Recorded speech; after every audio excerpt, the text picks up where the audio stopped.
Some time later, Sunny was back in his luxurious cabin, sitting on the soft bed and staring at the wall with a distant look on his bestial face.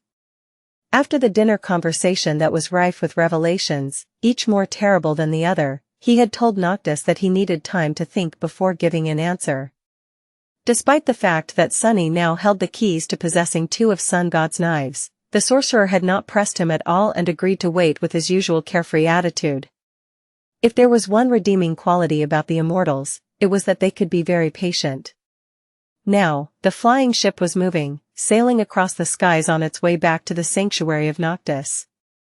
They would be arriving in a day or 2, by then, Sunny needed to know what he wanted to do, and how. He had to find the others, and conquer this cursed nightmare, somehow. Help Noctis free Hope, or make sure that she stays imprisoned forever? A pale smile appeared on his face.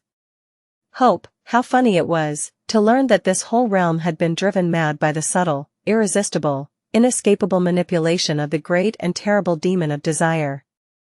Everyone here was subjugated by her wondrous, harrowing powers. Including himself. Back in the Dark City, at his lowest point, Sunny had given all hope of ever returning to the real world. In fact, he had convinced himself that hope was the deadliest, most vile of poisons. It was only after he had clawed his way back from the brink of madness and out of the forgotten shore, returning alive to the waking world, that he understood the erroneous and destructive harmfulness of that misguided belief. Sunny had built a modest life for himself and found out that there were people who genuinely cared about him, and even more importantly, that there were people whom he cared about himself.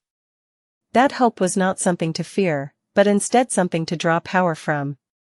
Something so vital that without it, there was no way to survive, and no real point, too. So, learning that his mind was now literally being poisoned by hope was full of incredibly bitter irony. How fitting.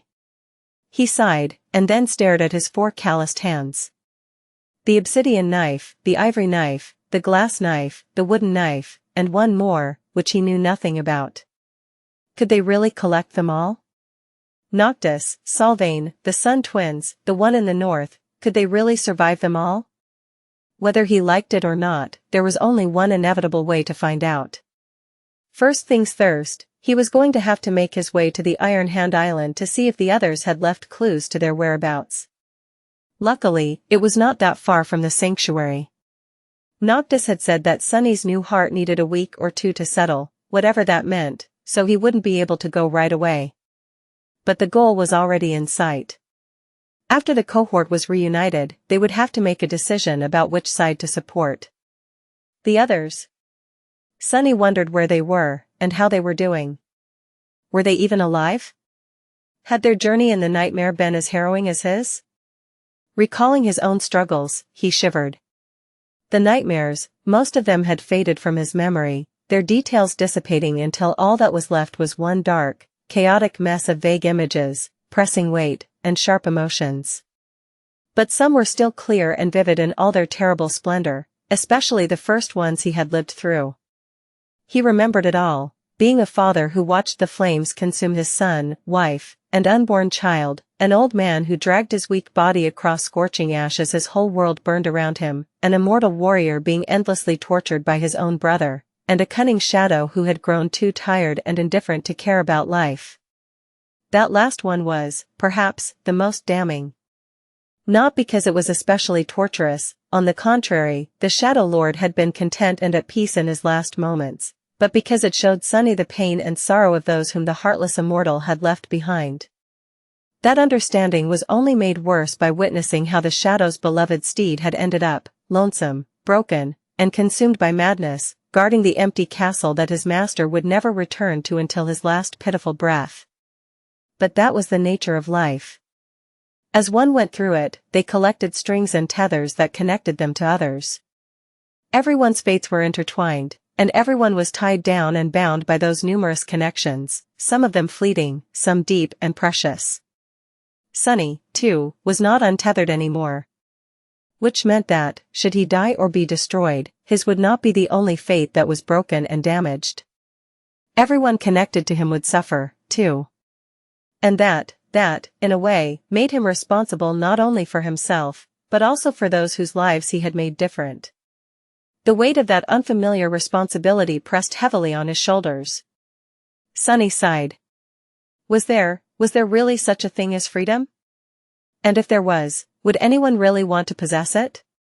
He closed his eyes for a moment, overwhelmed by all these daunting thoughts. Even though he had forgotten most of the nightmares, they still changed him. He felt older, somehow, and, hopefully, wiser. More mature and tempered, but also more fragile. He spent some time in silence, listening to the hull of the flying ship creaking gently around him and his two hearts beating steadily in his chest. Then, Sunny breathed out and opened his eyes. There was not much time to spend on pondering and self-reflection. A nightmare was a place for action, not philosophy. The corner of his mouth curved upward. Fine, let's get ready to act, then. First, I should probably, finally, check on all those rewards I received, thanks to that damned horse. And there were plenty. Sunny got comfortable on his criminally soft bed, picked up a few succulent grapes from the tray placed on an intricate table near it, threw one in his mouth, and finally summoned the runes. Let's see. The first thing he glanced at was the shadow fragments counter. He vaguely remembered receiving what felt like much more than 6 after slaying the black steed, who had been an awakened terror. So, Sunny was hopeful to see a pleasant number. However, when he did see it, he almost choked on the grape juice to death. What the spell? What? He even rubbed his eyes, thinking that he was seeing things, but no. The counter was the same. Shadow fragments, 2823/3000. Sunny stared at it in disbelief. 600. I received almost 600 fragments for killing that damned horse? Absent-mindedly, he threw another grape into his mouth, and proceeded to almost bite off one of his fingers from the sheer disorientation of it all. How is this even possible? He thought about it for a bit, stunned, and then tilted his head a little. Could it be? One of the advantages, but also inherent drawbacks of Sunny's aspect was that it operated through shadow fragments instead of the usual soul ones. So, while Sunny didn't need to collect and absorb shards to grow stronger, he also could not use the shards of creatures that he had not personally slain for that purpose. The other detail was that, unlike all human awakened, he did not receive a portion of all the accumulated soul fragments after killing others of his own kind, and instead received just 1 or 2, depending on their rank. Was that, perhaps, because the spell, or rather, the world itself, did not consider him a human? He was a divine shadow, after all, and shadows recognized him as one of their own. So, would it be safe to say, that in this context, his own kind were actually not humans, but shadows instead? The black steed had been a shadow created by one of the chain lords. An awakened terror possessing 6 cores, and with 1,000 years of battles and bloodshed behind his shoulders to fill them to the brim with shadow fragments. Did Sunny receive a portion of the fragments accumulated by the tenebrous courser throughout his long and grim life, as a normal awakened would after slaying another human? The math certainly supported that theory. Sunny's eyes ignited. That is it. Not only was he correct, he might have just stumbled on one of the most crucial secrets about his own aspect, power, and future. Even since finding out that his aspect allowed him to form and possess multiple cores, Sunny had been wary of the eventual toll hunting down enough nightmare creatures to create a new one would exert. As a sleeper, or even an awakened, he was too small and vulnerable. Any powerful abomination would have been able to snuff him out of existence with no more than a glance. The higher he climbed on the path of ascension, the less of such existences there would be, and thus, the higher his chances of survival were going to become. However, that also meant that there would be fewer creatures he would be able to hunt down to collect shadow fragments, since slaying those lower than him in rank did not give him any at all. But, now that he knew how much he could gain from destroying true shadow creatures, perhaps, there was still a way for him to grow stronger rapidly even after becoming a master. In any case, his progress was already staggering. First, the 1,000 fragments he had earned in the blood-soaked arena of the Red Colosseum, and now these hundreds he gained by slaying the nightmare steed. Neither of these feats had been easy, in fact, both rewards had cost him an unimaginable amount of pain, torment, and damage both mental and physical, but the result almost made it seem as if it had all been worth it. Almost. At the start of the nightmare, the idea of gaining enough fragments to create a fourth core had seemed so distant and unreachable. But now, just a few months later, Sunny was already near the finish line. This fact was both exciting and incredible, even if its splendor was somewhat overshadowed by all the hideous scars he had received along the way. No, it is still amazing. I survived, did I not? Both elated and reminded of the horrors he had been subjected to in the nightmare, Sunny stared at the unbelievable number for some time, then shifted his gaze elsewhere. The second reward he had received was also very welcomed, be it strangely unexpected. In fact, Sunny stumbled upon it almost by accident while seeking the runes describing his shadows. Before that, he had noticed that the runes of the mantle of the underworld seemed to shimmer a bit differently. Confused, he concentrated on them and shifted his gaze to the last string describing the enchantments of the onyx armor, the counter of victories tied to the Prince of the Underworld enchantment. Now, it read. Vanquished foes, 3291/6000. He blinked. Somehow, sometime, he had managed to raise the counter by almost 1,000 victories.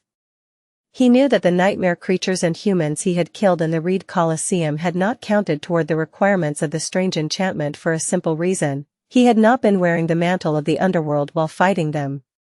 So where had the 1,000 vanquished foes come from? Sunny frowned. Come to think of it, I was wearing the armor while sleeping in the Boundary Fortress. Did it actually accept every battle I won in the nightmares as a true victory? That would be very strange, since the enemies he had defeated in the never-ending nightmares had been just phantasms summoned by the Black Steed, and not in any way real. However, that would also make sense. After all, the mantle did not care about him actually killing the enemies. All it cared about was that he had overpowered and defeated the opponent. If so, did it really matter if the opponent was real or not? The duelists of the dreamscape had been considered sufficiently real, so why would the creatures populating the nightmares be different? 1,000 souls, had I really killed that many? Suddenly, Sunny felt cold and somber. P1E's Visi, T, Nov 1B, in.ne, T.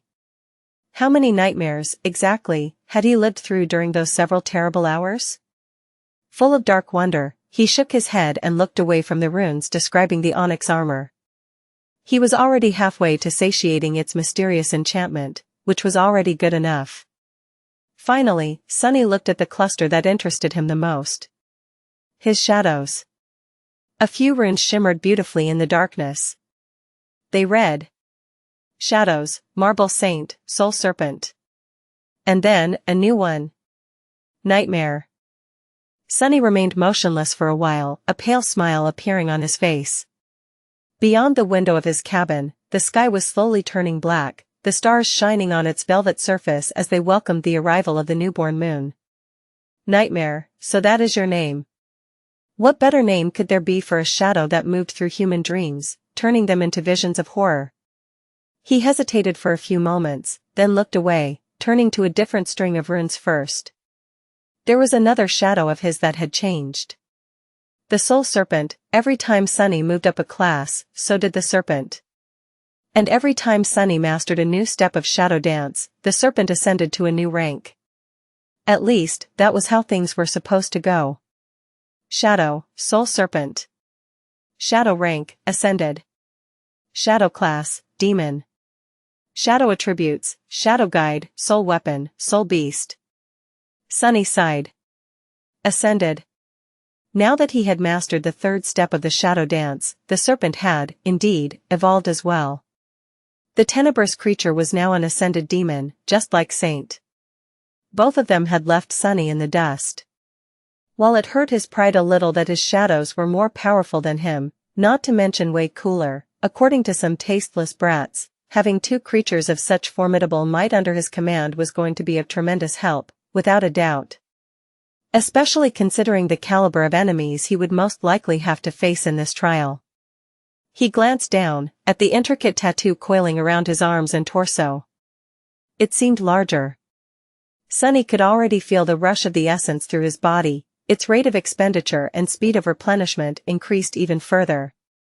Not only was the serpent going to be much more powerful in its soul beast form, but also, from now on, any soul weapon Sunny would want to use would be of the ascended rank, as well. Basically, he now had a vast arsenal of ascended armaments to choose from. Well, isn't that neat? Sunny lingered for a few moments, then continued to read the runes. The serpent was not supposed to gain any new abilities from rising to a new rank, just like Saint had not. However, that legacy shadow of his was a bit strange. It had come into possession of the Soul Beast attribute and the Soul Reaver ability the last time he mastered a step of the aspect legacy, after all. Who knew, maybe this time would be the same? And just as Sunny hoped, there was a new set of runes shining in the darkness. Shadow abilities, Serpentine Steel, Soul Reaver, Grace of Shadows. He frowned. Huh? Grace of Shadows? Sunny concentrated on the new ability, and read. Ability description: the master of the Soul Serpent can grace another with the trust and companionship of their shadow guide. One should be careful whom they bestow with their grace, and trusting others with the loyalty of shadows is the same as sharing one's soul, and thus should not be offered lightly. He tilted his head. What? So, basically, this ability allowed Sunny to transfer the ownership of the Soul Serpent to someone else, as if the shadow was just an echo. No, not quite.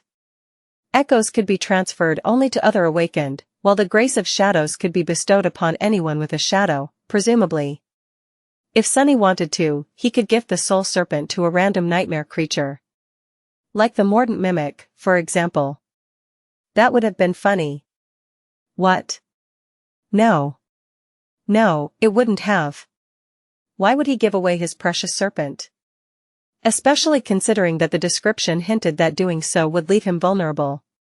What nonsense was this? Sunny grimaced. Well, not every ability could be a winner. This one was rather useless. He could imagine a situation where lending the Soul Serpent to one of the cohort members would be beneficial, but just barely. It would be easier to just command the creature himself. With a sigh, he commanded the serpent to slither off of his skin and present itself for inspection. A few moments later, Sunny flinched back. What? Where did my cute little snake go? The shadow had changed a lot, indeed. Before, the Soul Serpent had not really been a cute little snake, but its size was at least not too terrible, no more than 6 meters in length, at best. But now, a Stygian creature of at least twice that size sprawled through the cabin, its mighty body covered in adamantine jet-black scales and as thick as a tree trunk. Its terrifying maw was wide enough to swallow Sunny whole, well, at least his real, human body, and its triangular head however near the ceiling, 2 tenebrous eyes looking at him from above. The Soul Serpent was so large that it barely fit into the confines of the cabin, suddenly making it look small and fragile. Sunny gulped. What a good boy, you are. Nice snake. You can return now, buddy. The shadow stared at him for a few more seconds, then hissed deeply and moved, its scales rustling on the floorboards. Soon, it turned back into an intricate, beautiful tattoo. Sunny remained motionless for a few moments, shaken, and then slowly grinned. Good, perfect. If even I am afraid of that thing, imagine how my enemies will feel. Some time later, Sunny commanded the serpent to turn itself into the black Odachi, and sat quietly for a while, glancing at its somber steel. Every centimeter of this weapon was familiar to him, and yet, it felt different. The great blade felt sharper, stronger, far more devastating. This was a weapon one could cut a mountain with. He willed the soul weapon to shift into a spear, then a Tang Dao, then a Tachi, and finally a battle axe. All of them felt the same, deadly and brimming with dark power. Only the axe seemed a little bit off. The serpent could take any form, but was limited by Sunny's knowledge. The better he knew a weapon, the better he could imagine it, to the smallest of details, the greater the result would be. And so, while he could command it to assume any shape, those that he had experience with would produce the best result. He feasted his eyes on the somber steel for a bit, and then put the shadow aside. It was time to check on the rest of his rewards. Since Sunny's mind had been preoccupied with the Soul Serpent and his aspect legacy for the last few minutes, he decided to continue with that. Summoning the runes one more time, he looked to the bottom of the shimmering field of symbols and concentrated on a certain string. Aspect Legacy, Shadow Dance. Shadow Dance Mastery Level, 3 out of 7. First Relic, claimed. Second Relic, claimed. Third Relic, claim. Sunny hesitated for a long time, his face turning grim. What the hell was he going to do if the third relic turned out to be another drop of ichor? Waste it again?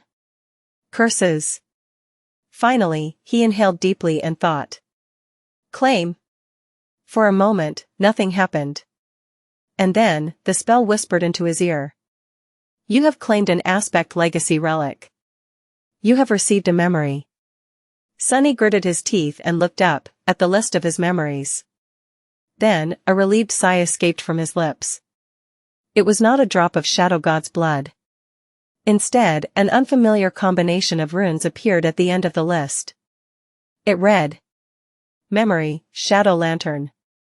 Sunny read the runes with curiosity. Memory, Shadow Lantern. Memory rank, Divine. He fell from the bed. What? Another divine memory? Feeling cold sweat rolling down his face, Sunny wiped it off with a trembling hand and slowly clenched his fists. Should be interesting. He looked back to the runes, trying to calm his wildly beating hearts. Just what kind of a relic had he received? Sunny got a hold of himself and continued to read the description. Memory tier, I. Memory type, tool. A tool, makes sense. It is a lantern, after all. But what does it do? Lanterns are supposed to produce light and illuminate things. That's not exactly what shadows are known for, is it? With a concerned frown, he looked back at the runes. Memory description. Death is just the shadow of life, said the gods of life. And peace is just the failure of war. Have you ever been something that had not been stolen, made empty, and vile? Have you ever done something that was not futile and hollow? Can you even exist without being cast by another? Look at how weak you are, how small you are. Am I supposed to be frightened of a small shadow? Made pale and feeble by the radiance of day, Shadow laughed and rose from the ground. As he did, his figure swallowed the land, devoured the heavens, and blotted out the light of the sun. Soon, there was nothing left around them but darkness.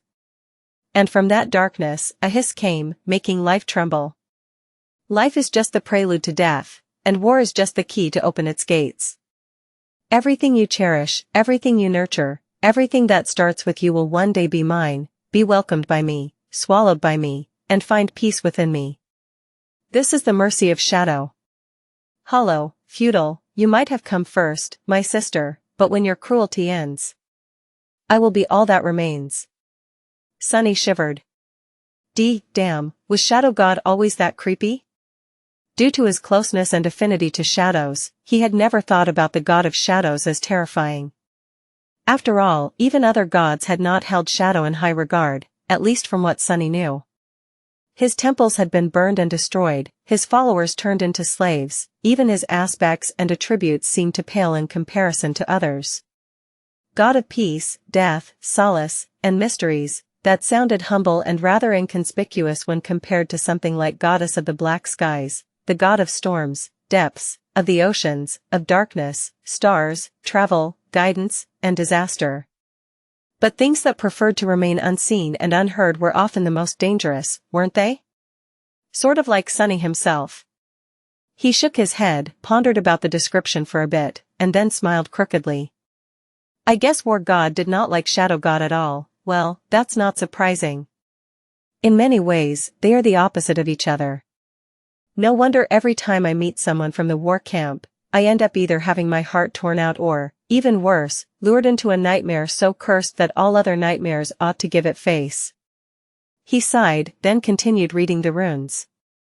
Memory enchantments, Gates of Shadow.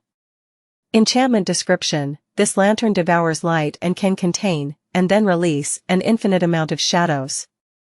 Sunny blinked. Huh? The enchantment didn't seem like much, for a divine relic, that was, unless one really thought about the meaning behind those words. Infinite.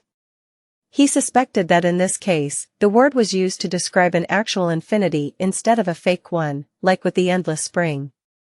If that was the truth, yes, an object that could contain infinity was indeed worthy of being divine.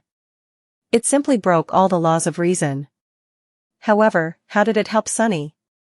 He frowned, a little bit disappointed. Why couldn't it be a nasty all-destroying sword, instead? He summoned the memory and saw a small lantern weave itself from darkness in his hand. The thing was not too big, about the size of his palm, and made out of black, something. It didn't feel or look like any material he had ever seen, resembling stone more than anything. The frame of the lantern was intricately engraved, making it seem and feel like the scales of a serpent, and its walls were made out of glossy black morion. There was a ring of dark metal on its top, with a short chain attached to it. It could be held in a hand or fastened to one's belt, if need be. As soon as the lantern appeared, the darkness of the night that surrounded Sunny instantly became deeper and colder, oppressive and impenetrable. Any hint of starlight was devoured, turning the interior of the cabin completely black. He, of course, could still see through that darkness, but anyone else would probably have a lot of trouble. Suddenly, full of a pleasant feeling of comfort, Sunny turned the beautiful lantern around and noticed a small door on one of its walls. He hesitated, then commanded the door to open. It instantly slid forward, revealing a square of utter nothingness behind. A moment later, Sunny felt his hair stand on end, and his heart stagger in his chest. He was suddenly cold, overwhelmed by unease, and terrified. Like an animal facing something so much larger than itself that the difference in size could simply not be comprehended. He slowly exhaled, the breath escaping his mouth as chilling mist. I guess that is how infinity feels. The lantern was empty, so he couldn't command any shadows to escape it. So, instead, he glanced at the happy shadow and raised an eyebrow. Wanna come inside? The shadow looked at him with fear, then energetically shook its head. Sunny rolled his eyes, then turned to the creepy one. What about you? The creepy guy stared at him for a bit, then shrugged indifferently, and disappeared into the small door, as if he had never been there. Sunny could still vaguely feel their connection, but not in the way that he was used to. He couldn't see, hear, or sense what the shadow was seeing, hearing, and sensing. All he knew was that it still existed, somewhere else, in a terrible vast, dark, and cold place. His face grew dim, and he commanded the creepy shadow to return. The weird guy flowed out of the lantern, shrugged again, and planted himself back on the floor. Then, when it thought that no one was watching, the shadow shuddered and hugged itself for a moment. What a strange memory. What was the use of it? Sunny summoned Saint and tried to repeat the experiment, but to no avail. The tenebrous night remained motionless when he told her to enter the beautiful black lantern, not showing any signs of knowing how to abide by the order. I guess it doesn't work with shadows.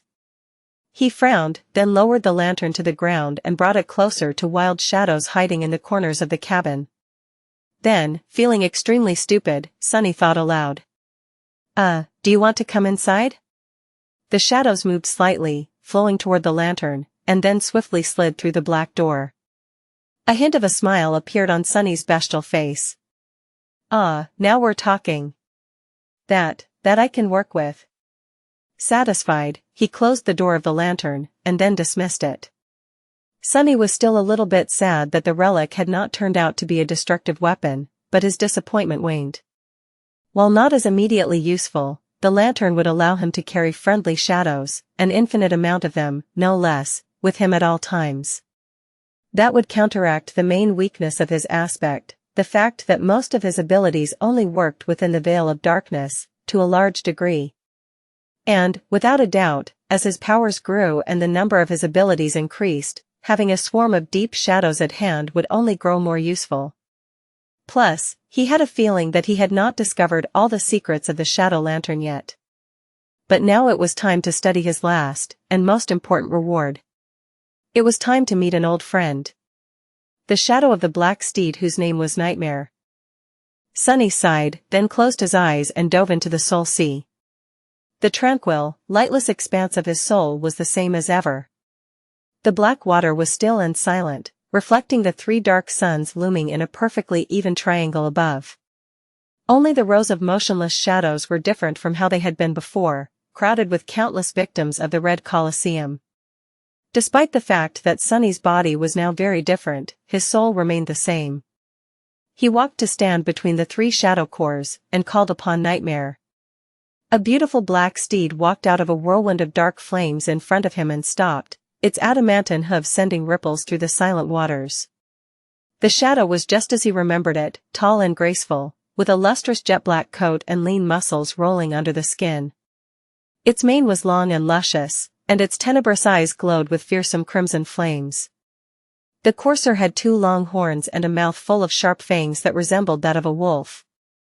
The horns, the fangs, and the hooves were all forged out of a strange black metal that seemed to be able to compete with the impenetrable onyx of the mantle of the underworld. Sunny shuddered, remembering the pain and shock of being struck and bitten by them. As soon as Nightmare appeared, he felt a whispering fear appear in his mind. Strangely tense, Sunny took a step forward and raised one of his hands, patting the stallion on the muzzle. "Hey there. We meet again, old friend." Nightmare was, indeed, an old friend of his, at least of the part of him that had relived the final day of the Shadow Lord's life and their last exhilarating ride together. But just like Sunny was a different person now, this beautiful shadow was, too. The madness was gone from the stallion's crimson eyes, and so was the burden of hundreds of years of sorrow and loneliness. It was as though the black steed was now reborn, still remaining the same being, but also somehow renewed by the purifying darkness of death. As Sunny patted his muzzle, Nightmare pressed it against the calloused hand and looked at his master with a pale, distant hint of recognition. The crimson glow of his eyes ignited with a new intensity, and the black steed snorted, its voice full of quiet affection. Satisfied, Sunny summoned the runes into existence and glanced at them, curious to see what, exactly, his new shadow was capable of. He read. Shadow, Nightmare. Shadow rank, Awakened. Shadow class, Terror. Shadow description: this beautiful steed was tamed by the treacherous lost from light in the depths of a harrowing dream.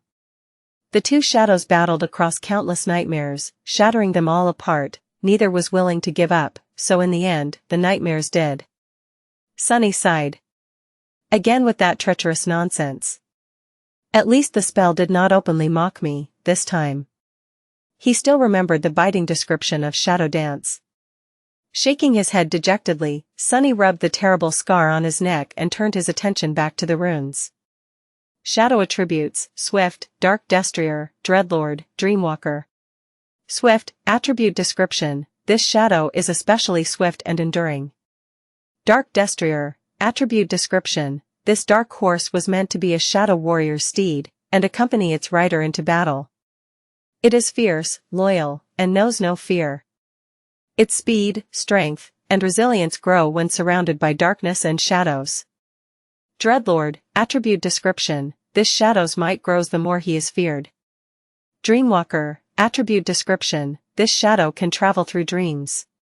Sunny studied the black courser with a thoughtful expression. So, Nightmare was incredibly swift and enduring. He was also a war horse, bred to ride into battle without hesitation or fear. What's more, he had 2 passive attributes that both increased his speed, strength, and resilience, one when the destrier and his rider were surrounded by shadows, the other when the destrier inspired terror in the hearts of their enemies. That was an insidious and frightening combination. Especially because one effect fed into the other, creating a vicious cycle. Perhaps Sunny had only survived the battle with the terror due to the fact that, at some point, his tortured mind had become too broken to experience fear. An awakened terror was already an immensely powerful creature, and with 2 passive augmentations added into the mix, he shivered. Scary. And then there was the last attribute, Dreamwalker.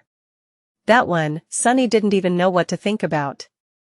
We'll see about invading people's dreams later. Wouldn't it be fun to jump into Mordred's mind one day and give him a taste of his own medicine?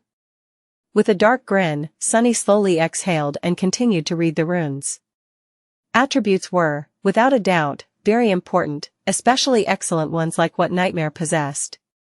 But it was the abilities that mattered the most. Shadow abilities: Flowing Shadow, Mantle of Fear, Nightmare, Dream Curse. Flowing Shadow, ability description: this steed can dive into shadows and move through them with incredible speed. Sunny smiled. Ah, so, basically, it is like Shadow Step without the teleportation part. Still very useful, and works perfectly with my own ability. He turned back to the runes, his mood elevated. Mantle of Fear, ability description: this shadow is capable of delivering a continuous mind attack around it that infects its foes with crippling fear. Sunny couldn't help but whistle. That is just, damn. The ability to radiate an aura of terror was already incredible enough.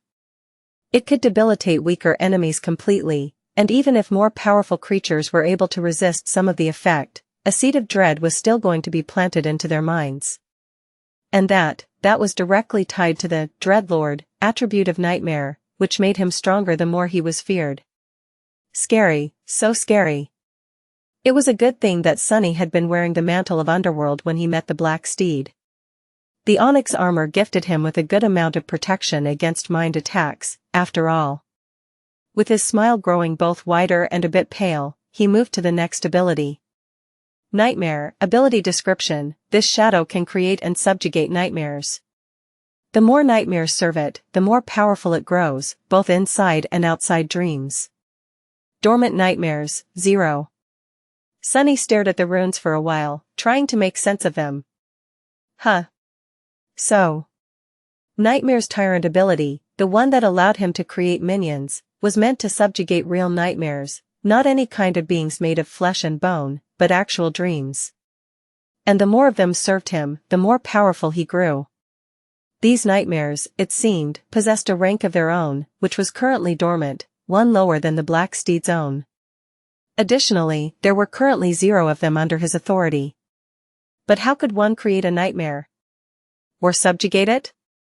Sunny had no idea. What he did understand, though, was why his own journey through the countless nightmares had ended when it did. It seemed that each of the harrowing dreams Sunny experienced had been either collected or made by the original nightmare throughout the centuries, and once all of them were destroyed, he broke free of the Black Steed's hold. Interesting. Sunny was going to have to figure out how to get his shadow some minions of its own. Something told him that the process was going to be neither straightforward nor easy. With a sigh, he glanced at the last ability that Nightmare possessed. This one was called Dream Curse, but looked different from all the rest. The runes constituting the string were dull and lifeless, as though the ability was not accessible. And indeed, when he tried to concentrate on it, a few new runes appeared. Nightmares required, 0/1000. Sunny grimaced. Damnation. I guess being a true terror is not that simple. Still, his new shadow was a fearsome one. Not only was it a swift and mighty steed, it was also a force on the battlefield in its own right, one that could instill fear in the hearts of his enemies, and then feed on it to grow stronger. More than that, it was a true shadow creature, which meant that its attributes and abilities went perfectly with his own. Sunny had experienced the terrifying fury of the Black Courser himself, so he felt giddy knowing that this fearsome creature was going to be fighting on his side from now on.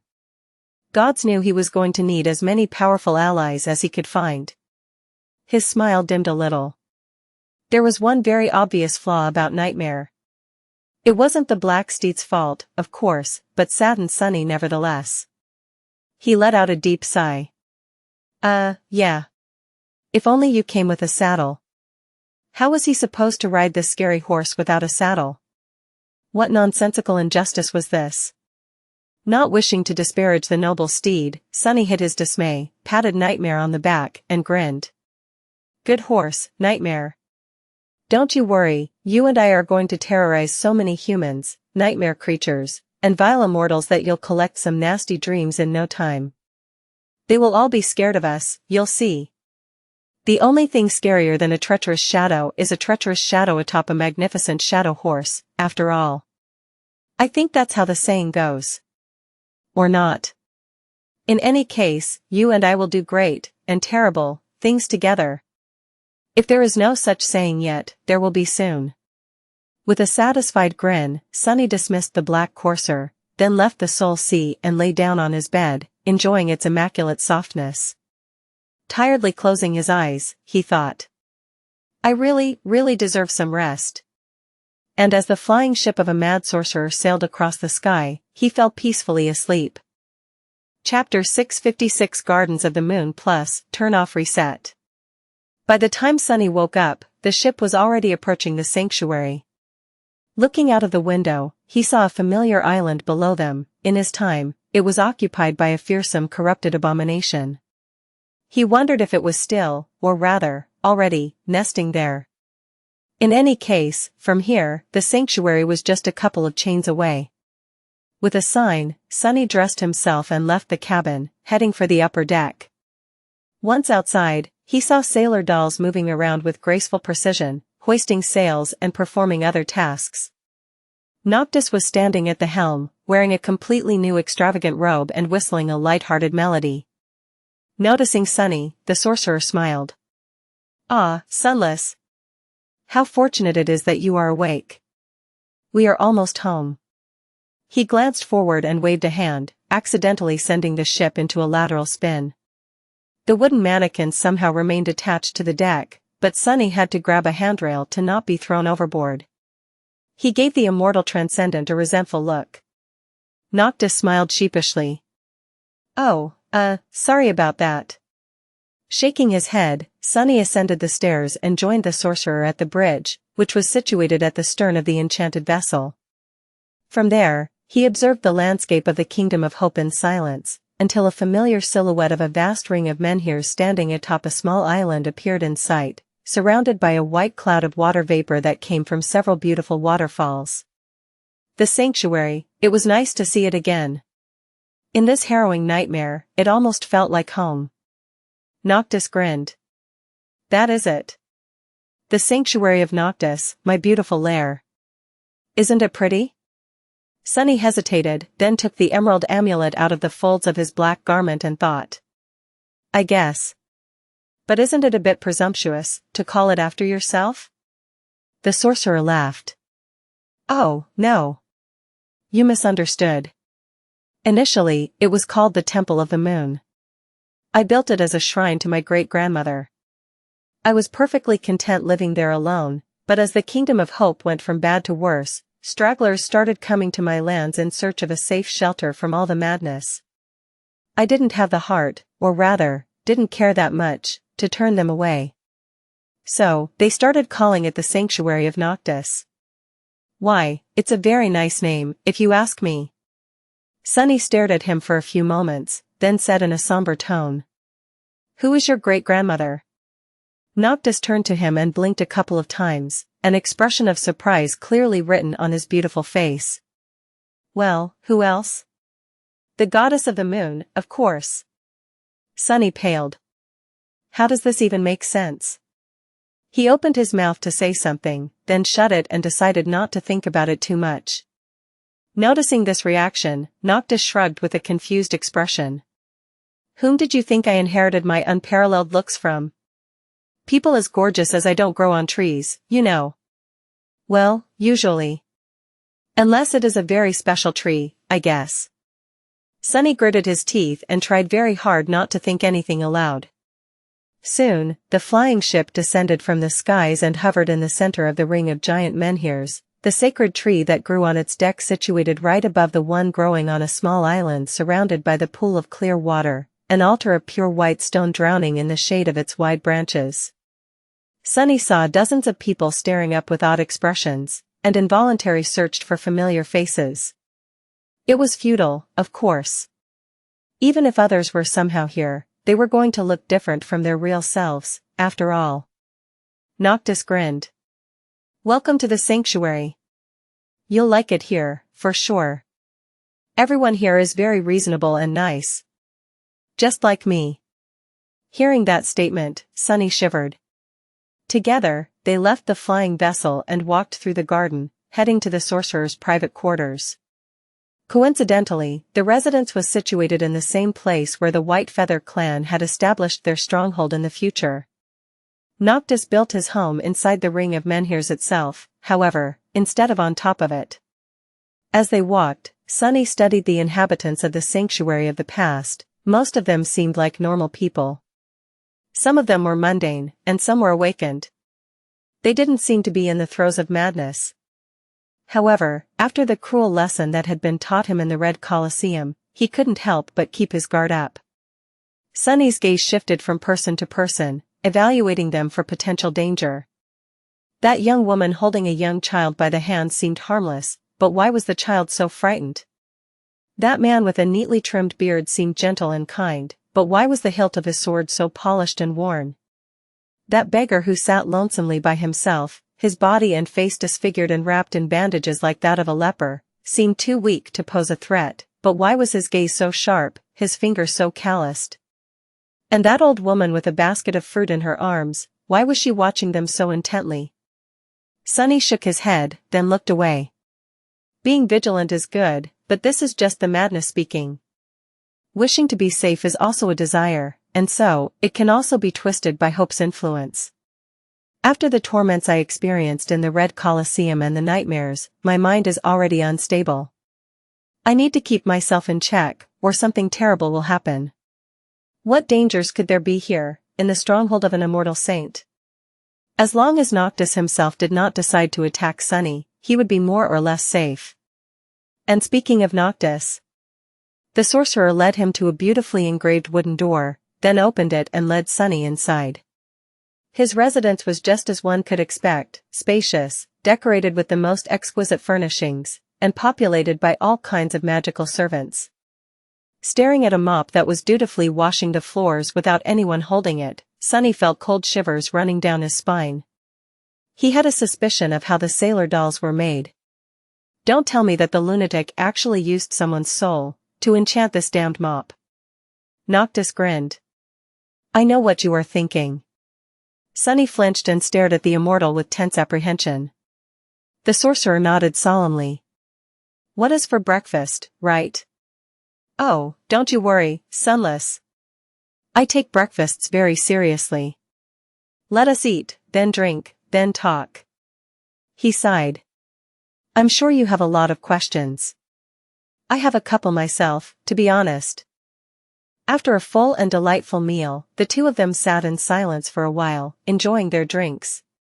Noctis was consuming a truly unwise amount of wine with an absent-minded smile on his face, while Sunny stuck to tea. The beautiful porcelain cup looked tiny and fragile in his massive clawed hand, sunlight reflecting from the ember surface of the fragrant drink. In this rare moment of peace, he suddenly found himself overwhelmed by apathy and melancholy. Sunny was used to often feeling his heart beating with anger, fear, and resentment, but this strange lethargy was new and unwelcome. He didn't like it at all. Searching for a way to entertain himself and chase it away, he suddenly glanced at the immortal sorcerer with a dangerous gleam in his eyes. Sunny lingered for a few moments, and then picked up the emerald amulet. Lord Noctis, you have been a very gracious host to me. You have given me shelter, showered me with gifts, and provided me with many delicious foods. Let me share the traditional food of my people with you, as well. That will make me feel better. The immortal transcendent raised an eyebrow and looked at him with doubt. Then, a curious grin appeared on his face. Oh. Exotic food, how wonderful. Do you need any ingredients to cook it? Sunny calmly shook his head, then summoned the covetous coffer. The toothy box weaved itself from sparks of light and appeared on the table. Then, it saw the sorcerer, trembled, and scurried over to hide behind one of Sunny's hands. Noctis watched the coffer appear with sincere amusement. Huh, that little creature of yours reminds me of someone. What a cutie. Sunny reached into the box and produced a tube of synth paste, then handed it to the immortal with a polite smile. Noctis took the tube, stared at it in confusion for a while, then brought it closer to his face and sniffed it. Such a peculiar, container? It doesn't smell like anything. Sunny nodded solemnly and made a twisting motion with his hand. You twist the cap off, pierce the membrane, and then squirt the contents into your mouth. Be warned, though, some people have said that its flavor is simply unmatched, unparalleled, even, and that there is no other food like this in the entire world. Many shed tears just from tasting it. The sorcerer blinked a couple of times after hearing words like membrane and squirt, then twisted the cap off the tube and removed the foil membrane. Finally, he raised the tube with enthusiasm, opened his mouth wide, and sent a stream of viscous, colorless sludge into it. Noctis closed his mouth, chewed a couple of times, then froze. Slowly, his face changed, becoming pale and almost panicked. He glanced at Sunny with wide eyes, shuddered, then slowly chewed some more, and swallowed with visible effort. Sunny continued to stare at him. Remarkable, isn't it? The immortal transcendent shivered, then forced out a weak smile. That, is an unforgettable flavor, indeed. Truly, truly a dish worthy of being eaten by those following the god of death. Thank you very much, Sunless. I've been really enlightened. Sunny grinned. Don't be shy then. Eat some more. Noctis dropped the tube on the table and energetically shook his head. No. Sadly, I am very full. Thanks for the offer, though. He reached out with a trembling hand and grabbed his glass, then gulped down all of the wine in one go. Sunny sipped his tea with a satisfied expression. Serves you right, bastard. The sorcerer poured himself some more wine, glanced at the tube of synth paste with unrestrained horror, and then furtively moved it further away from himself. Finally, he looked at Sunny and lingered for a few moments. Then, the immortal asked. So, Sunless. Now that we had a splendid, and unforgettable, breakfast, are you going to tell me where the glass knife is? Sunny hesitated for a bit, then answered with a measured thought. I might. I need to know a few things first, though. Noctis sighed with disappointment, then reluctantly shrugged. Knowing things is very overrated, if you ask me. But I understand, creatures of shadow are known to be drawn to mysteries, after all. What is it that you are curious about? Sunny slowly inhaled, thinking. There were many things he wanted to learn, but the most important of them was rather simple. It carried the most weight for his plans and his future. Was Noctis really capable of defeating the other immortals and breaking Hope's chains? It certainly didn't seem so. As far as chain lords went, the sorcerer was not the most fearsome and terrifying. In fact, his whole persona and attitude made him look rather harmless. Sunny knew, of course, that it was just a mask, and that there was vast and dreadful power hiding beneath it, but would that power be enough to challenge the likes of Sylvain or the rulers of the Ivory City? Both factions had armies, countless awakened, and enough resources to wage a war for centuries, while Noctis only had himself and a few sailor dolls. So was his desire to unleash hell upon the shattered kingdom just madness, or did he have a solid reason to be confident that there was at least a chance of victory? Sunny was going to make a decision on whether or not to join the sorcerer in this insane endeavor, after all, so knowing the answer was of utmost importance. His life depended on it. He hesitated, and then said, or rather, thought. How many knives do you already possess? Noctis smiled radiantly, then answered in a carefree tone. His answer, however, was not at all what Sunny hoped and expected to hear. Why do you mean? I don't have any. Sunny's face twitched, and the porcelain cup suddenly exploded in his hand. He was too shocked to pay it any attention, though. What? How can you not have a single knife? You have to have the one entrusted to you, at least. The sorcerer waved a hand. Oh. I used to have one, true, but it is, things happened, and now I don't have it anymore. Sunny stared at the immortal transcendent with a stunned expression. He was so befuddled that he even forgot to remove his hand from the emerald amulet. This guy can't be that insane, right? How is he going to wage war against all of the Kingdom of Hope if he doesn't even have a single knife? I have more of them than he does, god damn it. Noctis laughed. So fierce, so straightforward. Ah, but don't worry about it, Sunless. He remained silent for a few moments, drinking his wine, and then sighed. You see, in the beginning, there were 7 knives, entrusted to the 7 of us to hold the fate of another in their hands. The iron knife, the wooden knife, the ember knife, the glass knife, the ivory knife, the obsidian knife, and the ruby knife.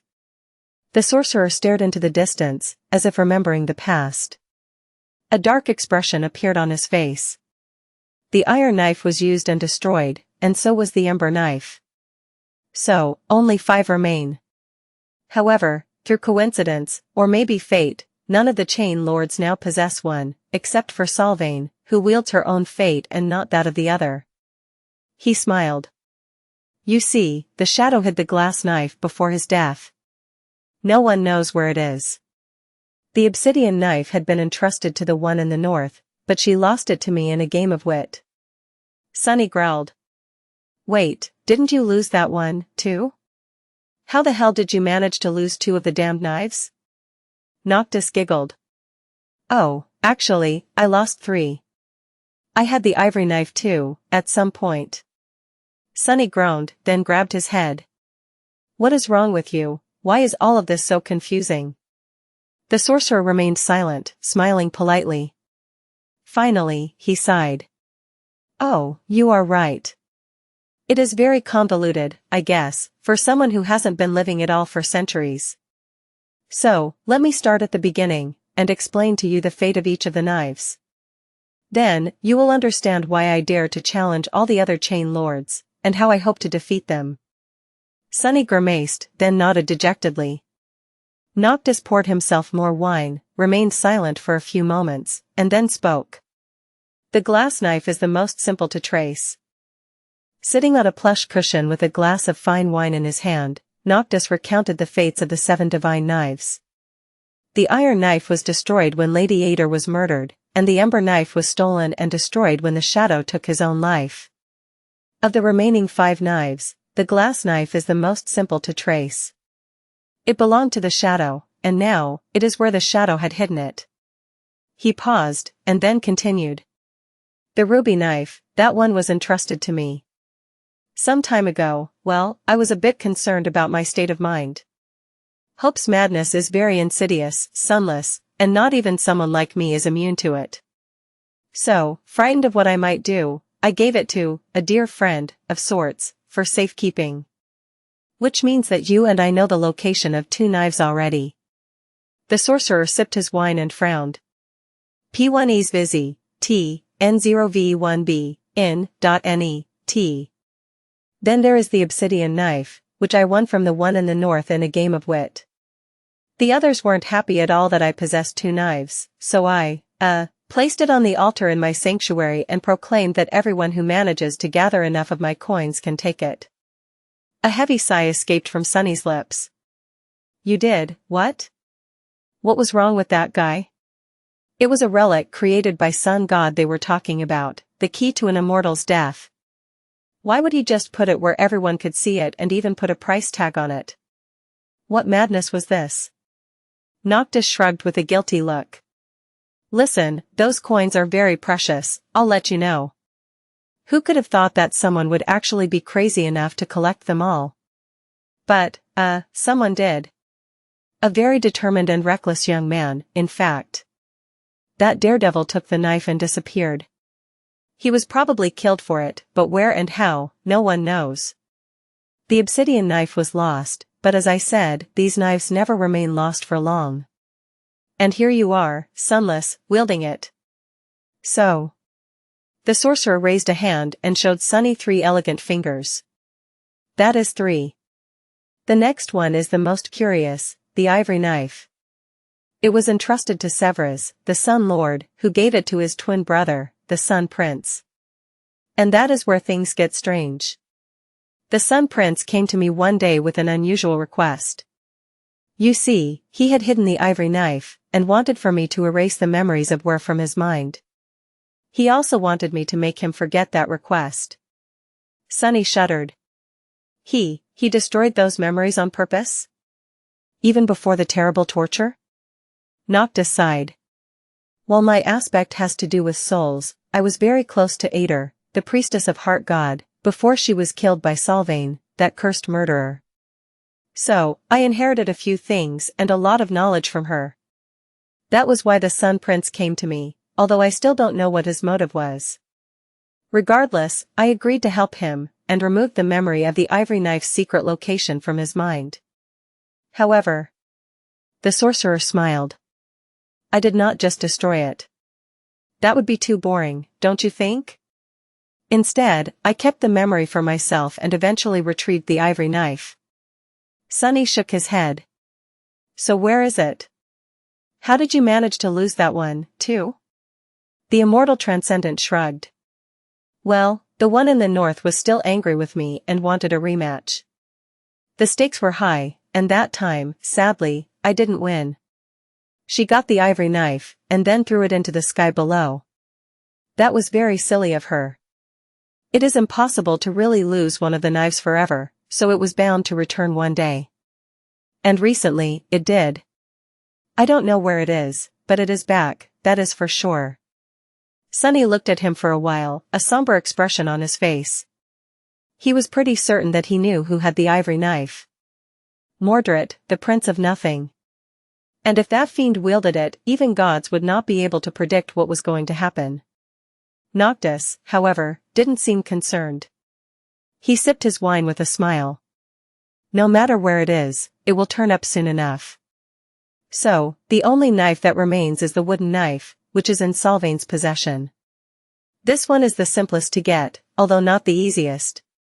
The murderous witch, you know, is more than ready to give it to anyone whom she deems worthy enough to try and kill her. So, we don't even need to search for it. Sooner or later, it will fall into our hands all by itself. Sunny remained silent for a bit, then said in a somber tone. So let me get this straight. There are 5 knives, the obsidian knife is in my possession, and the glass knife is hidden in a place that is only known to me. The ruby knife is hidden in a place only known to you.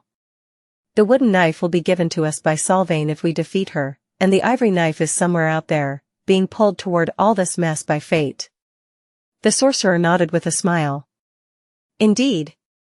So, you see, while I do not possess any of the knives yet, getting 3 out of the 5 would not be too difficult, and the 4th one will naturally appear on my path.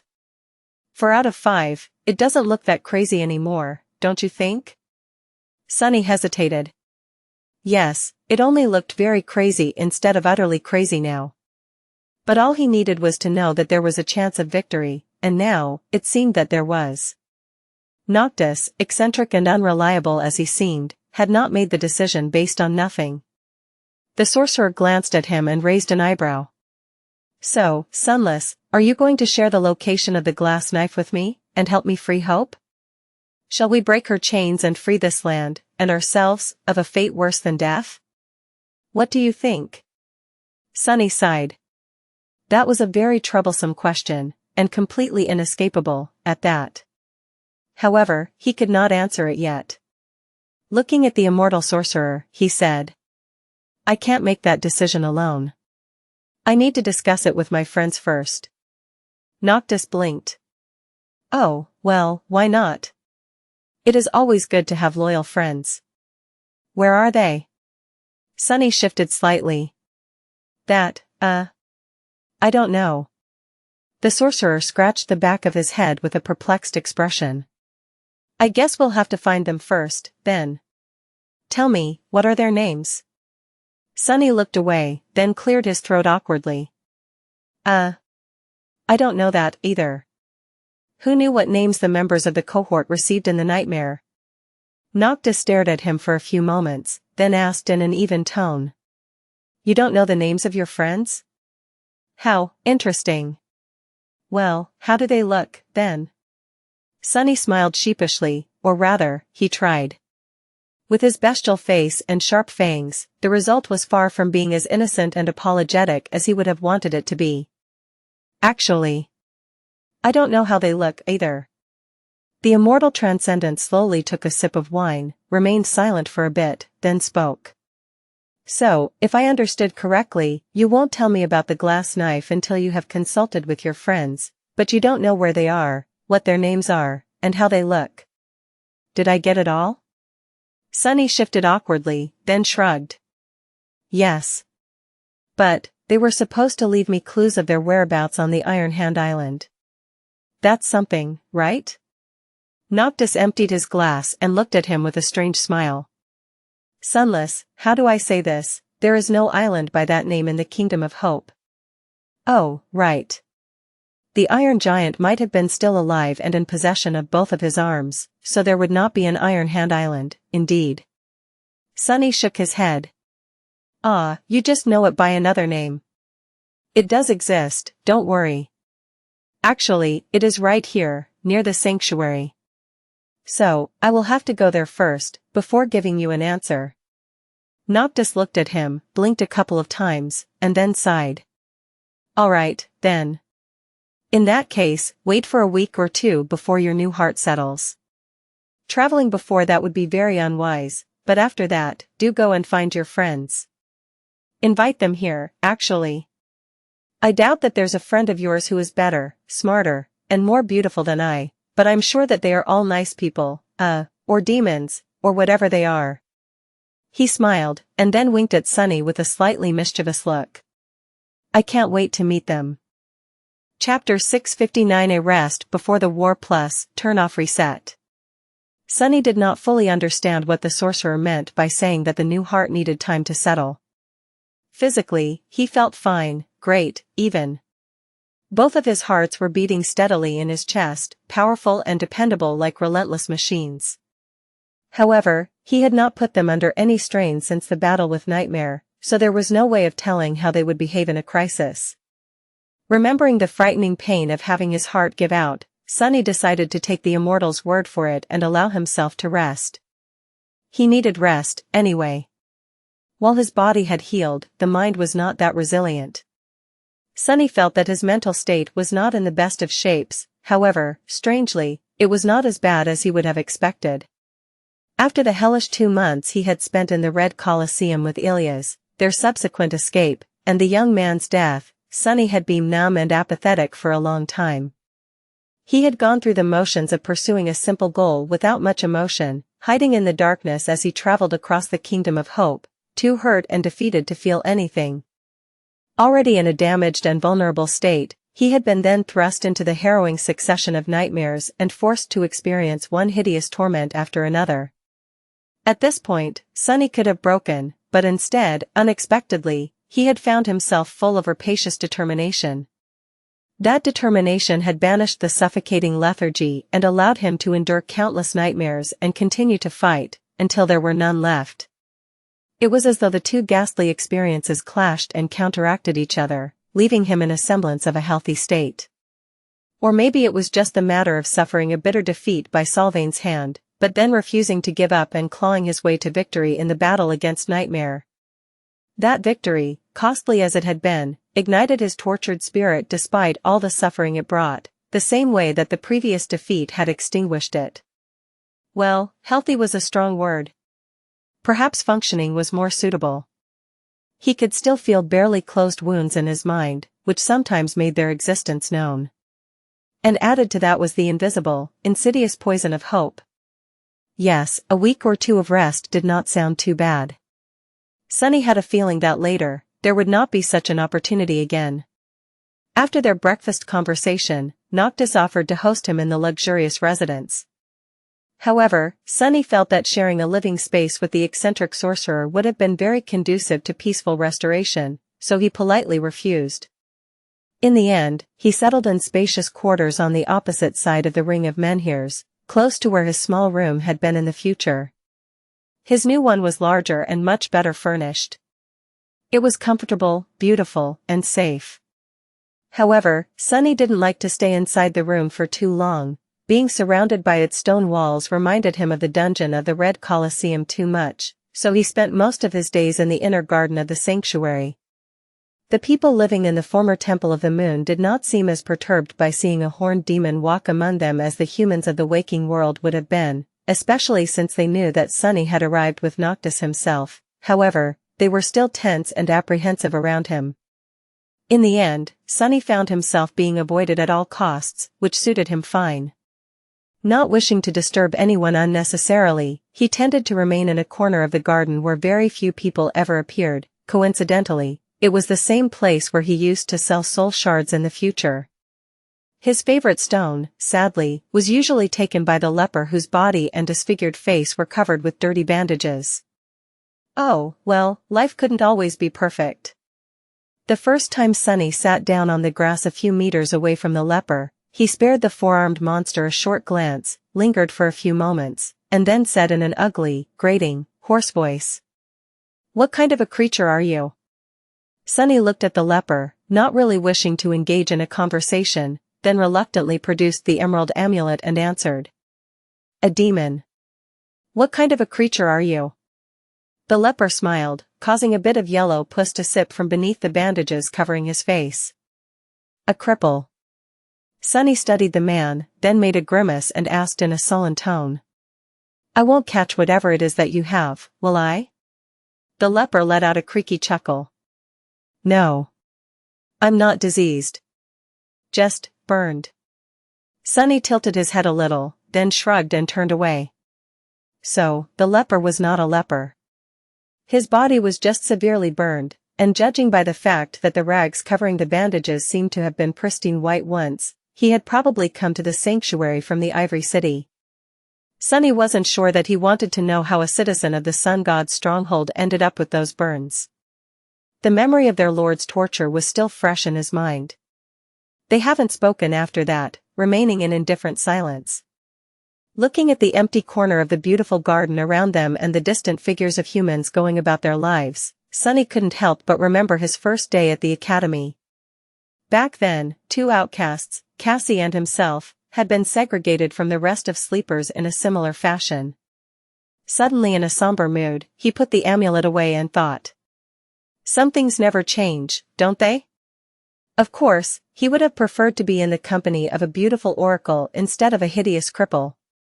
That was only fair, considering that the cripple would have without a doubt preferred company of someone like Cassie to that of a ferocious-looking demon, as well. With a sigh, Sunny threw these thoughts out of his head and closed his eyes, trying to meditate. 2 weeks, that was all the time he had to prepare himself for the encroaching hell of an obliterating war. For the next several days, Sunny did nothing but sleep, rest, and practice weaving. His 2 new wooden fingers were able to channel essence, which showed just how incredible Noctis was at his craft. However, they could not touch the ethereal strings. It seemed that only Sunny's own flesh and bone were capable of that. He was already accustomed to manipulating the shadow strings without those fingers, though, so the task had not grown much harder. There was also the long needle that shone with faint golden radiance to help him along. In those several days, Sunny made a bit of progress in his attempts to copy the simplest of enchantments. He also successfully destroyed several more memories, which really stung his newly repaired hearts. Ah, curses! Sunny stared at the rain of disappearing sparks that had been an enchanted buckler just a few moments ago and sighed. Another failure, another lost memory. He was going through his collection of them way too fast. At that point, he was starting to wonder if there was a better use for it. Saint's shadow fragment counter was still at 59/200, and now, he had another shadow to feed.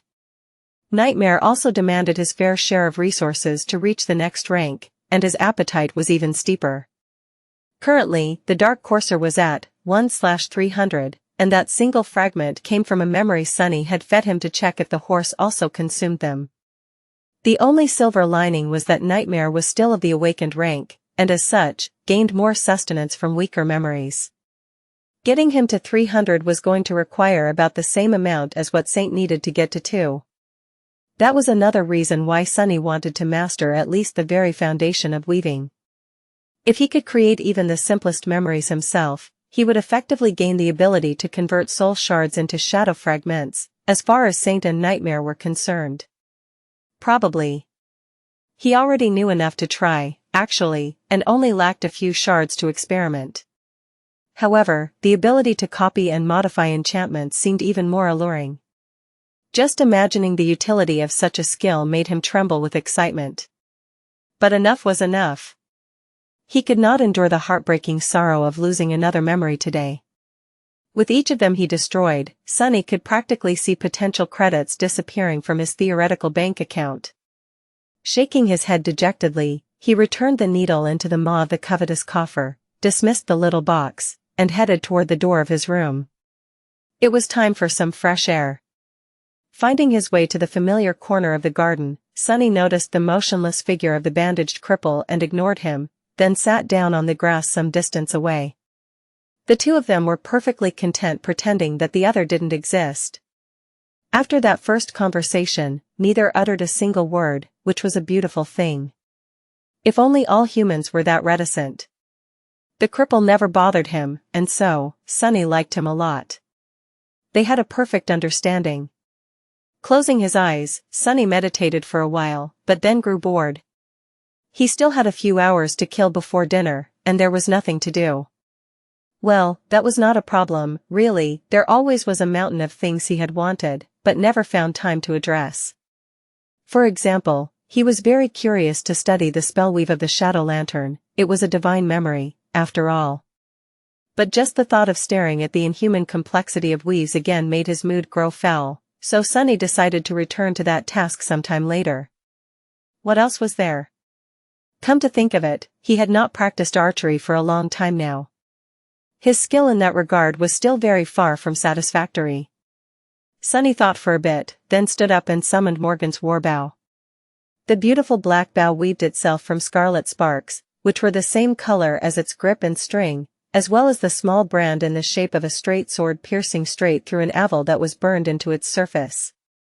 He turned slightly and glanced at the gray stone of one of the giant menhirs that loomed some distance away.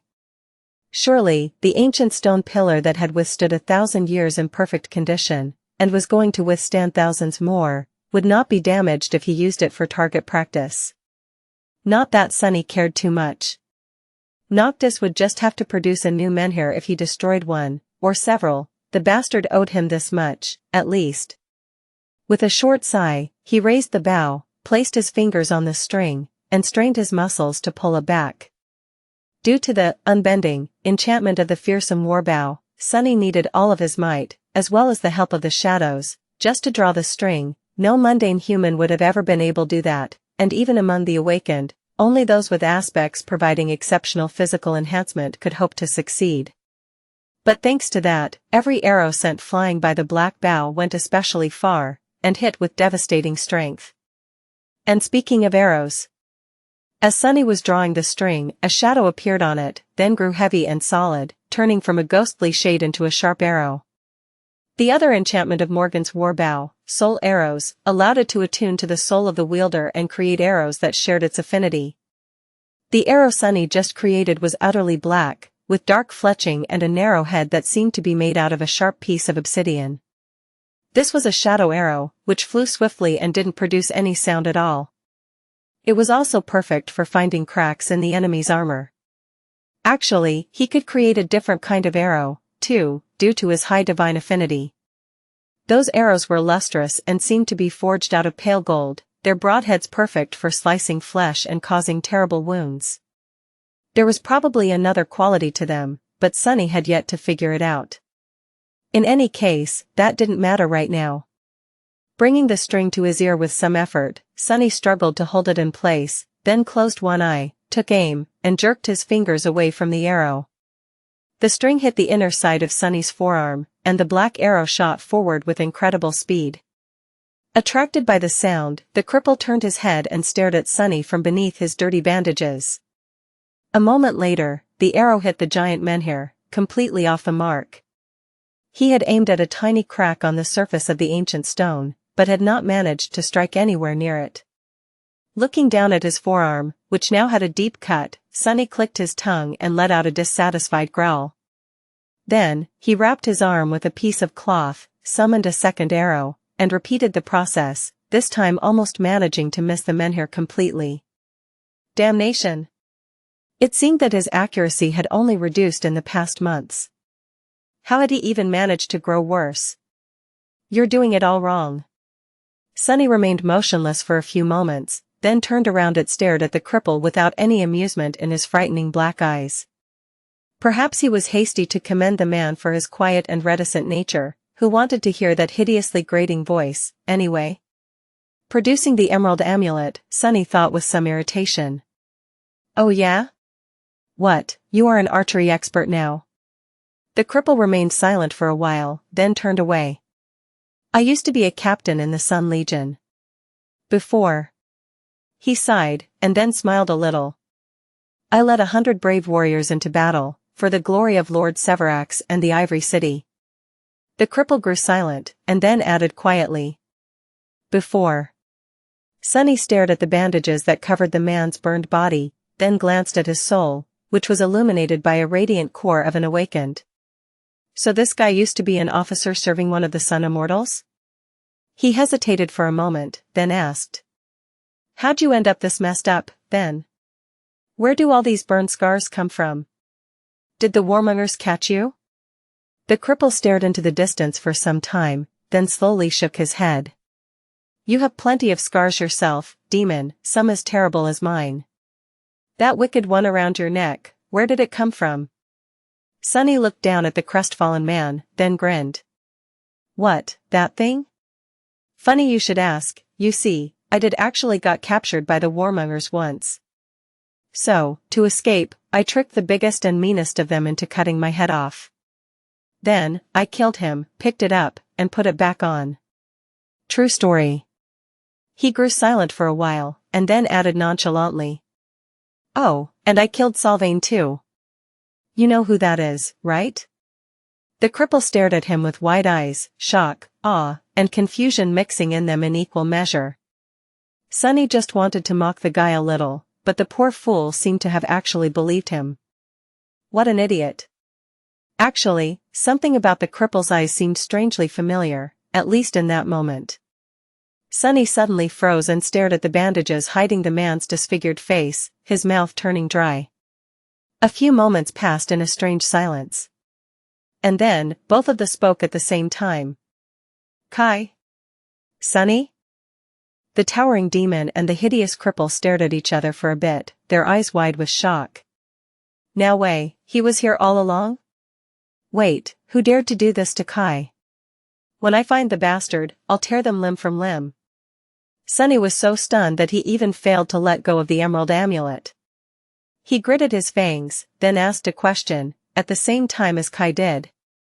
Who did this to you? Why are you so tall? Flustered, the two fell silent for a moment.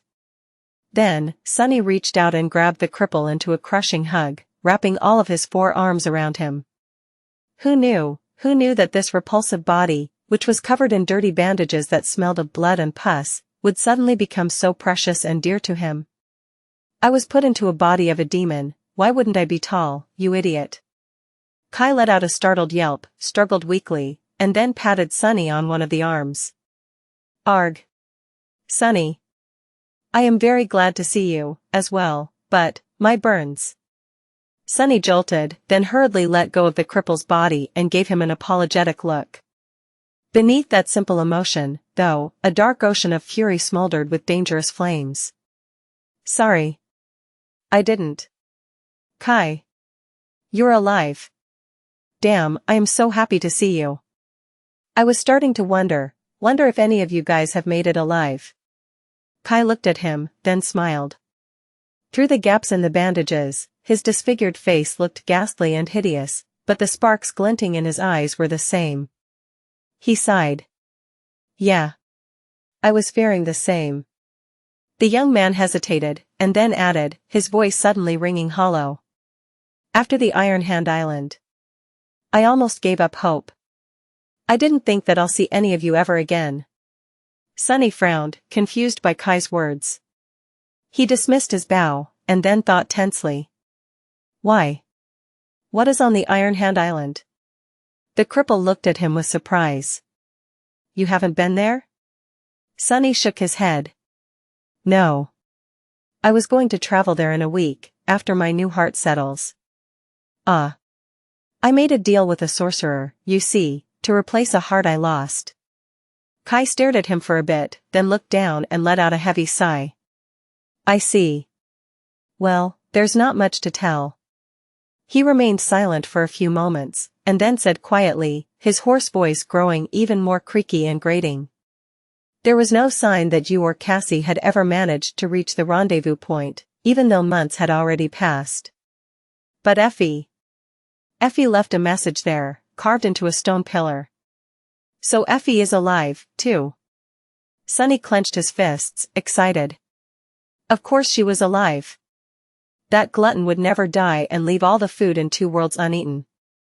Encouraged, he eagerly asked. What message did she leave? Kai looked away, as if reluctant to answer. After a while, he finally opened his mouth and said quietly. It was just one sentence. The young man glanced at Sunny, then added in a somber tone. Do not come to the Temple of the Chalice. As it turned out, Kai had reached the sanctuary 2 weeks before Sunny. Although he did not go into detail, the archer explained that he had been sent into the body of an officer in the army of the Ivory City, and got entangled in the conflict between the Sun People and the warmongers for the first months of the nightmare. Eventually, he managed to escape and made his way east. The journey was slow and torturous because of how terribly mangled his body was, but he somehow made it to the Iron Hand Island alive, if just barely. There, his hope of reuniting with his friends was cruelly crushed by the fact that neither Sunny nor Cassie seemed to have made it, while Effie had only left an ominous message imploring them to not try to find her. Consumed by terrible pain and despair, Kai left his own message on the island and continued to the sanctuary, where, as he had heard, stragglers like him could find refuge and shelter. He remained there since, trying to recover as much strength as he could and hoping against all logic that the others were going to read the message he had left and come to the sanctuary, too. And then, through a strange twist of fate, Sunny arrived despite not even visiting the Iron Hand Island. Kai shook his head and said, his voice full of amusement. How did you even end up here? Arriving on that flying ship, no less. Sunny, do you know who its captain is? Sunny nodded. Who else? It's Noctis. That guy goes around insisting that he is now my best friend. You see, the spell sent me into the warmongers' territory, where I was captured and forced to participate in their wicked trials. I barely escaped with my life, and stumbled upon him while fleeing to the southern island. He needed a favor from a shadow creature, and I needed passage to the eastern parts of the Chained Isles. So, that's how I arrived here on that ship. He grew silent for a bit and scowled, thinking feverishly. Do not come to the Temple of the Chalice, that was what Effie had written on a stone pillar. However, Sunny had heard of the place before, in the nightmare of the Shadow Lord.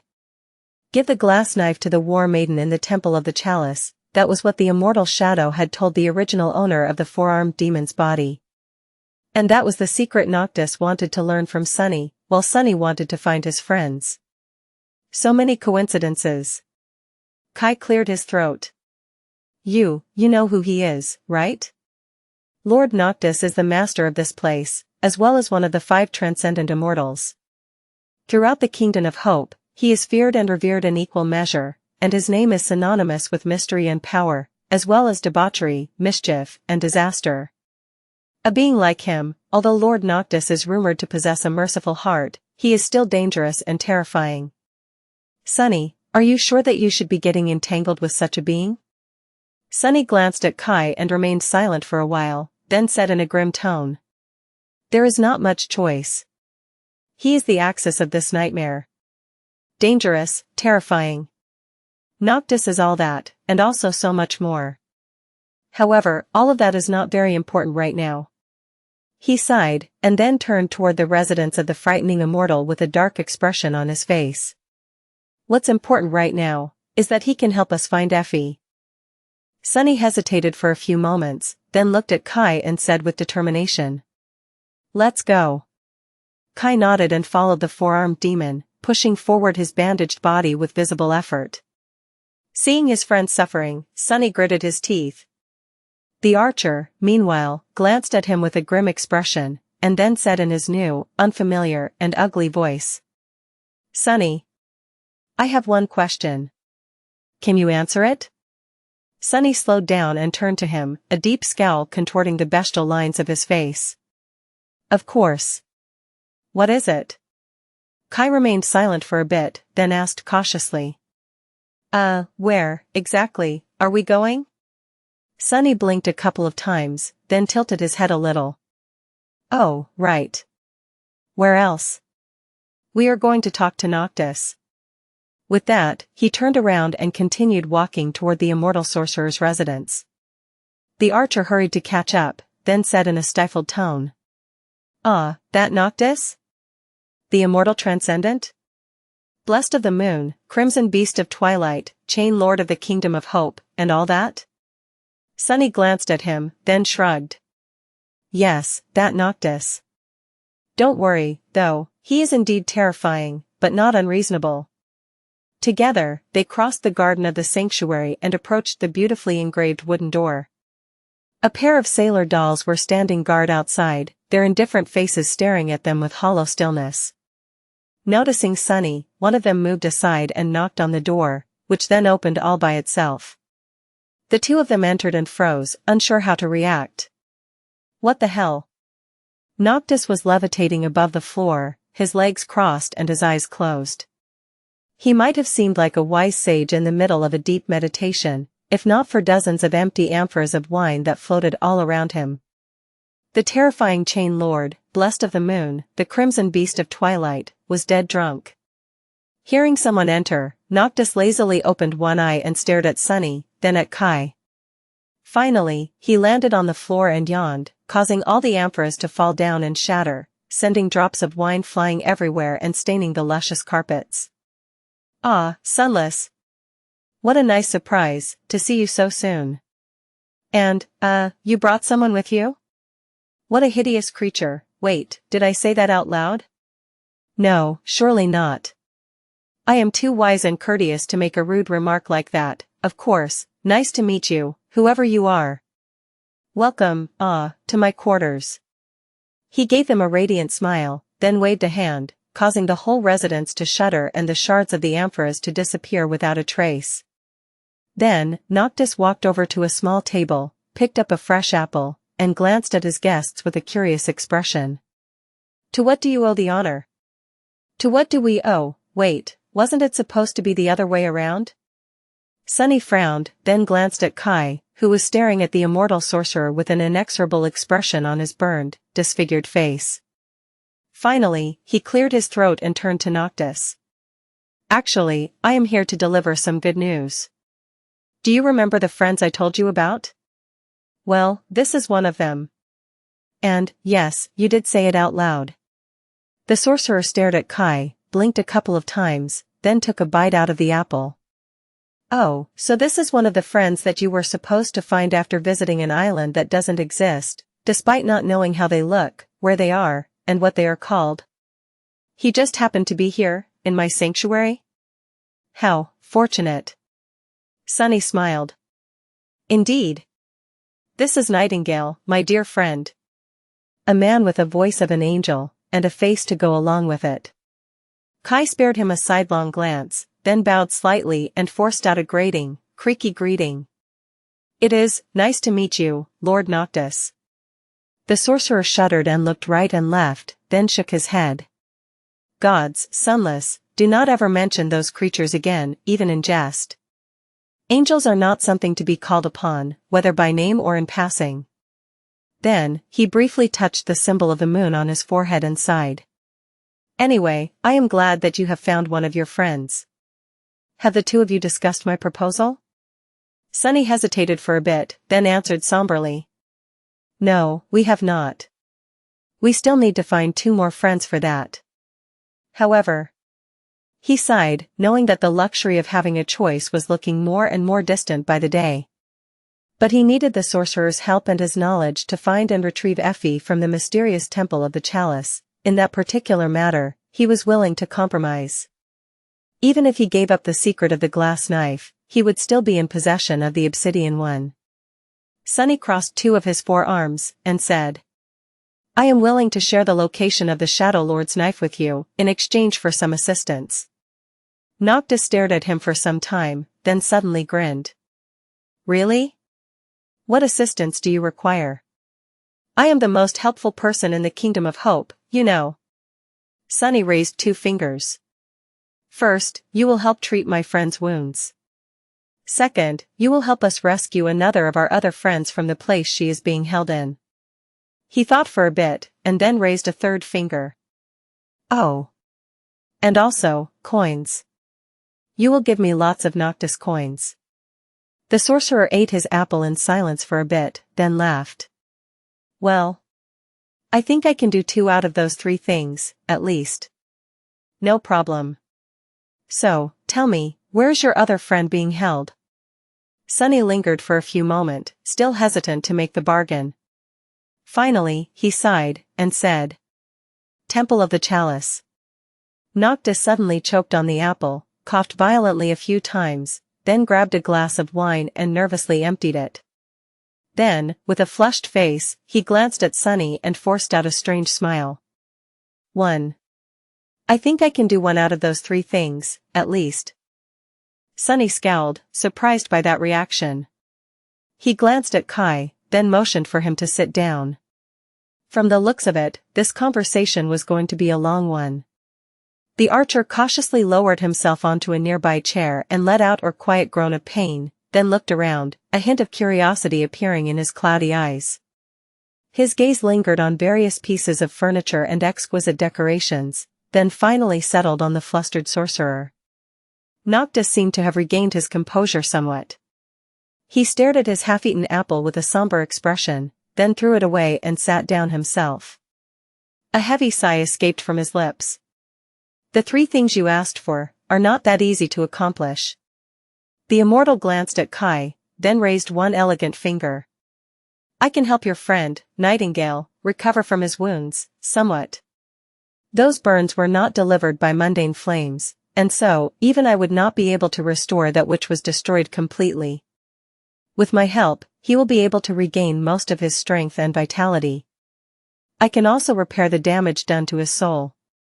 But the flames, their mark will remain. Unless you want me to build him a completely new vessel, of course. Noctis smiled, and then glanced at one of the wooden mannequins, which was in the process of disposing of the carelessly discarded apple. Something like that, but much better. Kai shivered.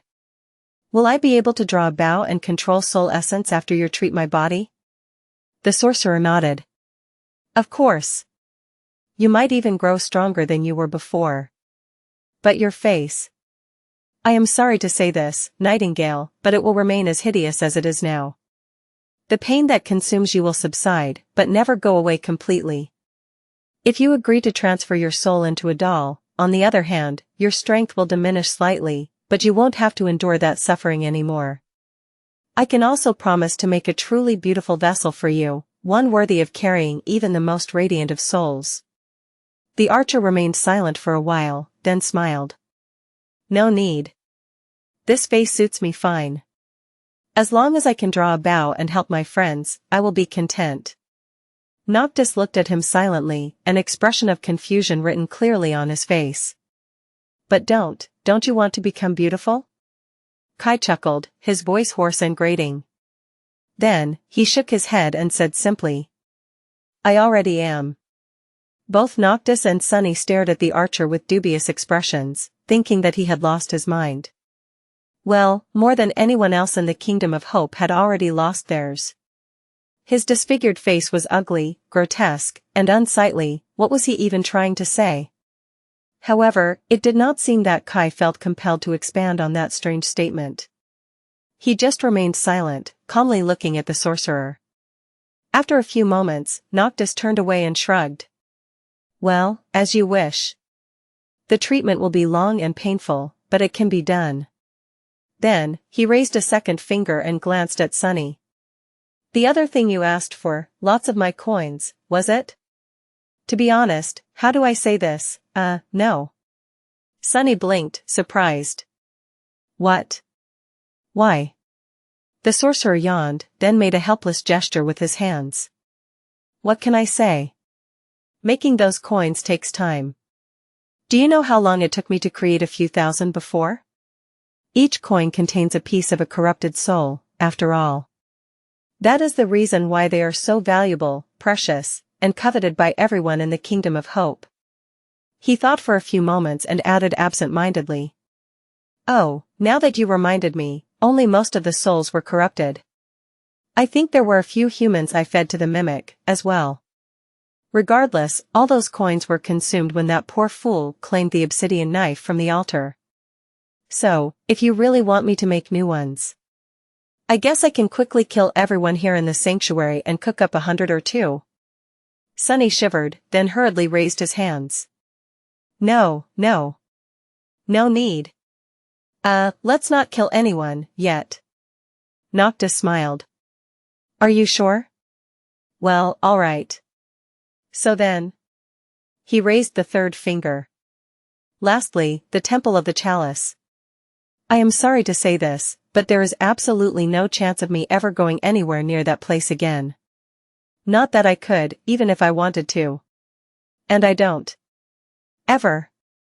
Sunny stared at the sorcerer with a deep scowl, then gritted his teeth. Why? What is so terrible about that place? Noctis shivered, then sighed and nervously sipped his wine. Oh, it's not that it's terrible. It's just that men aren't allowed to enter the temple, unless they are serving a woman. They put that rule in place, after the last time I visited. Sunny really tried to not let his face change, and simply glared at Noctis, his eye twitching. Uncomfortable under that murderous gaze, the sorcerer shrunk and looked away. A low growl escaped from Sunny's mouth. Who cares? You are one of the chain lords. What can they do if you decide to break that rule? Noctis chuckled nervously. You don't get it.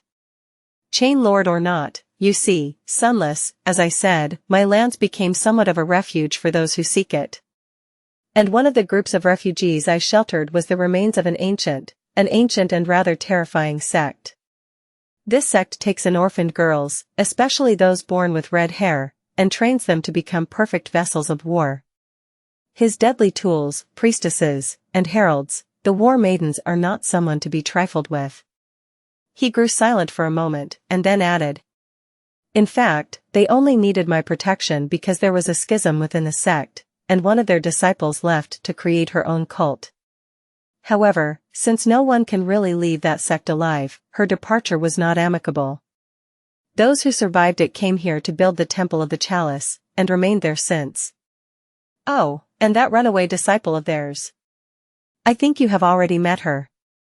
Sunny grew cold and leaned back, feeling both of his hearts skip a couple of beats. Then, he closed his eyes for a few moments, and finally said in a hoarse voice. Do you mean to tell me, that the sect that dwells in the Temple of the Chalice, is where Solvain comes from? Noctis nodded and gave him a ghostly smile. Exactly. That is where that fiend was raised. And there is a bunch of little monsters just like her being trained there as we speak. I mean, no one can really compare to Solvain, but they are not too far off. So you can understand why I am reluctant to break my word and make enemies of the war maidens, right? Sunny remained silent for a while, and then sighed heavily. Holding the emerald amulet in one of his calloused hands, he thought. Well, tough luck. Because that is exactly where the glass knife is.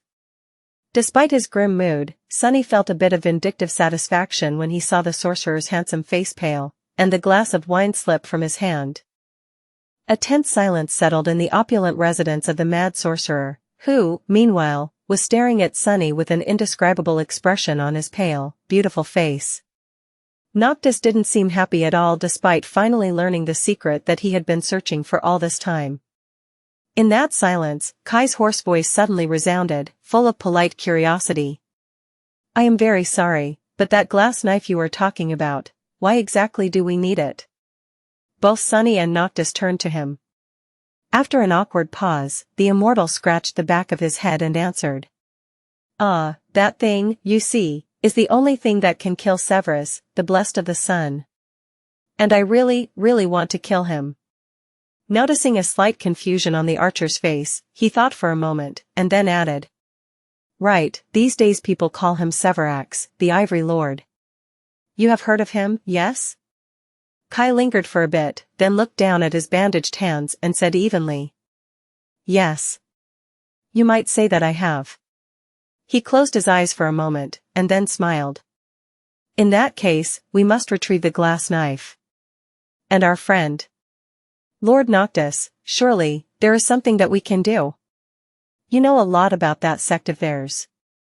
Is there a way for you to enter the Temple of the Chalice, find both the knife and our friend, and bring them back to the sanctuary? Noctis stared at him for a while, then shook his head. No, there is no way for me to invade the temple. At least not without destroying it completely, which would doom that friend of yours along with the rest of the sect. Sadly, that is also one of the places I can't infiltrate in disguise. Infiltrate it again, I mean. Sunny and Kai glanced at each other, and then, the archer cautiously asked. If that is the case, what if we infiltrate it, instead? The sorcerer stared at them with surprise, and then laughed. Sunless and Nightingale, what a strange pair you are. Do you not know fear? I have just told you how frightening the war maidens are. Sunny smiled, showing his sharp fangs, and then shrugged. Kai shook his head and answered for both of them, saving him from having to do so. Oh, on the contrary. Both of us are actually very cowardly.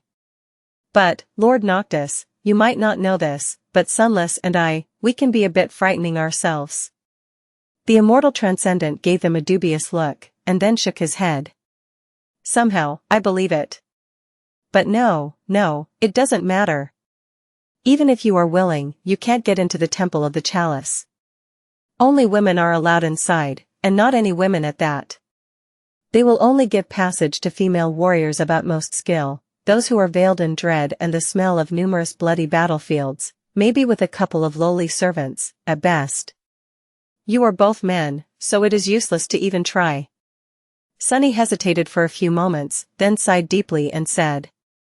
Actually, that won't be a problem. Noctis blinked a couple of times and looked at him with confused amusement. How so? Sunless.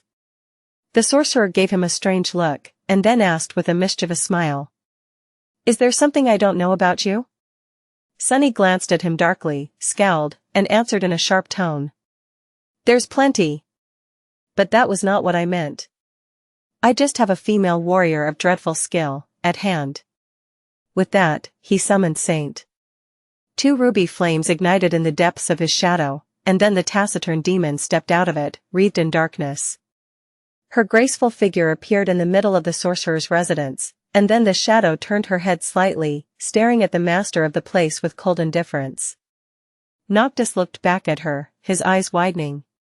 His lips trembled. That. The sorcerer leaned forward, his expression frozen, and then suddenly clenched his fists with excitement. That armor. The design. The fit. Oh, gods, who forged that masterpiece? Sunless, please tell me. Saint tilted her head a little, while Sunny and Kai stared at the immortal transcendent with inexorable expressions. After a few moments of dead silence, Sunny cleared his throat. Actually, I am not sure. Prince of the Underworld, I think. Wait, haven't you seen me wearing a similar armor? Noctis glanced at him with confusion, then waved a hand dismissively. If I did, you must have not done it justice. This beauty, however, so it was Hope's little brother, huh? Who knew he had such impeccable taste? Finally, the sorcerer became aware of his surroundings and moved his gaze up, staring right into Saint's ruby eyes. His smile widened but then grew rather strange. He glanced at Sunny with confusion. Sunless, this is one of your shadows, yes? How come she is more powerful than you? Oh, did you inherit this sublime creature from the Shadow Lord? That rogue, he had been hiding such a treasure from me all that time. Sunny did not like the way Noctis was looking at Saint one bit. In fact, he suddenly felt a very strong impulse to wipe the lecherous smile off the immortal's face, which would not have been very wise, considering who that immortal actually was. He gritted his teeth. No. If you must know, I've created her myself. And also, she can hear you. Have some manners, will you? Noctis froze, then flinched and suddenly turned very courteous. Sorry. He glanced at Saint, then walked around her, studying the taciturn demon with a very serious expression. The shadow didn't move, seemingly uncaring of his presence. Finally, the sorcerer returned to his previous spot and smiled. That shadow of yours might indeed be allowed into the temple of the Chalice. She has a presence about her. Even I am impressed. The two of you will pose as her servants, I assume? Sunny and Kai looked at each other, then nodded. The sorcerer turned away, thinking, then said thoughtfully. That might actually work. Once you are inside, you can find your friend and locate the glass knife. That will be extremely dangerous, but not impossible. If you succeed, I can ensure your safe escape, however. Noctis glanced at them, his expression growing somber. Sunless, Nightingale, if things go wrong inside the Temple of the Chalice, even I won't be able to save you. You will be on your own, so ask yourself seriously whether or not rescuing your friend is worth risking your lives over. You can make new friends, you know, but you can only die once. Kai looked at the immortal sorcerer, and smiled. It's worth it. Sunny wasn't so quick to speak. After a while, he snorted and looked away. I don't make friends easily, so the ones I do have are extremely valuable. One has to protect their valuables, you know? That's just basic logic. He glanced at Noctis with a dark expression and added. Besides, who says that you can only die once? I have already died 100 times, and that was just after meeting you. Killing me is really a very troublesome endeavor. After their conversation with Noctis was done, Sunny and Kai left the sorcerer alone. The immortal needed some time to make preparations, so they had a few hours left before the archer's treatment was going to begin. After that, they were not going to see each other again until it was over, which would take at least a week. Walking through the beautiful garden of the sanctuary, Kai remained silent for a bit, and then said with a smile. Well, I think that went well. Sunny glanced at him with a dark expression. You think? The archer shrugged, then frowned a little. The bandages covering his disfigured face moved, revealing a confused expression. Did it not? Sunny shook his head. No. We have been swindled, actually. Think about it. I wanted to get 3 things out of Noctis in exchange for revealing the location of the glass knife to him. Heal you, rescue Effie, and receive his enchanted coins. Not only did he force the secret out of me without even lifting a finger, he even fooled us into retrieving the knife in his stead, while thinking that it was our own idea, no less. He grimaced, then let out a heavy sigh. Scary. He is a cunning trickster, and my own mind seems to be dulled by the curse of hope. Still, all is well. Noctis will heal your body, nothing else matters. Kai frowned when Sunny mentioned Hope's influence, but didn't ask anything, revealing that he had made the discovery himself. After a while, he said. When you put it like that, I do feel a bit foolish. But, Sunny, if you knew that we are being swindled, why didn't you try to drive a harder bargain? Sunny shrugged. There was no point to. I did not expect him to honor all 3 of my requests, anyway, 2 of them were just for show. While those coins of his are useful, I can do without them. As for rescuing Effie, that is our own task. I would not have entrusted it to an outsider, especially an ancient transcendent with mysterious motives. He remained silent for a few moments, and then added. We will have to ally ourselves with at least one of the chain lords in order to conquer this nightmare, but becoming dependent on someone else's strength is a slippery slope. In the end, we can only put trust in our own efforts. Kai tilted his head a little. So, those 2 requests were just bait, and your real intention had only been to get Noctis to heal me? Lost in thought, Sunny simply nodded. The archer smiled, then mumbled under his nose. I wonder who swindled whom, then. They reached their corner of the garden in silence and sat down on the grass. There was so much Sunny wanted to tell Kai, and so much he wanted to ask. He was sure that Kai felt the same. But without even having to say anything, both of them decided to remain silent. They had already shared some things about their experiences in the nightmare, and as for details, that was going to have to wait until the cohort was back together. Even knowing that it was foolish, they both held on to the feeling that by postponing this conversation, they were somehow increasing the chances of the other two members joining them unharmed. After a while, Kai asked. Do you think that she is alright? Effie? From what Noctis said, that sect is incredibly ancient, formidable, and cruel. If Effie was sent into the body of a disciple, with her temper. I hate to admit it, but I am afraid for her. Plus, none of the maidens is allowed to leave that temple alive. How are we going to take her away? Sunny remained silent for a few moments, then shook his head. Effie is more resilient than any of us. Don't forget, she survived in the Dark City far longer than you or I, completely alone. She held the line during the siege of the Spire and survived that, too. Effie will be fine. The war maidens are not as formidable as you might think, either. After all, the Temple of the Chalice is destroyed in the future, and all of them are dead. I've seen the bones myself. His face grew somber when he remembered the furious race whom he had slain to create his third core. Who could have known that the ruin he had already explored and the Temple of the Chalice were one and the same? Judging by the destruction that reigned over the ancient temple in the future, someone was going to obliterate the fearsome sect between then and now. The war maidens weren't invincible. Kai sighed. What about Cassie? There is no sign of her. She is not like the rest of us. Her combat skill is commendable, but her aspect is not tailored toward direct confrontation. And with how terrible her flaw is. He grew silent, reluctant to finish the thought. Sunny grinned. Cassie? She is the last person you should be worried about. Believe me, she is doing fine. Probably better than any of us. At least, that was what Sunny wanted to believe.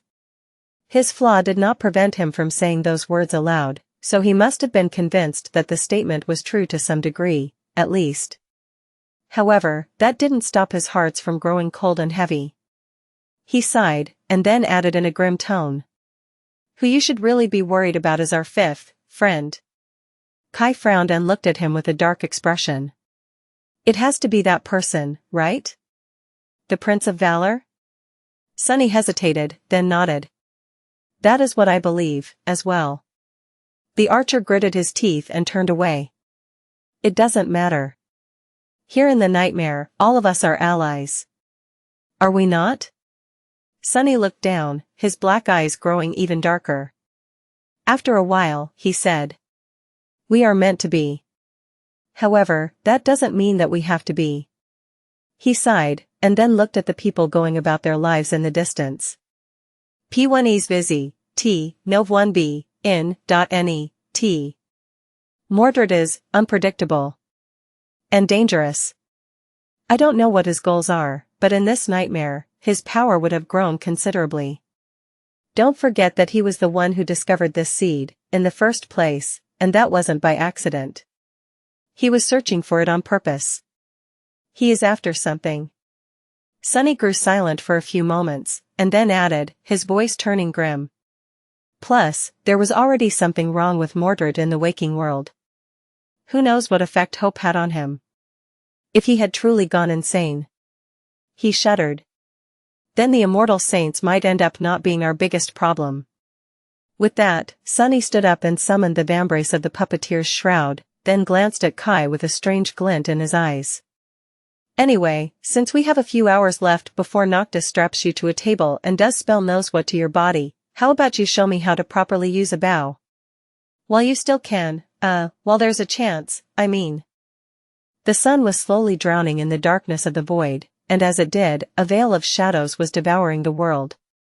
The western horizon was still aflame with the scarlet pyre of the sunset, but the somber night was already approaching from the east. On a desolate island covered by tall pillars of jagged rock, a numinous temple stood, its beautiful stone walls painted red by the light of the drowning sun. All around it, countless swords were thrust into the petrous ground, rising from it like a solemn graveyard of steel. There was only one path through the forest of blades, and as the twilight of dusk approached it, a dull, echoing ringing suddenly resounded from the darkness, then traveled through it, slowly growing closer and closer. It was the sound of adamantine hooves ringing against stone. Soon, four crimson flames ignited in the shadows, and then revealed themselves to be four eyes. Two belonged to a Stygian destrier, the other two to its dark rider. The steed was black as night, with dreadful horns crowning its head. It walked forward with a steady pace, fearsome and noble, lean muscles rolling under its lustreless coat. The rider was a graceful woman in intricate onyx armor, her face hidden behind the visor of a closed helmet, with only ruby lights shining through it with indifferent resolve. Her presence was both calm and fearsome, full of quiet confidence and frightening strength. The blade of a great odachi rested on her shoulder, its steel as dark as the heart of the night. 2 steps behind the taciturn knight, 2 creatures walked with their gazes lowered to the ground. One was a towering, four-armed demon dressed in a black kimono, his dark hair tied with a silk ribbon. The other was a strange human with skin that resembled polished bark, wearing a fitting dark garment made of soft silk, his disfigured face hidden behind a wooden mask and drowning in the shadow of a deep hood. Neither of them was armed. The Dark Knight led her horse to the first steps of the path through the graveyard of swords and stopped, waiting. Her ruby eyes burned with cold calmness, as if the woman had a heart made of stone, incapable of feeling fear, unease, or trepidation. Her servants, however, were not as aloof. Both stole glances at the magnificent stone temple, tension clearly written on their faces. A few moments later, the human asked quietly, "It is too late to turn back, isn't it?" The demon did not respond, not that he was capable of speaking in the human tongue. Instead, he simply nodded, then froze, as if sensing something. The other servant sighed and grew silent, as well. There was no one and nothing around them, just the pillars of jagged rocks and the swords thrust into the ground. The island was awash in the blood-red radiance of the dying sunset, with deep shadows nesting in the spots from where the sunlight had already fled. A gust of wind suddenly blew, bringing with it the smell of iron. And then, out of nowhere, they were surrounded by a dozen silent figures. All of them were beautiful women, wearing light garments made of red silk. Their bodies were slender and supple, their skin smooth and soft. The sight of them might have been alluring if not for the sharp coldness of their eyes, the ruthless expressions written on their tantalizing faces, and the murderous glint of their blades, all aimed at the uninvited guests. Sunny shivered. Damnation. Noctis had not been joking when he described the war maidens as fearsome.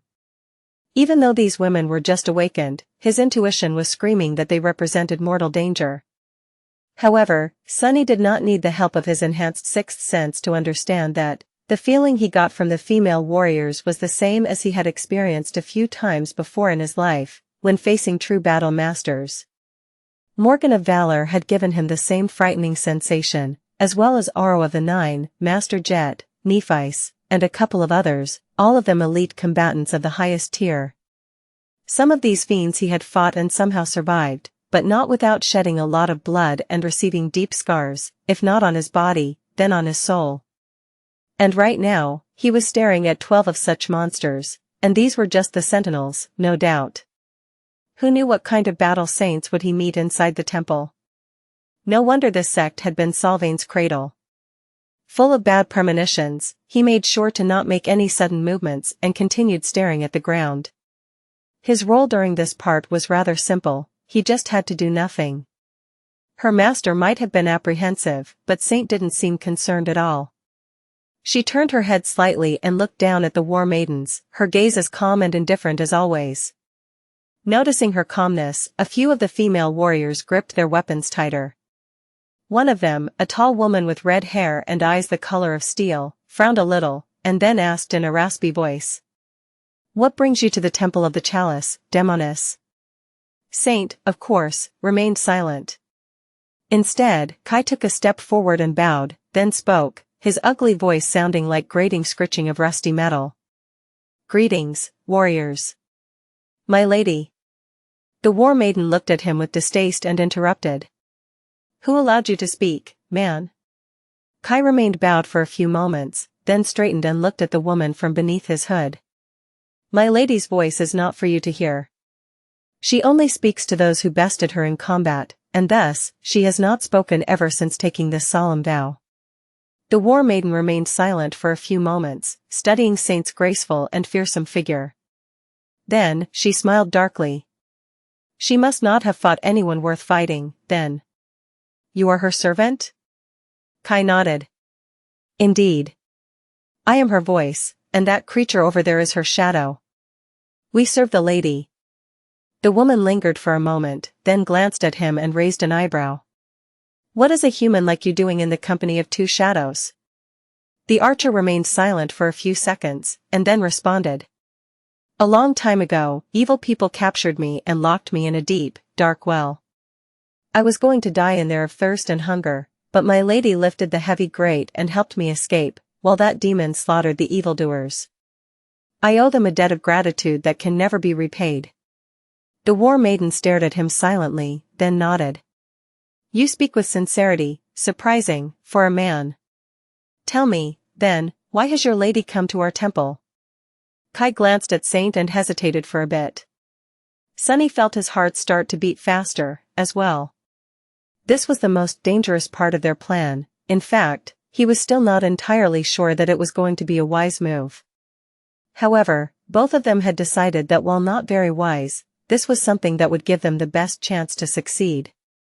Full of tense anticipation, he silently gritted his teeth. Finally, the archer looked at the war maiden and said, his voice calm and steady. She has come to take back that which belongs to the shadows.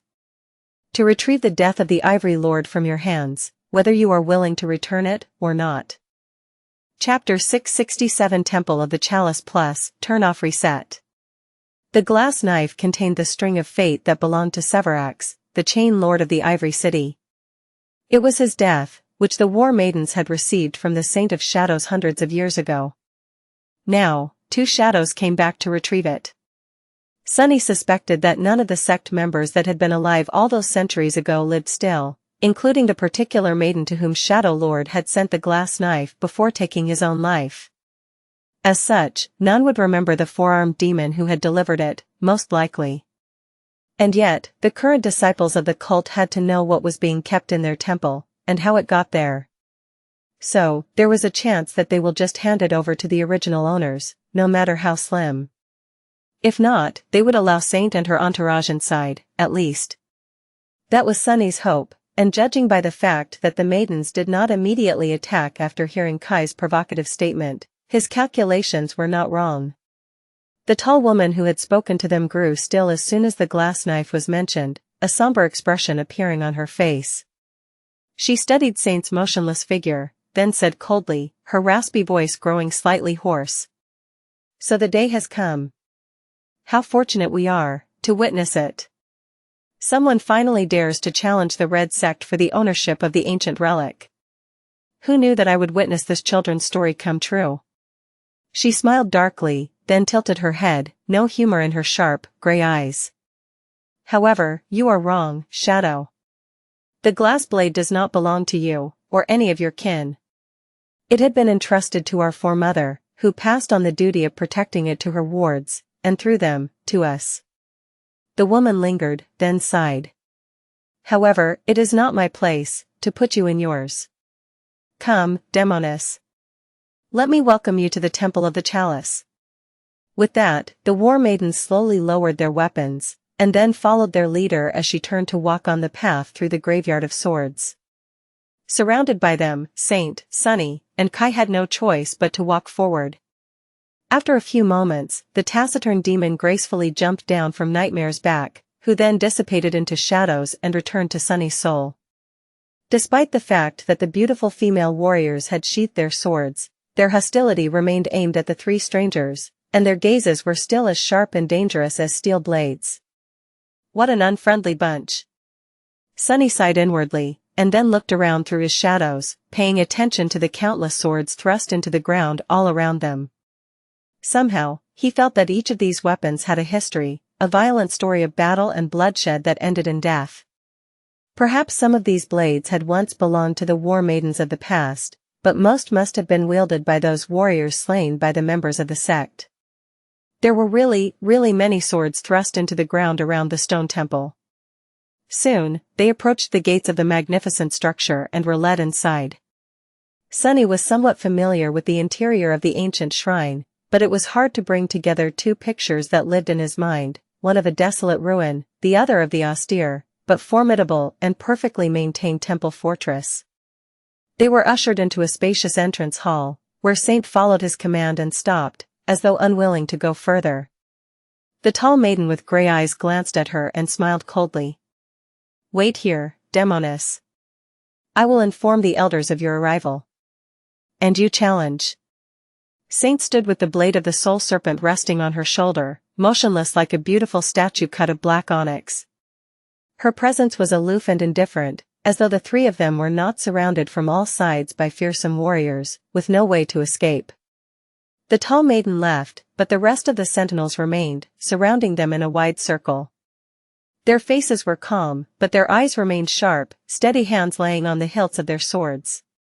Under their gazes, Sunny didn't dare to send one of his shadows to scout around the temple, however, he also didn't need to. Instead, he listened to the sounds surrounding them with curiosity. The temple of the Chalice seemed silent, but somewhere far away, a repeating sound could be heard, the sound of something blunt hitting flesh over and over again, and an occasional rattle of chains. Disturbed, he frowned slightly, and then glanced at Kai. The archer stood on the other side of Saint, his face hidden in the shadow of a deep hood. His pose seemed both polite and relaxed, however, Sunny could feel a strange tension hidden behind this casual stance. He frowned, and then moved his hand slightly, attracting his friend's attention. Kai lingered for a moment, then spoke in the language of the waking world without turning his head. "Yes, I found it." Why would Sunny need to use his shadows to explore the temple if he had Nightingale by his side? Kai's awakened ability, after all, allowed him to see far and wide, and even peer through solid objects. Very few things could hide from his gaze. So, his task was to locate one of the two things they were looking for, the glass knife. And just in a few minutes, he had already succeeded. Kai, however, did not seem too happy. "Sunny, I think we might have a slight problem." "Damnation." Sunny scowled, not liking the tone of his friend's voice one bit. He turned his head slightly, glaring at the young man in the wooden mask. The archer sighed. "You see, in the center of the temple, there is a large hall. And in the center of that hall stands a giant stone chalice. The chalice is filled to the brim with raging white flame. That fire is just like the fires that burn in the sky below. In fact, I am pretty sure that one of those orbs of divine flame is somehow contained within it." He lingered for a moment, and then added grimly. "The glass knife is on the bottom of the chalice. Right in the middle of the annihilating divine flame.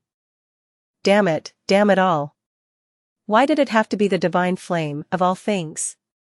The three of them were finally allowed into the central hall of the temple, where a tall chalice cut of a single slab of grey stone stood, full of blinding white fire.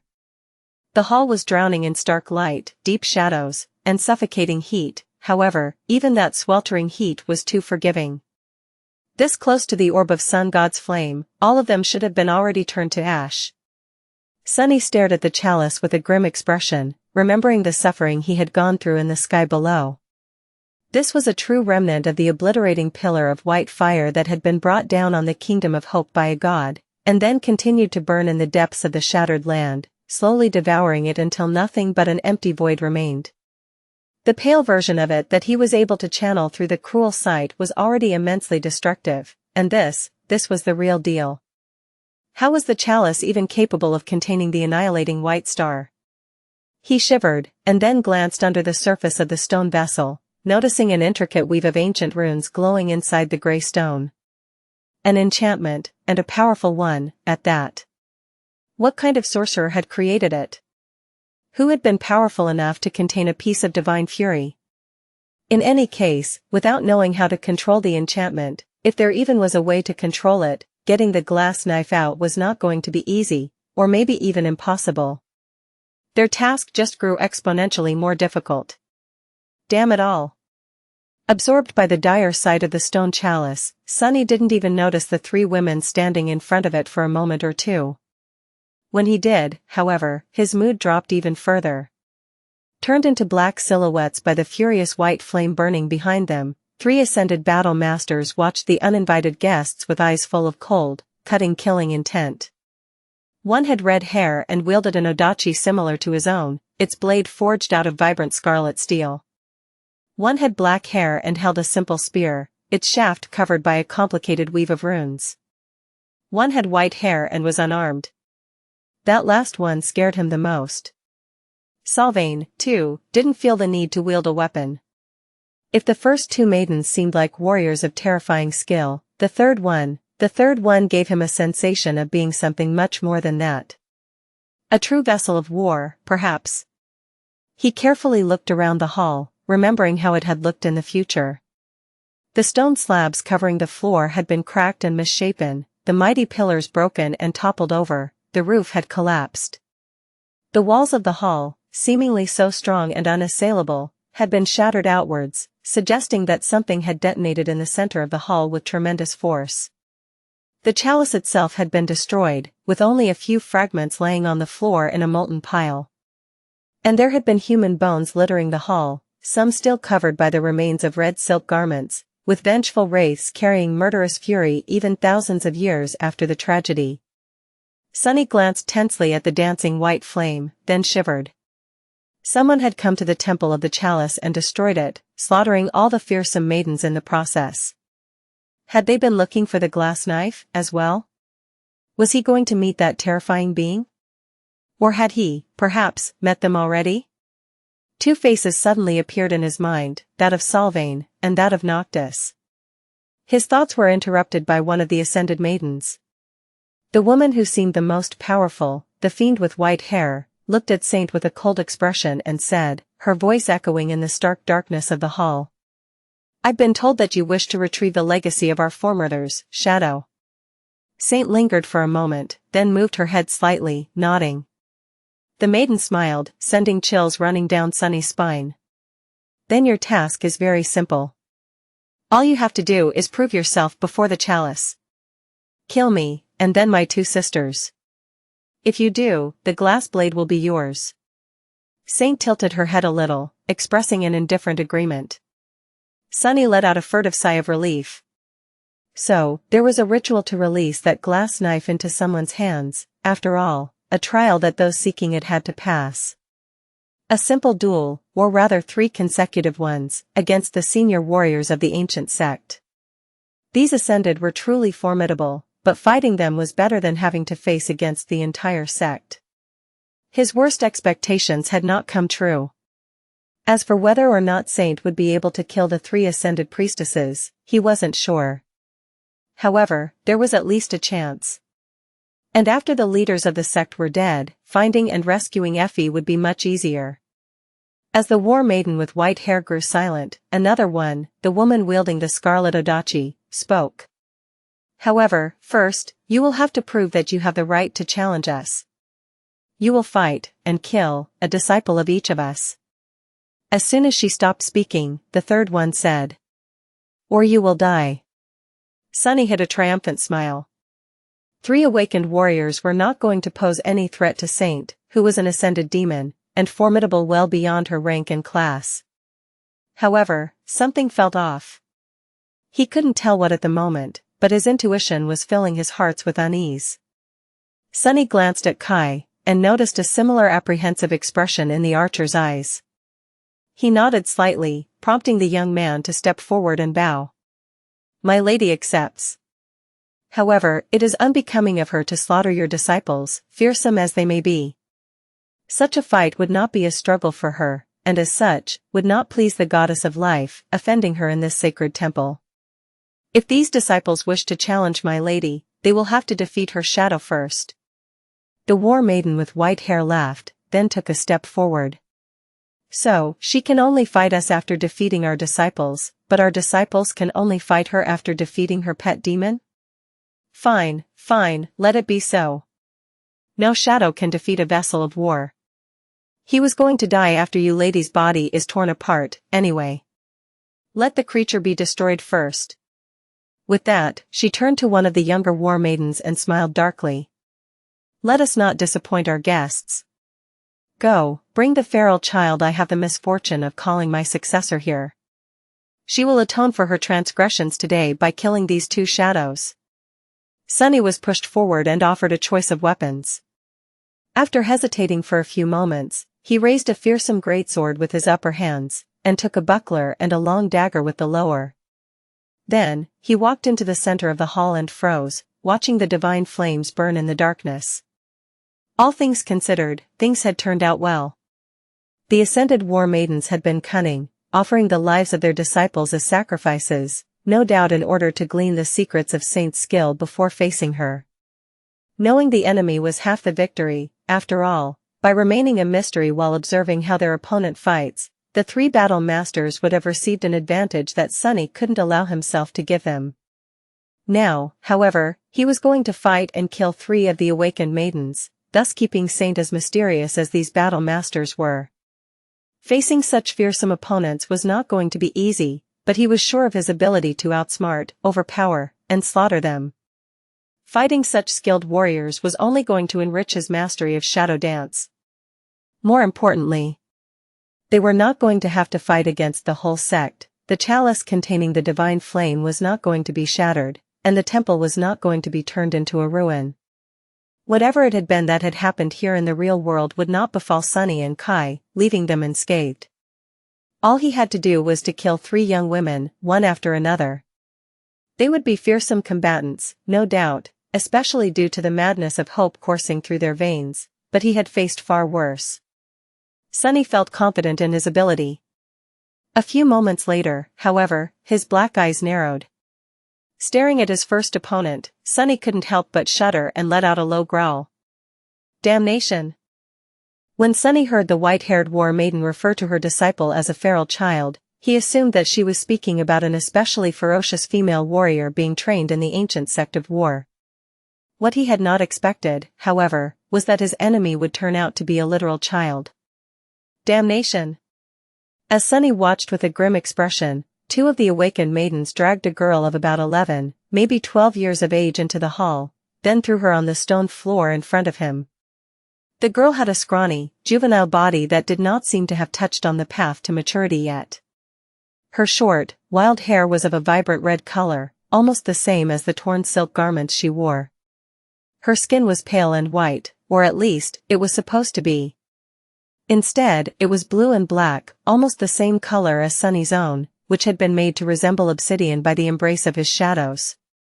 The girl had obviously been often and cruelly beaten, to the point that it was hard to notice a spot free of bruises on her once tender body. The whites of her eyes were hidden by the cloudy red layer of blood that had burst from ruptured vessels, making the child look like an actual beast. Hitting the floor, the girl remained motionless for a few moments, then let out a long sigh and slowly stood up, lean muscles rolling under her bruised and lacerated skin. Even though she seemed tall for her age, she was still too small to reach up to Sunny's chest. Curse these mad witches! Suddenly full of fury, he glanced at the 3 ascended war maidens with a dark expression, then looked down at the abused child in front of him. Was this whom he had to kill? Just a few moments ago, the task seemed so easy. The girl, meanwhile, finished picking herself from the floor and faced the war maidens with an insolent, contemptuous expression on her bruised face. With wild flames burning in her eyes, she spat a bit of blood on the floor and then bared her teeth in a feral grin. What now, you old hags? More training? Ah, and here I was just starting to enjoy my daily punishment. Despite the rude words and the recalcitrant tone, the girl's voice was soft and childishly high, and as the result, what she had meant to sound defiant ended up sounding comical instead. Flustered by that, she gritted her teeth, and then proceeded to make a rude gesture with her hand, as if to better articulate her point. Sunny's heart suddenly grew cold. His flinched slightly, his pupils widening in shock. No, no, no, no. He was already torn about the fact that he would have to kill a child, and this was going to be a battle to the death, whether he wanted to or not. The war maidens had made it abundantly clear. Showing mercy would be the same as admitting defeat, thus surrendering both his own life and that of Kai to their slaughter. But when the girl spoke, things took a turn from bad to worse. Because even if he had not recognized that tone, which he instantly did, Sunny was pretty sure that the inhabitants of the Kingdom of Hope were not in the habit of expressing their meaning with their middle fingers. That was a thing humans in the waking world did. Which left only one possibility. The feral child in front of him was Effie. God damn it. Now, there was no chance at all that he would kill his opponent and follow the ritual set for them by the maidens. All that stuff about not having to fight the entire sect he had felt relieved about a few minutes ago? Any possibility of that was basically gone. How were they going to get out of this one? He gritted his teeth, a low growl escaping through them. Hearing it, the senior war maiden smiled coldly, and then stared at Effie. No training today, insolent child. Instead, a test. We have guests today, you see. Kill them, and I might order your older sisters to feed you today. You have been demanding food, have you not? At the mention of food, a somber expression appeared on the girl's bruised face. She hesitated for a moment, and then turned around, searching for these guests she was supposed to kill. Because of how the hall was lit, the figures of everyone who stood near the entrance and along the walls, Saint, Kai, and dozens of war maidens who were here to witness the challenge, appeared as dark silhouettes. The only one whom she could clearly see was Sunny. Effie stared at his abdomen for a few moments, confused. Then, she slowly craned her neck, looking higher, and then higher still. Her face gradually grew paler and paler, until a hint of fear appeared in her eyes. Whoa, hey there, big guy. She shivered, then glanced back at her teacher. Are you joking? I am supposed to kill that monster? The war maiden shook her head. Not a monster. A demon. Why, are you not hungry? Effie lingered for a few moments, then asked in a little voice. Do I get any weapons, at least? The white-haired warrior chuckled cruelly. Your fists should be enough. Use your tongue if they're not, it has been sharper than a blade lately, after all. The scrawny girl grimaced, then sighed and clenched her fist, turning to Sunny with hunger and resentment mixing in the bright eyes. Her soft voice resounded in the hall, full of reluctant determination. All right then, let's kill a demon, the things a girl must do to earn a dinner. Sunny lowered his sword, staring at her with furious intent. You idiot. It's me. Are you going to recognize me or not? A weave of runes suddenly ignited on the stone floor of the hall, creating a circle around them. There was some sort of a barrier preventing either from escaping now, and outsiders from offering them help. The only ones left inside were Sunny, Effie, and the 3 war maidens standing in front of the chalice. Sunny hissed, trying to get the child to look at him. Crap, the emerald amulet, I better get it right now. He released the hilt of the greatsword with one hand, intending to use it to fish out the amulet from the folds of his kimono. If Effie doesn't recognize me, I'll have to really fight her until I come up with a plan. Luckily, she is just an awakened.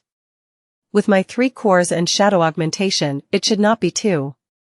Before he could finish the thought, however, the scrawny girl suddenly lunged forward with shocking speed and struck him in the abdomen with her tiny fist. The towering 4-armed demon folded like a piece of paper, spat a torrent of blood, and was thrown a dozen meters back like a weightless doll. Crashing into a stone pillar, he sent a net of cracks running through its gray surface and then rolled down to the floor. Stunned by the tremendous, ridiculous force of that single blow, Sunny tried to push air into his 4 empty lungs and stared at the little girl with dread. Right. That is Effie, all right. Curses. Because of Effie's easygoing personality and affable attitude, it was easy to forget just how fearsome of a warrior she was. Out of all the members of the cohort, she had survived on the Forgotten Shore the longest. She had done so while hunting down nightmare creatures on the cursed streets of the Dark City all alone, as well. Mostly because anyone willing to help her would have been disposed of by the ruler of the Bright Castle, who had been scorned by her rejection. The fact that the young huntress had never bowed to his demands despite the black mark placed on her only went to show how unyielding her will really was. Her aspect made Effie a perfect instrument of war. While not as drastic as the dire, but narrow speed augmentation caster had possessed, it was still great and wondrous. More importantly, it was an all-around enhancement: speed, strength, agility, endurance, resilience. Every facet of her physicality was elevated to an inhuman level. Sunny knew of her abilities better than most, since Effie had taught him how to wield a spear. However, due to the fact that their lessons had taken place in the real world, where the huntress was bound to a wheelchair, he never experienced her full strength in a fight himself. Until now. Crap, that really hurt. Before, Sunny had hoped that their strength would be more or less equal, considering that he was augmented by 3 shadows. However, it was not even close. That one blow almost shattered his body into pieces. That was only made more bizarre by the fact that it had been delivered by a scrawny child. Maybe if he had an additional shadow, or 2. Sunny had become much more powerful, but Effie had grown much stronger after the Forgotten Shore, as well. Her core was now fully saturated. More than that, while Sunny had been surviving in the Red Colosseum, she had survived a hell of her own, it seemed. Being tortured, taught, and tempered by the cult that had created Solvane, of all people. Sunny spat some blood, gritted his teeth, and slowly stood up. This is not good. The little girl glanced at him with surprise and tilted her head a little. Huh, still alive? Damn, tough bastard. He thought of taking out the emerald amulet once again, but Effie gave him no time. A split second later, she was already upon him, her leg flying through the air toward his ribcage. Sunny had no time to think about anything. He didn't want to hurt his friend, but he also didn't want to die. And getting hit by this bruised, wild, monstrous girl was going to kill him soon enough, no doubt. I need to slow her down. Even if his ribs survived Effie's wicked kick due to bone weave, the organs protected by them were not that resilient. The shock would surely rupture something important. Gritting his teeth, Sunny thrust one of his lower hands forward, putting the sharp blade of the dagger in the path of Effie's small, bony, and bruised leg. She was going to have to rethink that attack or risk having her calf cut wide open. Unless, she was using her second aspect ability, of course. Curseda. The dagger slid off the girl's skin without leaving even a scratch on it, as though it was made out of tempered steel. Luckily, Sunny had expected this outcome and was already dodging out of the way. Effie's shin hit the pillar instead of his side, sending a rain of large stone chunks and sharp shards flying through the air.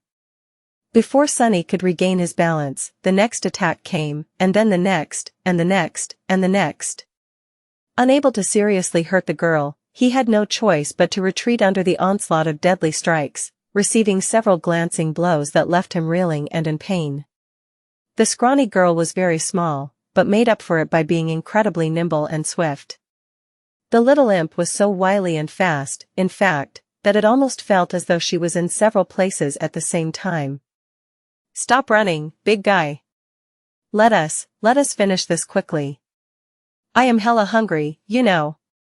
Arg, would you slow down for a second, you devil child? Sunny growled with unrestrained fury and brought the greatsword down, creating some space between himself and the advancing girl. He felt very, very, very frustrated. All he had to do, for now, was to let Effie know who he was. That was not very hard to do. There were many ways, really. He could use one of his shadows, or summon a familiar memory, if only she gave him a damned moment to breathe and think. The problem was that Effie did not. She was also not fighting in any style Sunny was familiar with. He knew her usual technique pretty well, but this assault had nothing in common with it. In fact, her current ferocious style was leagues beyond what the huntress had been capable of in the past, both in terms of purpose and lethality. It was sort of breathtaking. Even when performed by a scrawny child. A memory was the easiest option, since summoning one took only a thought and several seconds. However, that was also the worst option, because doing so would reveal his ability to summon things out of thin air to the maidens. He and Kai had not gone through the trouble of appearing unarmed just to give that advantage away immediately. Think, you fool. There had to be a better way. Sunny deflected another devastating kick and took a step back, then froze for a split second, and threw his buckler away. The thing was hideously bent by now, anyway. With one of his hands now free, he made it into a fist, sent it flying forward, and extended his middle finger with a vicious snarl. Effie, who was already preparing to launch another attack, blinked a couple of times, then looked up at the towering demon with confusion. Huh? Finally.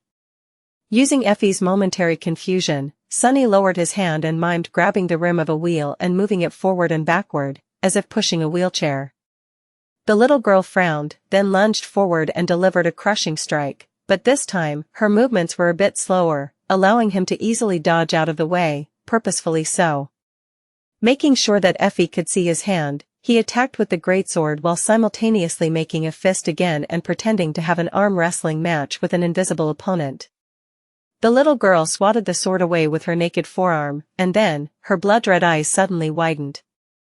She craned her neck and stared at the towering demon with an inexorable expression, then blurted out in a soft, childish voice. Doofus? Thank God, took you long enough. Sunny pretended to attack her with the dagger, then dodged a similarly half-hearted kick, and gave the little girl a short nod. Effie's face trembled, and then, she whispered. Why the spell are you so damn tall? Sunny stared at the little girl, trying not to lose his composure.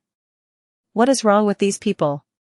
He had 2 horns, a mouth full of sharp fangs, long claws, and 4 damned arms, and yet, the first thing that both Effie and Kai had reacted to was his height. Was he not allowed to be tall, for once? Continuing to pretend to fight the monster's child in earnest, he pointed to his chest instead of an answer. Effie, too, slowed down her relentless assault a bit, just enough to give him some breathing room without making her changed attitude obvious. A few moments later, when they were close to each other, she hissed quietly. Let me guess, you saw the message I left that said to not come to the Temple of Chalice, and, naturally, decided to do the exact opposite. Sunny spun, avoiding her fist, and raised 2 fingers. The girl frowned. 2, someone else is with you? Cassie? Kai? Ah, it's Kai, so, both of you decided to ignore my warning. She deflected his dagger to the side, grimaced when it slid over a barely healed laceration on her forearm, and then squeaked in her childish voice. Well, good. I might have been too full of myself, thinking that I would be able to actually escape this damned place. So. I am really, really glad that you came. Sunny thrust his greatsword forward, narrowly missing the girl's head, and then let out a low growl. Effie gritted her teeth. But, Sunny, we have 2 problems. One is that these lunatics never let their disciples leave the sect alive. The second is that if one of us doesn't kill the other in this duel, my teachers are going to kill us both, so. She caught his sword with one hand, then brought her fist on its blade, shattering it and making Sunny stumble. So I hope that you have a plan. No, I know you do. Don't you? Despite how beaten and bruised the girl was, her soft voice sounded optimistic and cheerful. Knowing that Effie was confident in his ability to get them both out of this dire situation alive, somehow, Sunny felt very validated. The problem was that he did not have a plan. In fact, he didn't have the slightest idea about how to survive this mess. Yet. So, he simply shook his head, making Effie pale and grow silent. As they continued to fight, Sunny thought feverishly. He didn't see any chance of escaping the Temple of the Chalice without a bloody battle against the War Maidens, as well as any way for the 3 of them to come up on top in that battle. Effie was strong and fearsome, but she was not Sylvain. She would not have been able to fight her way out of the sect as that fiend had. With Kai and Sunny added into the equation, however, things still didn't look too good. Out of the 3, Sunny was the powerhouse. Even though his physical might was lesser than that of the Huntress, overall, he was a much, much deadlier creature. Added to that were his 3 shadows, 2 of which were ascended demons, while the 3rd was an awakened terror. Sunny alone was most likely enough to contain 2 out of the 3 senior war maidens, at least. Effie would have to handle the 3rd one, which would leave Kai alone against dozens of awakened warriors gathered in the hall. That wouldn't work. No matter how Sunny moved the elements of the theoretical battle, nothing gave them a good chance of escaping alive. However, there had to be a way. The War Maidens had been defeated in the future, after all, so they were not invincible. Thinking of the future, he hesitated for a moment, and then glanced at the massive stone chalice towering in the center of the hall, full of furious white flame. Unlike in the future, it was still whole and imposing. The complex enchantment that permeated the ancient stone holding the mass of divine fire contained inside. His face grew dim. I don't like this idea, no, I don't like it at all. Indeed, he was not happy with the seed of a plan that suddenly appeared in his mind. Not only because it would be extremely dangerous and hard to pull off, but also because going through with it had broader, far-reaching implications he didn't want to think about. But no matter how hard Sunny thought, he couldn't come up with anything else to do. If moving the elements did not work, the only way to achieve his goal was to change them. With a deep sigh, he concentrated for a few moments, and then gestured Effie to keep close. At the same time, several things happened. Outside of the circle of runes, Saint lowered the soul serpent and then outstretched one hand, which suddenly became shrouded in a swarm of white sparks. She took a small step to the side to shield Kai with her body. Both actions caused the War Maidens surrounding them to grow tense, their hands gripping the hilts of their weapons. Within the circle, Sunny had become surrounded by countless onyx threads that ensnared his body. One of his 4 hands was enveloped by a swarm of scarlet sparks, one in a black fog, and the other 2 in a swirling mass of dancing sparks of white light. The 3 senior maidens overseeing the fight frowned when they saw the 4-armed demon undergo a strange transmutation. Although just a little, their stances shifted, revealing their readiness to intervene should a need arise. But they didn't move yet, reluctant to intrude upon the duel without an undeniable reason. A few seconds later, a kite shield forged out of dull steel appeared on Saint's arm, while the odachi she held silently slid into the shadows. Sunny was suddenly clad in intricate onyx armor, holding a somber spear in one of his lower hands and an austere tachi in another. Finally, a black bow with a scarlet string and a strange arrow that seemed to be made out of a bolt of lightning appear in his upper hands. Patinet Avenger, Cruel Sight, Midnight Shard, Morgan's Warbow, Strike of Thunder, and Mantle of the Underworld, augmented by Memory of Fire. He had summoned all these memories at the same time, knowing that he might not have a chance to do so later. And there was one last memory that he had called upon. As the light around him suddenly dimmed, the shape of a small black lantern started to manifest itself in the air. Spinning around before the senior War Maidens reacted, Sunny knocked the Strike of Thunder on the string of his bow. Then, he poured a massive flood of essence into the bow and drew it, activating the Death Dealer enchantment. Unbending, enchantment's description, this adamantine bow demands a giant's might to be bent. Because of that, arrows shot from it travel as far as the eye can see, and strike with terrible strength, piercing both armor and flesh. Death Dealer, enchantment description, this bow is able to consume a large amount of essence to deliver an obliterating strike. And, finally, Caged Lightning, enchantment description, this arrow strikes as fast as a bolt of lightning, and chains its devastating damage to several nearby creatures. Feeling his reserves of essence instantly diminish by a vast amount, Sunny gritted his teeth and released the string. At the last moment, all 3 of his shadows slid off his fingers and wrapped themselves around the Strike of Thunder. And so, this ascended arrow of the 2nd tier was sent flying from an ascended bow of the 4th tier, its power augmented manyfold by the 3 shadows and the obliterating influence of the Death Dealer enchantment. A shot like that would probably be enough to kill a master. The arrow was too fast to be intercepted, as well. However, Sunny had not aimed at any of the 3 senior War Maidens. Instead, he aimed his arrow at the stone chalice. And not anywhere on it, at that. No, he sent the Strike of Thunder at the exact spot on the ancient stone surface where the weave of invisible runes was the most intense and elaborate. Sunny doubted that even this combination of powers and enchantments would be enough to deal real damage to the stone vessel. However, if he could destroy a small, but important part of its enchantment, the divine flame contained within would do the rest. As the bolt of lightning streaked through the air toward the chalice, he grabbed the little girl and dashed behind one of the columns, then knelt and hugged her with all 4 arms, covering her little body with his. At the same time, Saint pushed Kai back and raised her shield, covering them both. Before anyone could react, the furious lightning struck the side of the giant stone chalice. And then, everything became white. The bolt of darkness wreathed lightning shot between two of the senior war maidens and struck the side of the stone chalice. A flash of light drowned the hall for a split second, and almost instantly, 3 arcs of electricity tore through the air, traveling back to strike the sect leaders. Since there was no one else near them, the lightning did not chain further, spending all its might while coursing through the bodies of the ascended warriors. Sunny did not see any of that, however, because he was already dashing toward a wide stone pillar with Effie's scrawny figure held in his arms. Behind him, a single narrow crack appeared on the surface of the chalice. And through it, a furious white light suddenly shone.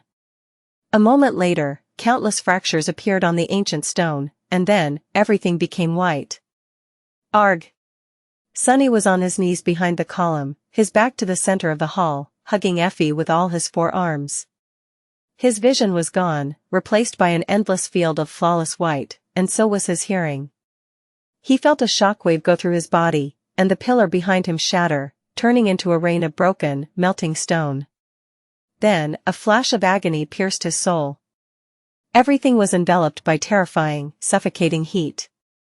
He felt it wash over him like a wave, and prayed that they would survive its immolating embrace. He had a reason to believe that they would. In the future, there had been bones littering the floor of the hall, after all. That meant that when the real chalice exploded, not everyone around it had been turned to ash. Sunny also had the stalwart enchantment of the mantle of the underworld, providing him with high resistance to elemental attacks, as well as underworld armament, enchantment channeling and enhancing the protective effect of the memory of fire through the onyx armor. That was not going to be enough to withstand divine flame itself, but could save him, and Effie, whom he was shielding with his towering body, from the heat produced by the flame. A few moments later, the white field veiling his sight suddenly dimmed, and gave way to beautiful darkness. The shadow lantern was devouring the light surrounding its master, uncaring for what had produced it. After a couple more seconds, Sunny was finally able to discern the shape of his surroundings. The sight of the great hall was all too familiar. The stone chalice lay in a molten pile on the stone floor, which was cracked and shattered. Most of the pillars supporting the roof had toppled, and so did a section of the roof itself, revealing a piece of the night sky, with stars shining on its black canvas. The walls of the hall were fractured and had collapsed outward, just like they would be in the future. All over the devastated chamber, small pieces of the divine flame burned. Some danced on shards of stone, slowly devouring it, some on the charred corpses of those war maidens that had been killed in the blast. However, the flames did not seem to be spreading. Strangely, there were numerous runes shining on what remained of the hall's floor and ceiling, weakening them. Perhaps because of those runes, many of the war maidens survived. Curse it! The 3 ascended were all alive, although 2 of the 3 were severely wounded, whether by the lightning of the strike of thunder, the explosion, or the divine flame, Sunny did not know. Some of their awakened disciples had survived, as well, and were now slowly rising from the ground, shock and fury written on their pale faces. And Sunny was alive, too. But not unscathed. His body was not damaged, but one of his shadows seemed to have been too slow to retreat from the chalice and had gotten itself burned a little by the divine flame. Since the 3 shadows were manifestations of his soul, it was burned, as well. Gritting his teeth, Sunny endured the pain and rose to his feet. Soul damage, well, what else was new? Just as he thought that, the shadows slid between the dancing flames and attached themselves to his feet, one cradling its damaged arm with 3 hands. Effie looked around with shock, sweat rolling down her little face. The hell happened, you see, crazy? She spoke and instantly regretted it when a torrent of scorchingly hot air streamed into her mouth. Sunny evaluated the situation, then pushed the little girl away, gesturing at the far end of the hall. There, Kai was levitating above the floor, his hood torn and his wooden mask glowing angrily, as if seconds from catching on fire. The young man was surrounded by a whirlwind of white sparks, no doubt summoning his armor and weapons. He was also surrounded by a dozen surviving war maidens. Effie's eyes widened, and she took a step in his direction, but then hesitated and looked at Sunny with concern. What about the masters? He glanced at the three ascended warriors, and then simply pointed a finger at himself. The little girl wanted to say something, her eyes full of worry and unease, but then nodded and dashed away, summoning her own memories. Left alone, Sunny dismissed Morgan's warbow, transferred the cruel sight to his upper hands, and slowly walked toward the fearsome battle masters. 3 shadows followed him, and whenever he passed, the light was destroyed and replaced by darkness. The 4-armed demon in onyx armor stopped a dozen or so meters away from the leaders of the Red Sect and tilted his head a little, staring at them with his black eyes. The white-haired ascended, the only one who remained unscathed after the explosion, looked at him with cold hatred, then smiled wildly and spat. Foul shadow, you dare challenge the 3 of us alone? The maiden with red hair gritted her teeth and moved her badly burned arm, raising the scarlet odachi into a battle-ready position. The one with black hair leaned heavily on her spear, then whispered something, causing the runes on the weapon to ignite with an angry red glow. Sunny remained motionless for a second, then shook his head. And grinned, revealing his sharp fangs. A moment later, 3 terrifying creatures burst from his shadows, fury burning in their eyes. One was a giant serpent with obsidian scales, one was a dreadful black steed with adamantine horns and fangs like those of a wolf, and the third one was a graceful knight in onyx armor, wielding a charred kite shield and a stone sword. Together, the 4 shadows lunged forward. An awakened had no business fighting one ascended, let alone 3, each radiating an aura of an aberrant battle master. But then again, as far as awakened went, Sunny was more than a little abnormal himself. He had already killed 2 masters before, Pierce, one of the wardens of the Night Temple, and the fearsome Red Priest, the slave overseer of the Colosseum. Both victories had been won by the skin of his teeth and cost him dearly. Sunny had even lost his head in one of those battles. The war maidens seemed far more daunting than both of those men, and there were 3 of them. The previous clashes with the Ascended he had were nothing compared to the dire challenge of this one. However, during both of those fights, Sunny hadn't had the opportunity to go full out. The first time, Saint and Serpent had been preoccupied with the human echoes. The second time, he had been cut off from the spell, and thus from his arsenal of memories. But this time, nothing was preventing Sunny from unleashing the full and dreadful power of his divine aspect. It was time to show what he was truly capable of when nothing held him back. Fortunately, 2 of the war maidens had already been injured by Sunny's treacherous attack. So, although attacking the 3 of them alone seemed more than a little bit insane, there was a good chance that he would win this fight. As the 3 ascended prepared to deflect the assault of shadows, Saint lowered her shoulder, put it behind the patient Avenger, and aimed the charred kite shield at the enemies. Burning Heart, enchantment description. This shield can store a portion of fire damage it receives to augment another weapon of its wielder or unleash a devastating shockwave. A deep metallic groan resounded from within the shield, and then, an invisible shockwave exploded outward from its dull steel surface. The patient Avenger had absorbed plenty of fire damage during the explosion of divine flames, and now, all that furious force was released forward, shattering the chunks of stone that littered the cracked floor into dust and sending the war masters flying back, into different directions. Whatever chance of a coordinated defense they had before was now utterly gone. Without slowing down, Sunny and his shadow split. The soul serpent slithered between the dancing flames, lunging at the maiden that wielded a spear. Saint ran toward the maiden that wielded an odachi. And finally, Sunny and Nightmare flew toward the maiden that was unarmed, but radiated the most pressure. Come on! Everything was going according to plan, however, no plan ever survived a clash with reality. A moment later, something unexpected happened, putting a wrinkle into Sunny's stratagem. The woman with black hair twisted in the air and gracefully landed on her feet, plunging the tip of her glowing spear into the stone floor to stop herself from sliding back, into the white wall of divine flame burning behind her. And then, there were suddenly 2 of her. 2 identical war maidens jumped to their feet, each holding an identical glowing spear. None looked like an illusion, and both possessed real shadows. Both were made of flesh and bone. Which meant that the threat she posed instantly doubled. What kind of an insane aspect is that?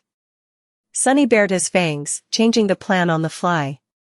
Nightmare pivoted and switched direction, aiming to join Soul Serpent and help it destroy the two spear-wielding Ascended.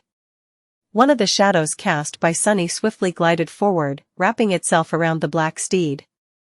The other two rose and embraced Sunny himself, since he was now facing the most fearsome of the War Masters alone. Saint was going to have to deal with her own opponent without any augmentations. He wasn't too worried, though. Out of the four of them, she was probably the most powerful. A moment later, the War Maidens and the shadows clashed. To Sunny's left, Nightmare and the Soul Serpent attacked the two identical black-haired women. Now that the Shadow Steed was apart from Sunny and outside the area where the Shadow Lantern was devouring all light, the effect of the Dark Destrier attribute was lessened, depriving him of its augmentation. However, the Dreadlord attribute was still working. No matter how confident and fearsome the War Maidens appeared, they had to be in the throes of fear and confusion deep down in their hearts. After all, their sacred chalice had just been unexpectedly destroyed, and scores of their sisters had been killed in the explosion. Added to Nightmare's mantle of fear ability, even powerful Ascended like them would not be able to resist the creeping terror, and the more terrified they were, the more powerful the Black Courser would become. So, Sunny was not worried about Serpent and Nightmare either. To his right, Saint clashed with the red-haired Ascended, their blades crossing with melodious ringing. The War Maiden pushed, causing the taciturn demon to stagger and make a quick step back. Considering how much the living statue weighed, this must have taken tremendous strength, so, this one possessed some sort of a physical augmentation aspect. Her terrible burns seemed to be healing with incredible speed, too, which meant that the aspect gifted her with a miraculous regeneration rate, as well. And lastly, there was a deep nick left on the blade of Saint's stone sword. Either the enchantments of the Scarlet Odachi were especially powerful, or the woman possessed an ability capable of reinforcing her weapons, too. Still, Sunny was confident that his silent shadow would be able to win. The only member of their team he was somewhat worried about was himself.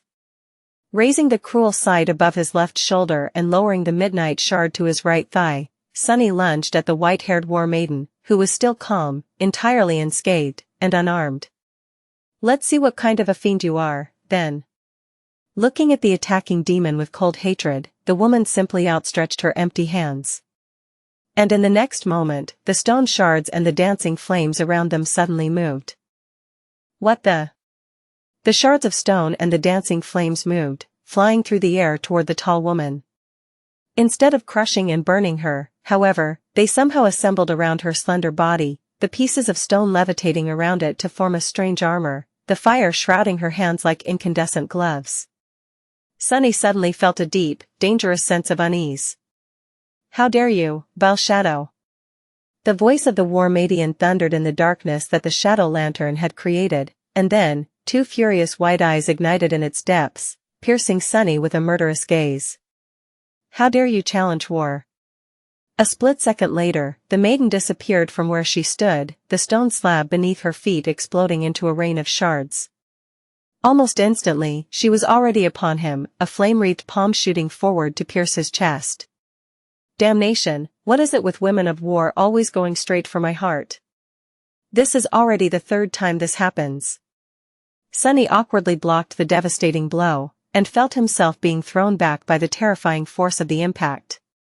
Luckily, the mantle of the underworld had withstood the touch of the divine flames that shrouded his enemy's hands, if just barely, the enhanced enchantment of memory of fire still coursing through its polished onyx. Arg! Something wasn't right here, even for a master. The speed and strength of this woman were way too terrifying. With 3 cores nearing full saturation and augmented with 2 shadows, he was supposed to be near the realm of the Ascended, at least, if not more or less on par with some of them. And yet, her might was far greater than his. That could have been explained by possessing an aspect that augmented one's physicality, but as Sunny had just seen, the white-haired War Maiden seemed to be some sort of an elemental sorceress. Ah. I see how it is. Crashing onto the floor in a roll, He instantly threw the cruel sight forward to prevent his enemy from chaining the next attack after the first, and then slashed at her with the midnight shard. The blade of the austere Tachi scraped fruitlessly across the carapace of levitating stone shards surrounding the war maiden's body. It seemed that the effect of her aspect was broader than just elemental control. Not only was the fearsome leader of the Red Sect capable of manipulating the elements, she also drew power from them. The stone probably enhanced her strength and endurance. The fire, her speed? Attack power? Whatever it was, it seemed to also allow the white-haired maiden to perceive her surroundings despite the veil of shadows his lantern was creating around them. With a ruthless scowl on her beautiful face, the woman easily swatted both the cruel sight and the midnight shard to the sides. However, she failed to defend against the sharp blade of the ghostly stiletto that suddenly appeared in one of Sunny's hands and slid between the chunks of stone protecting her body. The moonlight shard bit into the maiden's body, failing to sink deep, but still drawing blood. Sunny grinned. There was a benefit to having 4 arms, after all. Not so high and mighty now, are you? The maiden seemed more infuriated than hurt, though. The stone carapace swirled around her, sending the moonlight shard flying away from his hand, and then 2 incandescent fists descended upon him. A spark of flame traveled through the whirlwind of stone shards and licked her body, perfectly cauterizing the wound. Bad. The white-haired warrior and Sunny clashed, their speed and ferocity causing more destruction to befall the devastated hall of the temple.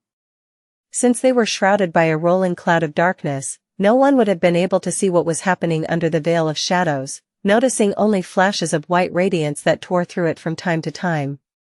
All they would be able to perceive were the furious sounds of a frightening, inhuman battle. The war maiden was faster and stronger than Sunny. Her aspect was fearsome, and her skill was unlike anything he had ever seen. It was different from how humans of the waking world fought, but in no way inferior. In fact, her murderous technique was utterly sublime in its deadly power, stark perfection, and lethal precision. She was also able to control the flow of essence through her body with such an intricate and ingenious measure of control that it made Sunny realize how crude and clumsy his own, which he had been proud of before, really was. His essence was running low, too, because of how much he had spent on delivering the obliterating shot from Morgan's warbow. However, he was not defenseless in that fight. While the war maiden possessed a sublime technique, Sunny possessed a myriad of them. He was able to shift from one style to another effortlessly, dancing like a shapeless shadow, making it difficult to predict and prevent his next move. The cruel sight danced with him, swiftly changing its form from a somber spear to a mirror sword and jumping between his 4 hands. Sunny had dismissed the midnight shard, knowing that it would not be able to withstand the immolating heat of divine flames shrouding his enemy's arms. He relied on his versatility and deception to keep himself alive under the ferocious assault of the monstrous ascended, and through all of it, he was observing how she moved, how her shadow moved, how they fought, how they reacted. Shadow Dance was slowly absorbing the war maiden's sublime battle style, thus making her incredible technique more transparent and predictable. The process was helped by the fact that Sunny had recognized the same foundation in it that he had witnessed when Effie attacked him earlier. The two were a master and a pupil, after all. For now, Sunny was locked into a desperate defense, with no hope of launching an effective attack of his own. It seemed as though his death was only a matter of time, but in reality, he was just biding his time, waiting for the right moment to deliver a single, but singularly inescapable strike. And soon enough, that moment came. Sunny was battered and beaten, the onyx surface of the mantle of the underworld cracked and glowing orange in several places, as if on the verge of melting. His reserves of essence were almost empty, and his breathing was labored and arduous. One of his horns was broken, or rather cut cleanly, the edges turned glossy and black by the indescribable heart of the war maiden's fiery palm. But then, he suddenly saw it. An opportunity. There was probably not going to be another one of those in this dire fight. As the white-haired warrior raised her hand to deliver another terrible strike, he suddenly turned the blade of the cruel sight slightly, so that it faced the enemy with the flat side. And then, Sunny activated the Light Eater enchantment of the somber spear, turning its blade into a source of bright, radiant sunlight. The War Maiden had used her aspect to adjust her eyes to the darkness. And for that reason, a sudden flash of daylight blinded her, while Sunny remained unaffected by it. He was relying on his shadow sense to move around, anyway. His enemy was only blinded for a second, but in the battle at their level, 1 second might as well have been an eternity. Simply losing her sight would not have made the War Maiden defenseless, of course. A warrior like her would have been taught how to fight with her eyes closed. And indeed, she instantly shifted her body and moved her hands, preparing to deflect the most probable attacks.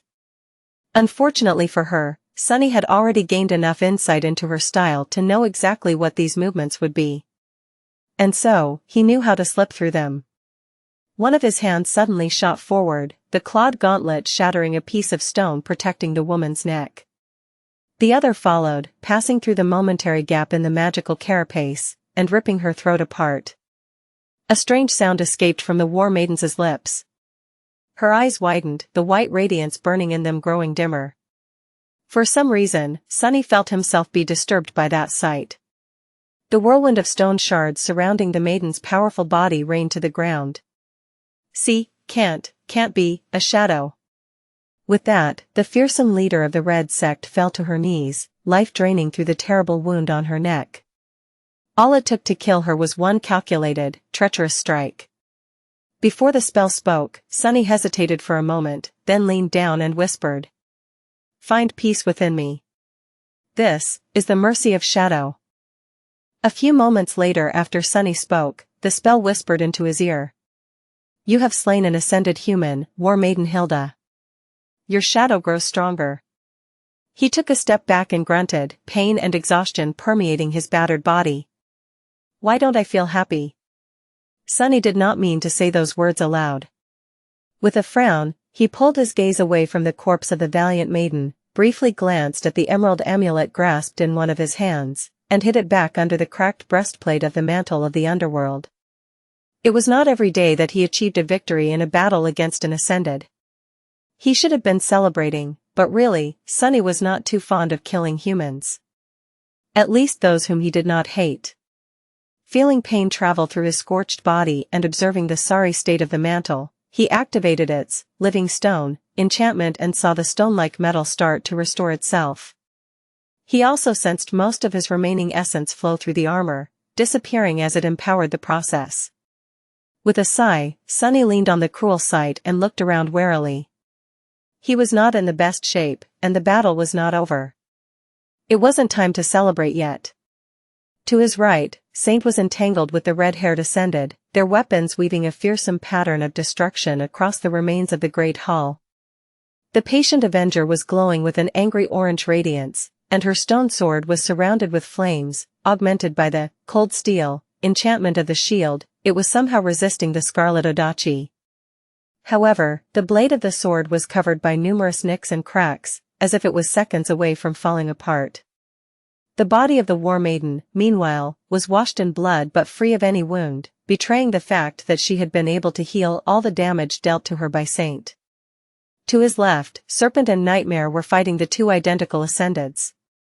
One, surprisingly, was already on the floor, the black steed stomping viciously on her chest with adamantine hooves. The sight of it was both disturbing and frightening, even though Sunny knew that the dreadful horse was on his side. The second maiden was entangled in a furious battle with Soul Serpent, her enchanted spear flashing through the air and leaving deep gashes on the Stygian scales of the giant snake. Despite Serpent's advantage in size and might, the woman was too swift, cunning, and skilled to allow herself to be caught by its coils. What's worse, her weapon seemed to be able to follow the enemy into the shadows, striking at Serpent even when it dove into them to ensnare her. The black-haired warrior was truly terrifying.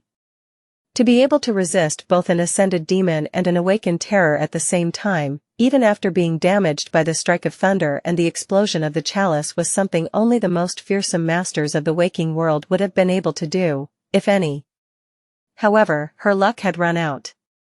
Because today, she met Sunny. Stepping through the shadows, he appeared behind the maiden and struck her in the back, not at all concerned with how cowardly and dishonorable such an attack was, or would have been considered by some people, rather. Honor was for fools, And while Sunny knew himself to behave like a fool on occasion, he was at least immune to this particular kind of foolishness.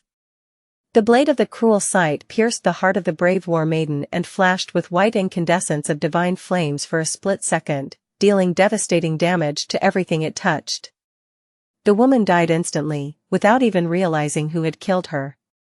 At the same time, her second copy finally succumbed to Nightmare's hooves and stopped moving, her body a terrifying mess of torn flesh and broken bones. A moment later, it shimmered with a dark red glow, and disappeared. The spell spoke. You have slain an ascended human, War Maiden Venerver. Your shadow grows stronger. One more left. Regretting his decision to not let the serpent finish off the ascended, thus replenishing his now empty reserves of essence, Sunny gritted his teeth and turned his head to glance at Saint. However, at that moment, the voice of the spell suddenly resounded once again. You have slain an ascended human, War Maiden Kara. Your shadow grows stronger. What he saw was the War Maiden's decapitated body toppling to the floor, the taciturn knight standing above it with a shattered sword in her hand.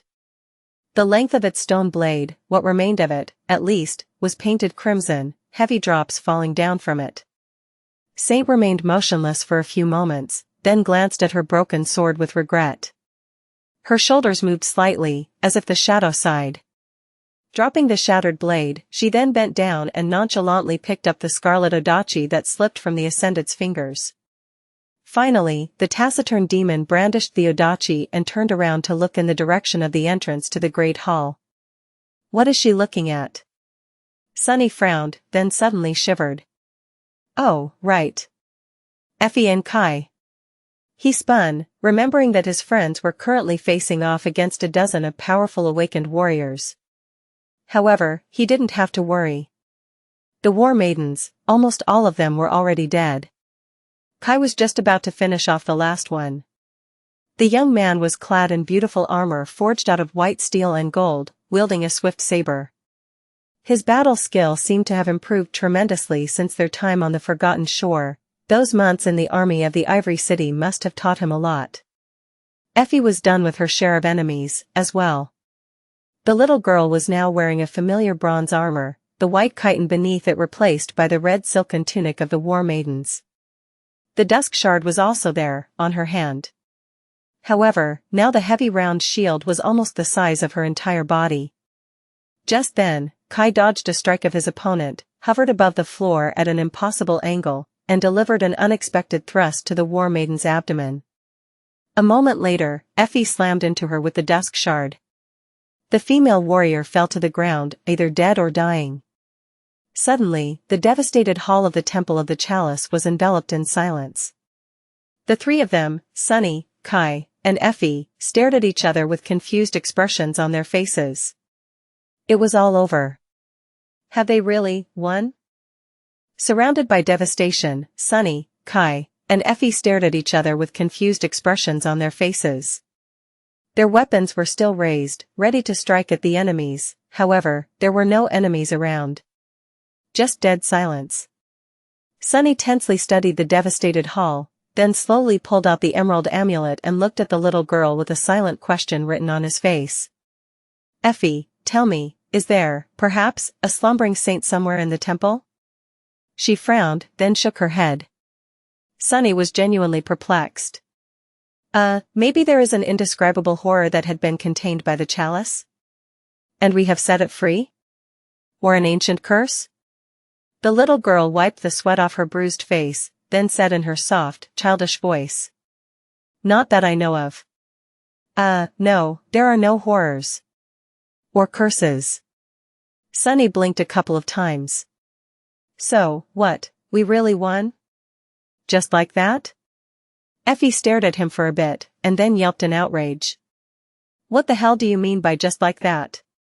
We just wiped out 100 vicious awakened battle zealots, and you yourself killed 3 ascended champions. Not to mention destroying the chalice, which was supposed to be indestructible. By the way, was that not hard enough for you, you crazy demon? He tilted his head a little and thought about it. Well, when you put it like that. I guess it was a bit hard. The three of them, especially Sunny, had indeed achieved something remarkable just now. But it still felt weird. He didn't even lose a single limb, body part, or heart. Well, he did lose half of a horn. That had to count for something, probably? Sunny scowled. That victory had not been easy. In fact, it had been the opposite of that.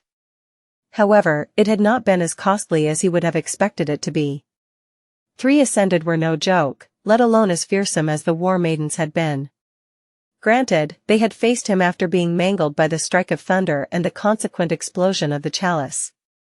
And he had only been able to damage the Chalice, thus allowing the divine flame contained within to destroy it, because of his insight into how true sorcery worked. So, in a sense, this victory was the result of those months Sunny had spent barely surviving in the Red Colosseum, as well as his trials and the countless nightmares that gifted him his third shadow. And more than a bit of luck. He sighed, then asked dubiously. So, what? We can just go? Effie looked around, her gaze lingering on the corpse of the white-haired maiden for a few seconds. Her little face turned somber, and then, she simply shrugged. Unless you want to get roasted even more by the divine flames, I suggest we do. Kai, who had been silent this whole time, looked around, as well. His gaze, however, seemed to be aimed at something beyond the walls of the devastated hall. Then, he lowered his head, his eyes turning dark. The young man lingered for a few moments, and then said in a low, hoarse voice. Are there other children that were being trained in the sect? Do we need to take them with us? Sunny froze, then scratched the back of his head in embarrassment. Oh, yes. I did not think about that. The War Maidens were known to take in orphaned girls, right? Where are they? He wasn't too happy about the prospect of taking care of a bunch of kids, especially since he had just slaughtered their previous caretakers. But the idea of leaving them here did not sit right with Sunny, whether or not they were just phantasms of the nightmare. Noctis would end up having to deal with settling the children in the sanctuary, anyway. Effie's childish face slowly turned still, and she briefly glanced down, in the direction where Kai had been looking a few moments ago. She turned away and said in a strangely even tone. There were a few other girls with me before, indeed. But they didn't make it. She dismissed the dusk shard, then bent down to pick up one of the swords laying on the stones. The War Maidens were not bad people, you see, at least not at the start of it all. But somewhere along the way, the sect changed. By the time the girl whose body I took over ended up with them, it was as though everyone here had gone insane. She walked to the next corpse, stared at it with strange darkness in her eyes, and then picked up another weapon. They were obsessed with the idea of creating a warrior capable of slaying someone called Solvane. So, their training, what they called training, anyway, had grown vicious, cruel, and inhumanly hard. Of all the girls subjected to it, only a handful survived. In this batch, I was the only one. Effie sighed, then stopped, staring once again at the body of the white-haired war maiden with a complicated expression. Strange, isn't it? It was not like they hated us. On the contrary, they seemed to care about their wards a great deal. Didn't stop them from killing us, though. She remained silent for a bit, and then added. And despite the fact those girls were being tormented and killed, it didn't stop them from loving their killers. Humans are very weird that way, huh? The little girl was silent for a few moments, then suddenly smiled. So, yeah. I would like to get out of this place very much. If there is nothing else, let's just go. Sunny hesitated, then silently motioned to Kai to come closer to Effie. She was putting on a brave face, but he could sense that beneath it, the huntress was deeply disturbed by what had happened to her in this temple, and what they had done to the temple themselves. Then, he turned around and headed for what remained of the stone chalice. As he got closer, the heat of the divine flame grew almost unbearable. Sunny once again activated the enchantment of the memory of fire and the augmentation of the underworld armament, then moved carefully between the burning shards of stone. In the spot where the chalice had stood before, surrounded by a ring of flames, a simple knife made of a piece of ghostly glass lay, reflecting the furious white light of the fire. Because of the shape and position of the deep fractures that had spread through the cracked floor, it seemed as though the glass blade had been the epicenter of the terrible explosion. There was not a simple blemish on its surface, though. Sunny lingered for a moment, then leaned forward and picked up the glass knife. It was light and cool to the touch, just how he remembered it. Just to make sure, Sunny glanced beneath the surface of the glass blade and froze for a moment, transfixed by the sight of a single string of fate encased within it, looping endlessly on itself. Even if he had not seen that knife in one of his nightmares, he would have instantly recognized it for what it was. The key to an immortal's death. The Ivory Lord's death. He had found it. Outside of the now empty temple of the Chalice, the dawn was slowly painting the world in a beautiful shade of lilac. Sunny was sitting on the ground, staring at a scarlet odachi and a spear with a blade etched with runes that lay on the ground in front of him. Kai had dismissed his armor and was standing nearby, his wooden mask charred and blackened by the heat of the divine flames. His gaze was distant. Effie was also close. She was standing in front of a pile of weapons, some of them whole, some broken and melted by the fire. Despite her exhaustion and injuries, the little girl, whose body was almost entirely covered by bruises and lacerations, was picking up one weapon after another, then thrusting them into the rocky ground with somber determination. The graveyard of swords surrounding the temple was slowly growing, thanks to her efforts.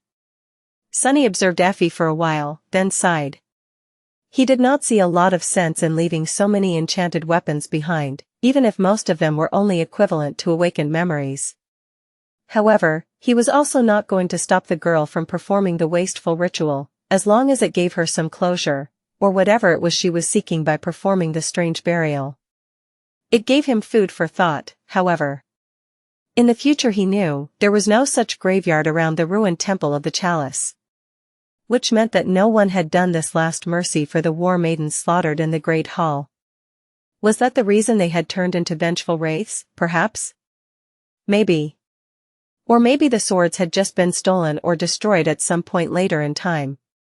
He had not seen the rest of the graveyard in the future as well, after all. So then, what, exactly, was the connection between the nightmares and the dream realm? Before, Sunny had been sure that nightmares were simply recreations of the past. Now, however, he was not so certain. After all, the Temple of the Chalice was destroyed in the same exact manner as it had been in the future. Which meant that, he had always been the one to destroy it. The Seat of Nightmare was a portal to the actual past? Sunny scowled, then shook his head. No, this didn't make any sense. If that was true, then too many things would have been changed in the waking world every time an awakened conquered their nightmare. The connection was too easy to spot. All he had to do was to go and carve his name into one of the menhirs of the sanctuary, then check if it had actually appeared outside the seed. People weren't fools, they would have known, by now. Nightmares were almost certainly simply recreations of the past of the dream realm, and not the actual thing. However, the coincidence of how the Temple of the Chalice had ended up was too glaring to be natural. Logically, the appearance of awakened from the waking world should have changed the course of events that had happened in the past completely. And yet, it had not, at least not yet. He could think of two explanations for that, one far less frightening than the other. The first explanation was that this was a simple case of his knowledge of the future informing his actions in the past. Sunny had thought of destroying the Chalice because he had already seen it destroyed in the future, and so, the cycle had been complete without any ominous reasons. Just due to a logical connection. The second explanation was far more concerning, at least to Sunny. He knew more about fate than most people. He knew how hard it was to change it, let alone escape its stranglehold completely. So what if fate had a pull on all things, had influence over all of existence, and pushed everything, everywhere in a certain direction? To a certain conclusion, no less.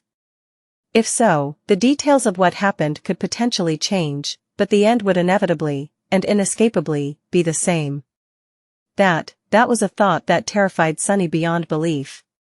He had proclaimed fate to be his sworn enemy, after all. And now, that enemy seemed more fearsome than ever. With a grim expression, he glanced at Effie one more time, then rose from the ground and walked over to the pile of weapons, picking one of them up and thrusting it into the ground. The girl was breathing heavily, her little body seemingly on the verge of collapse. Nevertheless, she glanced at Sunny with a stubborn expression. "What are you doing?" Sunny picked up another sword and shrugged. "Helping. You must be hungry, are you not? The sooner we are done with this, the sooner you can eat. Everyone wins, no?" Effie hesitated for a bit, then turned away and nodded slowly. Together, they continued to bury the swords of the maidens in the rocky soil, with Kai soon joining them. Before too long, the pile of weapons had disappeared, joining the countless swords surrounding the empty, silent temple. Sunny did not know if what they had done was going to change fate, even a little bit. But he hoped ardently that it would. The next morning, the inhabitants of the sanctuary saw a very peculiar thing. A man in a wooden mask and with skin that resembled tree bark effortlessly landed on the soft grass of the island, his tall figure covered by a fitting silk garment. A moment later, a towering four-armed demon climbed from beneath the island and joined him. However, that was not all. There was a scrawny girl of about 11 or 12 years of age sitting on the shoulders of the demon, holding his horns with her little hands and swinging her skinny legs wildly. "Gee up! Faster!" Listening to Effie laugh, Sunny gritted his teeth, then said with irritation. "Can you stop swinging your legs? I am not a horse, damn it." The huntress did not listen, so he grabbed her legs with two of his four hands and held them in place. Which was not easy to do, considering the little girl's monstrous strength. "Ouch! My bruises." Effie made a pitiful face and whimpered. "Oh, no, please don't hurt me, Uncle Demon. I'll be good, I promise. I'll try to recover from the beatings faster, you don't need to get angry." As the people stared at the girl's terribly bruised body with dark expressions, then looked at Sunny angrily, he hissed. "I didn't, she's not, you stop it right now, Effie. That is not funny." The little girl threw her head back and laughed again, then leaned down with a mischievous smile. "Yes, of course. Whatever you say, Uncle." After that, she glanced at the tall menhirs of the sanctuary and lingered for a few moments, then whispered quietly into his ear. "So, let me get this straight. Everyone in this nightmare was driven insane by the demon of desire, and to conquer it, we need to set her free, with the help of a mad transcendent sorcerer who wants to defy the gods, start a war against the other four chain lords, and kill them. And it was that guy, Noctis, who sent you to the Temple of the Chalice. He is the one we are here to see?" Sunny looked forward with a dark expression on his bestial face, and then growled. "More or less. We have a thing or two to discuss with him." He paused for a moment before adding, murderous flames igniting in his eyes. "Because I am pretty sure that Noctis, that rotten bastard, has swindled me again." The three of them entered the sanctuary, crossed the beautiful garden, and entered the sorcerer's residence through a familiar wooden door, Effie still sitting on Sunny's shoulders with a curious expression on her childish face. The rooms within, however, had changed since the last time Sunny had seen them. The luxurious furniture was gone, as well as beautiful decorations covering the walls. Instead, all that met them was barren stone, with a few broken sailor dolls laying on it, their limbs disassembled and laid out around the bodies like macabre pieces of art. The floor of the whole central chamber was covered by a circle made out of a myriad of runes, powerful currents of soul essence flowing through it and dissipating into the ancient stones. Noctis was sitting in the center of the circle, his eyes closed. Without the familiar carefree smile, his beautiful face seemed ominous and strangely terrifying. Hearing their footsteps, the sorcerer slowly exhaled. The crushing flood of essence slowly thinned, and then dissipated, retreating back into his body. He turned his head slightly and opened his eyes, which shone in the darkness for a moment, as though full of pale moonlight. Then, they slowly turned human again, and Noctis smiled, returning to his usual laid-back persona so suddenly that it seemed almost disturbing. "Ah, Sunless, my friend. You are back. Sit down, have a drink, welcome." He stood up and outstretched a hand, as if trying to gesture at a set of comfortable seats. Then, a surprised expression appeared on the Transcendent's face, and he looked around the empty hall with a bit of confusion. "Oh, right. I've been remodeling." Noctis sighed, then clapped his hands together. "Well, no matter. Dolls. Bring my guests something to drink. They must be parched after their journey." His voice echoed around the residence, however, nothing happened. He hesitated, then glanced at the broken mannequins lying on the floor and awkwardly shifted his feet. "Ah. How unfortunate." The sorcerer shook his head, then shrugged and looked at the three of them with a smile. "Anyway, welcome." He tilted his head and stared at Effie, then blinked a couple of times. "Ah, you have brought a child with you. How curious. It doesn't bite, does it?" Sunny frowned, but before he could speak, Effie blurted with feigned outrage. "I am not a child. I am 12. Almost." Noctis stared at her with doubt. "It speaks. How bizarre." Sunny slowly inhaled, then said evenly. "This child is called Effie. She is the friend I have told you about." The sorcerer's polite smile remained glued to his face. He stared at Effie some more, then furtively glanced at Kai. "So, one of your friends is a cripple you randomly stumbled upon in my sanctuary, and the other one is a small child?" Sunny nodded grimly. Noctis rubbed his chin, and then cautiously said.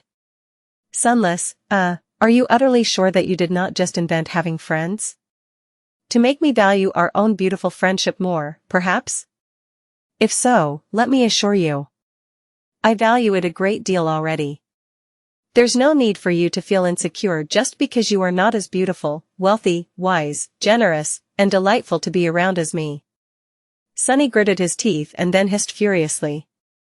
"I am. Wait. I am sure that I did not invent them. Are you sure that you really want to know the truth about me and my friends?" Noctis raised his eyebrows with a sincere look on his face. "Well, of course." Sunny stared at him for a few moments, and then said.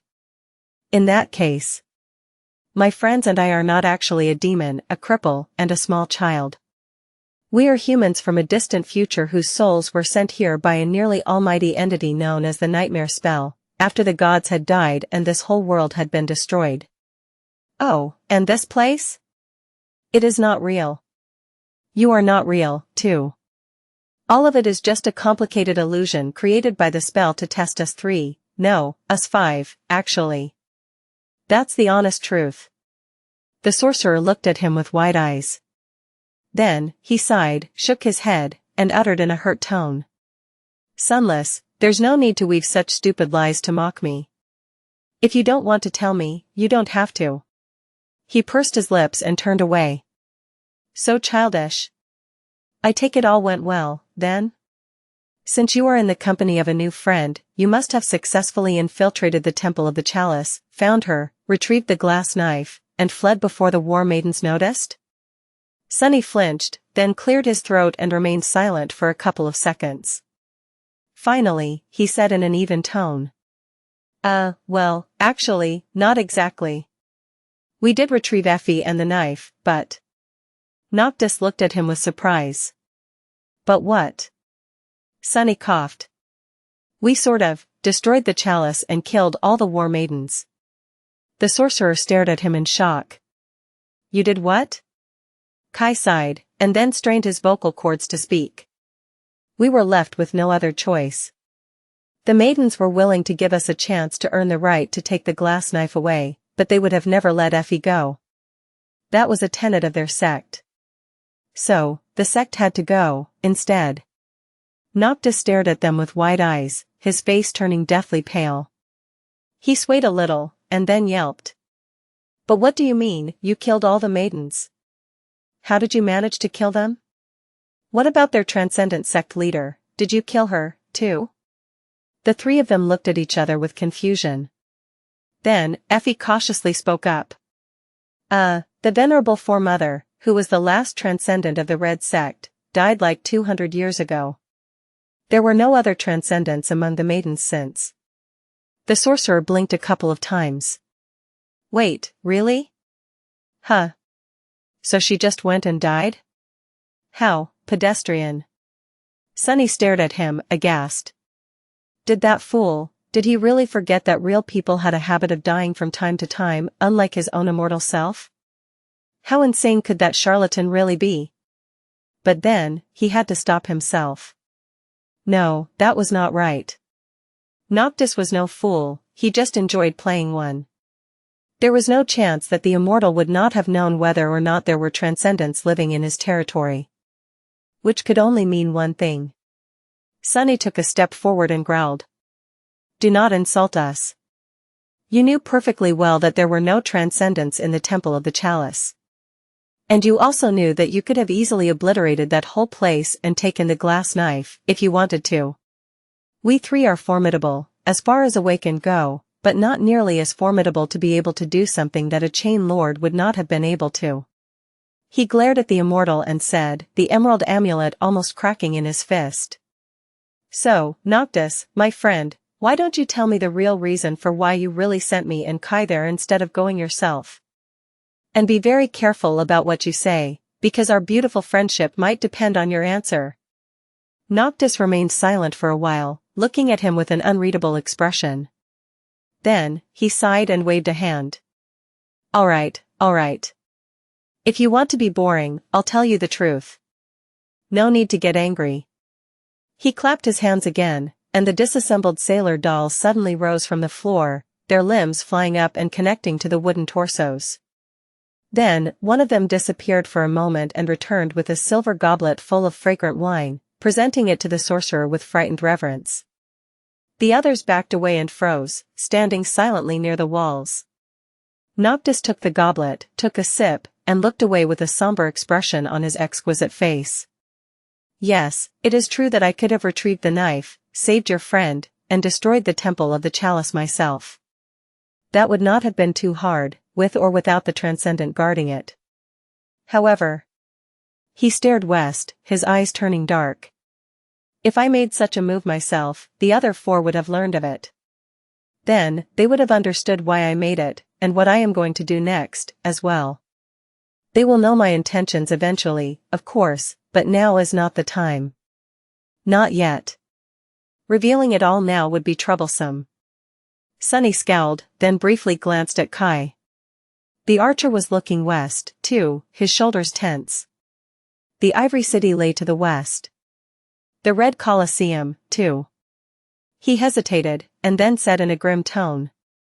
So you can't act openly out of the fear that the other chain lords will unite to attack you? Noctis turned to him and smiled. Fear? No, nothing that whimsical.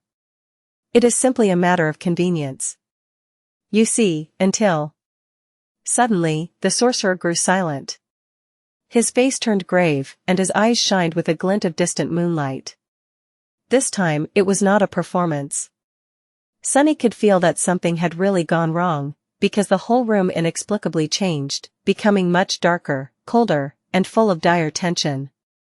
Noctis slowly turned his head and whispered, his voice stunned and solemn. Something changed. No, it can't be. He looked toward the doors, and then added with a grim expression. We have another guest, I think. A messenger, from the north. Chapter 679 Messenger from the North plus, turn off reset. The sorcerer seemed shaken. No, more than that, he seemed deeply troubled by something. Noctis stared at the door for a few moments, then frowned and said, his voice devoid of any emotion. Let us go and see who is knocking on my door, then. With that, he drained his goblet, threw it aside, and walked toward the exit. Sunny, Effie, and Kai glanced at each other, then followed along. No matter who it was that had come to the sanctuary, they were currently enjoying the sorcerer's hospitality, so the identity of the new arrival concerned them too. Who could have affected Noctis that much? Or was the change he had spoken about the real reason for this strange behavior, while the appearance of a guest just happened to coincidence with it? They were going to find out soon. Together, the four of them, 3 awakened and an immortal saint, crossed the garden of the sanctuary and walked between the ancient menhirs, to to the field of grass beyond. There, an elegant figure waited for them, dressed in an austere black garment. It was a young woman none of them recognized. The young woman was tall and slender, with pale skin and lustrous raven-black hair that moved gently in the wind. Her face possessed an almost otherworldly beauty to it, its lines full of solemn grace and splendor. However, that lovely face was blemished by a stark flaw. Her eyes were covered by a simple strip of black cloth, the same color as the dress she wore. The contrast between the austere black dress and the flawless white skin, between the softness of her captivating face and the severity of the crude blindfold, created a tantalizing, ominous, and slightly disturbing sight. However, Sunny was not paying attention to the young woman's sublime beauty, or to her dress. Instead, his eyes were glued to a single detail. There was a leather belt tied around the beautiful stranger's slender waist, and on it hung a black scabbard. He recognized the hilt of the blade encompassed within in an instant. Quiet. Quiet dancer?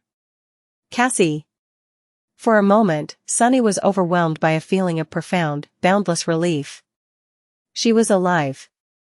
Cassie was alive, all of them were.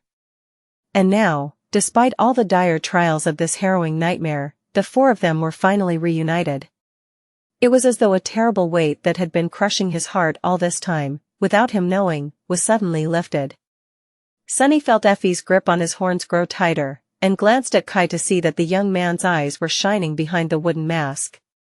The two of them had recognized Cassie, too, and were sharing in his glee.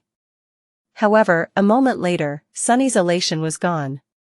He remembered how and why they appeared in this field of grass to meet Cassie, and looked at Noctis with concern. The sorcerer still had an ashen face, and unlike them, he did not have any warm feelings toward the blind girl. The situation was still strange, and dangerous. As if sensing his gaze, Noctis frowned, then looked at the beautiful woman with a dark expression and asked coldly. "An eyeless of the Night Temple, isn't it terribly far for a blind priestess like you to travel south, all alone? Speak, girl, what do you want?" Cassie lingered for a moment, then bowed slightly. When she spoke, her unfamiliar voice sounded deep and pleasant. She said, "Greetings, Lord Noctis. I bring a message from my mistress, the one in the north." The sorcerer grimaced. "Oh, yeah? What does that dreadful woman want from me?" The blind girl remained silent for a few moments, then lowered her head slightly. "She doesn't want anything, Lord Noctis. My mistress, Lady of the North, blessed of the black skies, is dead." Noctis swayed slightly, as if struck. He stared at Cassie with a pale face, then raised a trembling hand and silently grasped his neck. After a few moments, he spoke again. "What are you talking? What is the message she sent, exactly?" The blind girl was still looking down. Without raising her head, she answered evenly. "Just these 3 words. I am dead." The sorcerer scoffed. "It takes weeks to get from the Night Temple to the sanctuary on foot, if one can even make it alive. Was she dead when she sent you?" "Huh?" Cassie silently shook her head. "No. She was alive." Noctis gritted his teeth in outrage. That woman, so insufferable. If she knew she was going to die, she could have said more than 3 words, at least. After everything we shared, she just had to be frustrating till the very end. Despite the sorcerer's irritated tone, Sunny could tell that Noctis was deeply aggrieved by the stunning news Cassie had brought, as if he had not been planning to kill the one in the north himself all along. The immortals were very strange people, indeed. But Sunny was stunned himself. One of the chain lords was already dead? Just like that? After 1,000 years of solemn duty, someone had managed to kill the undying transcendent without alerting the other 4? Suddenly, a feeling of unease grasped his heart. If not one of the chain lords, then who could have killed the ruler of the Night Temple? Who else possessed one of the 7 knives? He knew of only one person. As if reading his thoughts, Noctis stared at Cassie and asked, his voice trembling with anger. "So, who was it? Who killed her? Sylvain? Or the Ivory Lord?" The blind girl slowly shook her head. Neither. It was a creature. A creature that came from the fog. The sorcerer chuckled. I see. So the ivory knife fell into the hands of one of those. Ah, she could have saved herself, if she had only wanted, but she grew indifferent to things like that a long time ago, didn't she? That was her madness. Noctis remained silent for a while, and then suddenly asked, his eyes glinting with his own madness. So then, the North is in disarray, the Night Temple is without a leader, and its army needs a new commander? Thousands of soldiers, hundreds of awakened warriors, all hoping to find someone to serve and protect their families? Right? Cassie lingered for a moment, then shook her head again. No. Noctis raised an eyebrow. What? Why not? She straightened, then answered simply. They are also dead. The sorcerer blinked a couple of times. Huh? Who is dead? The young woman remained still as she said, her voice calm and even. Everyone. The soldiers, the priestesses, the awakened, the families. Everyone is dead, and the northern reach stands empty. The creature took them all. Everyone seemed stunned into a grave silence by these words, even Noctis, who must have heard and seen a lot during his long life. Frozen, Sunny stared at Cassie, his lightless pupils narrowing into two vertical slits. Everyone was dead? Everyone? Had Mordred slaughtered an entire region? Thousands of people, or even tens of thousands? Mundane humans, awakened, ascended, even the transcendent Lady of the North herself? Suddenly, a cold shiver ran down his spine. Sunny knew, of course, that the Prince of Nothing, the owner of the friendly voice he had heard once, in the darkness of a bottomless abyss, was formidable, and would have grown more formidable still after being sent into the body of a terror. He also knew that Mordred was not completely of sound mind, and that the influence of hope would have only exacerbated that subtle fissure. But a slaughter on such scale, he had never even thought that Mordred would be capable of committing something like that, and why? What goal was the banished prince pursuing? He was never cruel without a cold and calculated reason, or at least he had not been, in the past. Every monstrous act that Mordred had perpetrated before was full of perverse, but deliberate practicality. How could something like that be practical? Even forming a seventh corps would not have demanded a hecatomb of that magnitude. Sunny really did not know how to feel. On one hand, the news of a chain lord's demise was beneficial for his plans. In that sense, the Prince of Nothing had already accomplished more to conquer the nightmare than the four of them combined. But on the other hand, Sunny just couldn't help but feel uneasy about it, about Mordred. What was the Son of Valor planning? His thoughts were interrupted by Noctis, who let out a deep sigh. Everyone is dead. Ah, I barely remember the last time something like that happened. But when I was young, at the dawn of the Age of Heroes, things like that were rather common. You wouldn't remember, I guess. That is what happens when human champions grow unfit for their duty. He looked away with a dark expression, and then added in a grim tone. And we, the champions of this kingdom, have been unfit for quite a while now, if the lords can even be called champions, still. Come to think of it, I am surprised that this had not happened sooner. He sighed again, then shrugged and turned to Cassie, seemingly having no desire to elaborate on this strange statement. Thank you for delivering this message, girl. If everyone in the north is dead, that makes you the last one, then? The blind woman lingered for a moment, then nodded. Noctis pursed his lips. Ah, well, I am very sorry. For what it is worth, you are welcome to stay here, in my sanctuary. This is a place for those who are lost, lonesome, and have nowhere else to go. Don't hesitate to ask if you need anything. He turned away, as if losing any interest in the conversation, but at that moment, Cassie suddenly spoke. Actually, there is indeed something that I need. The sorcerer stopped, then looked at her with a slight frown and asked with a bit of surprise.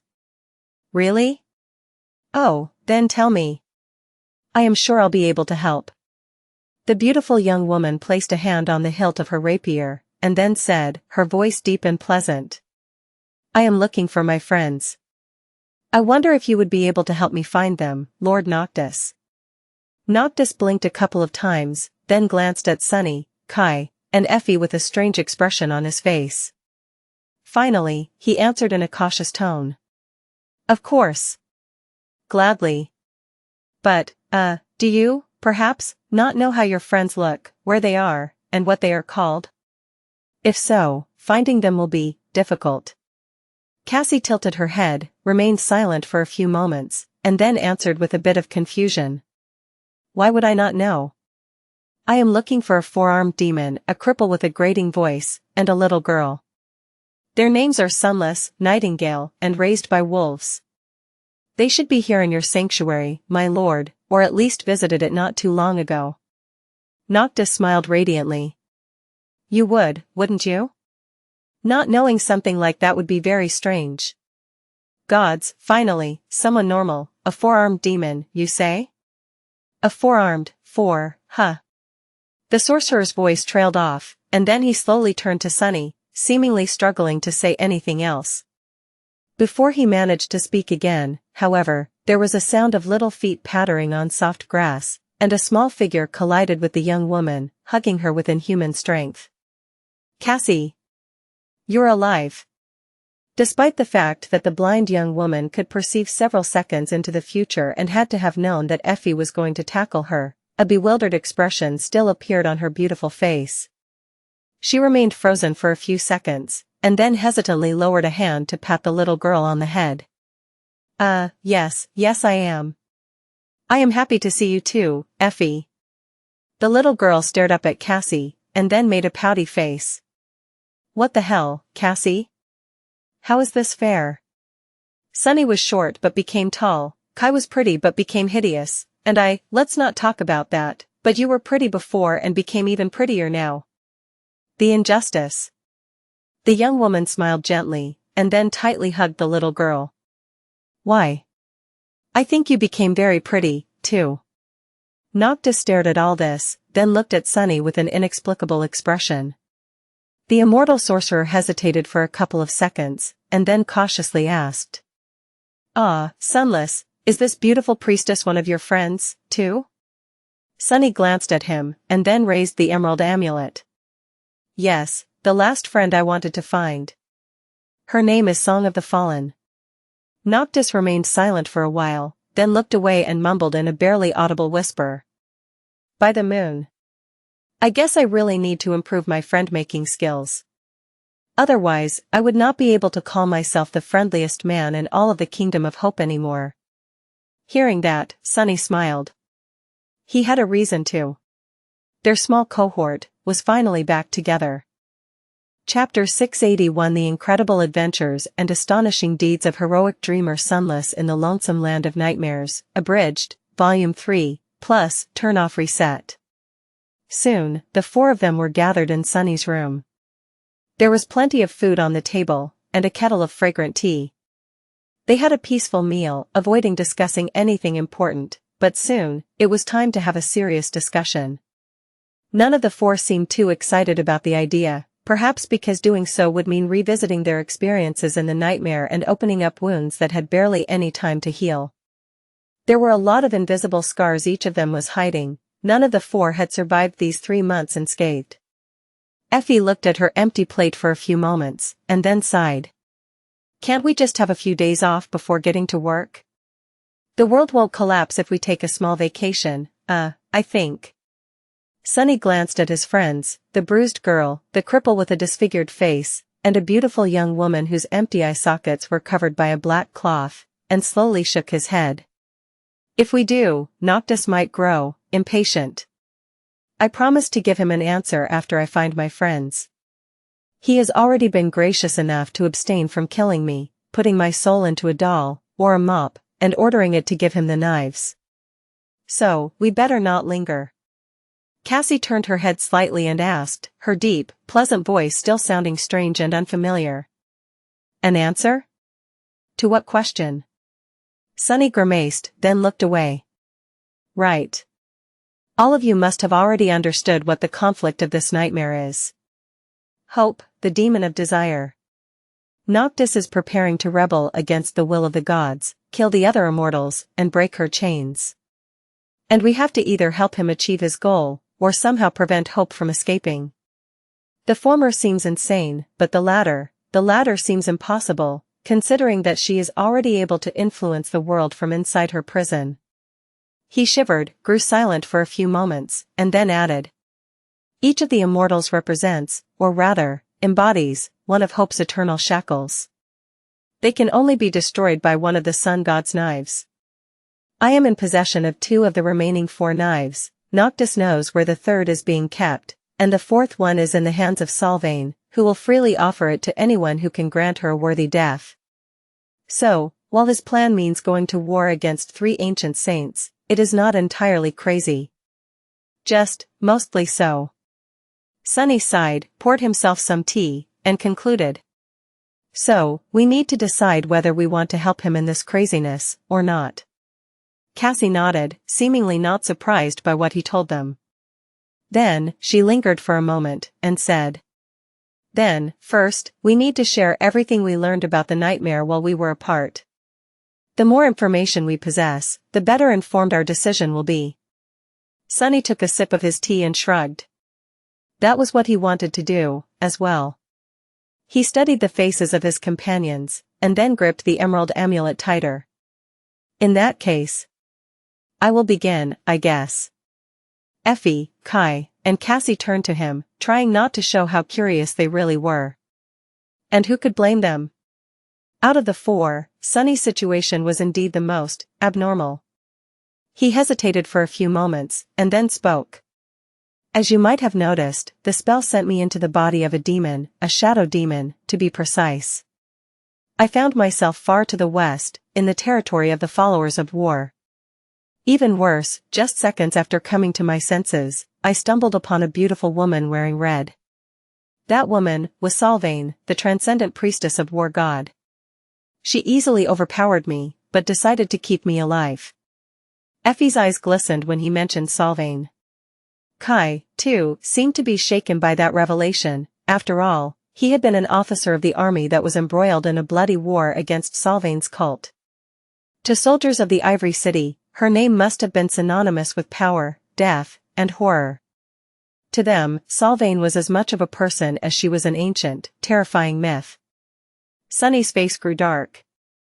After that, I found myself in the Red Colosseum, an ancient theater built by Hope, which the warmongers had turned into a perverse temple of slaughter. There were thousands of nightmare creatures locked in its dungeons, as well as a few unlucky humans. Every day, we were forced to kill each other. Those who survived received the dubious honor of fighting against the warmongers themselves, and if we somehow prevailed, well, then we got to live another day, just to repeat the whole process come dawn. He remained silent for a while and then added. 2 months.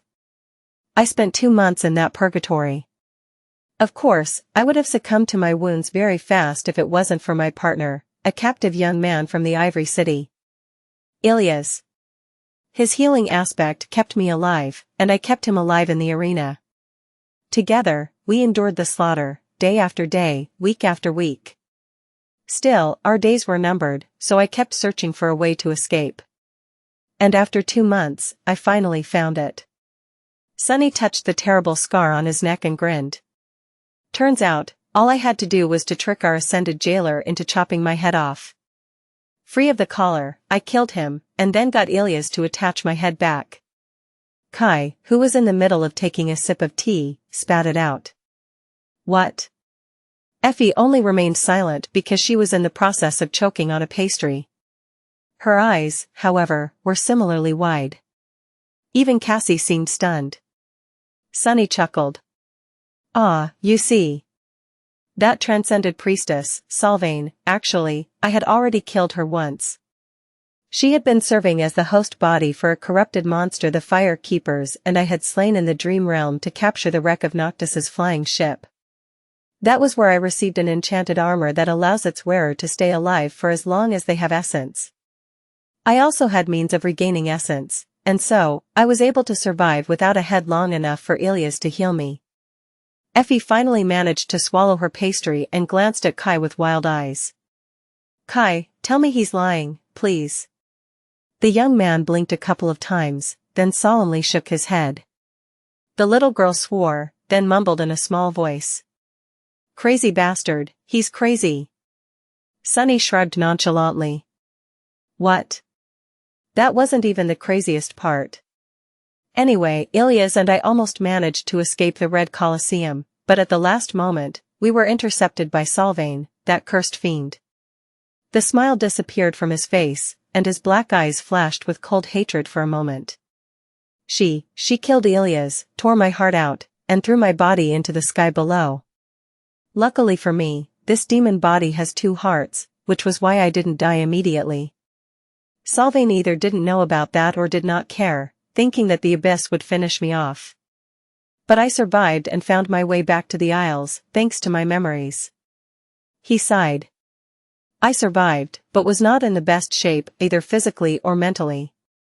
My one remaining heart was not enough to keep this body going, so I was effectively dying, albeit slowly.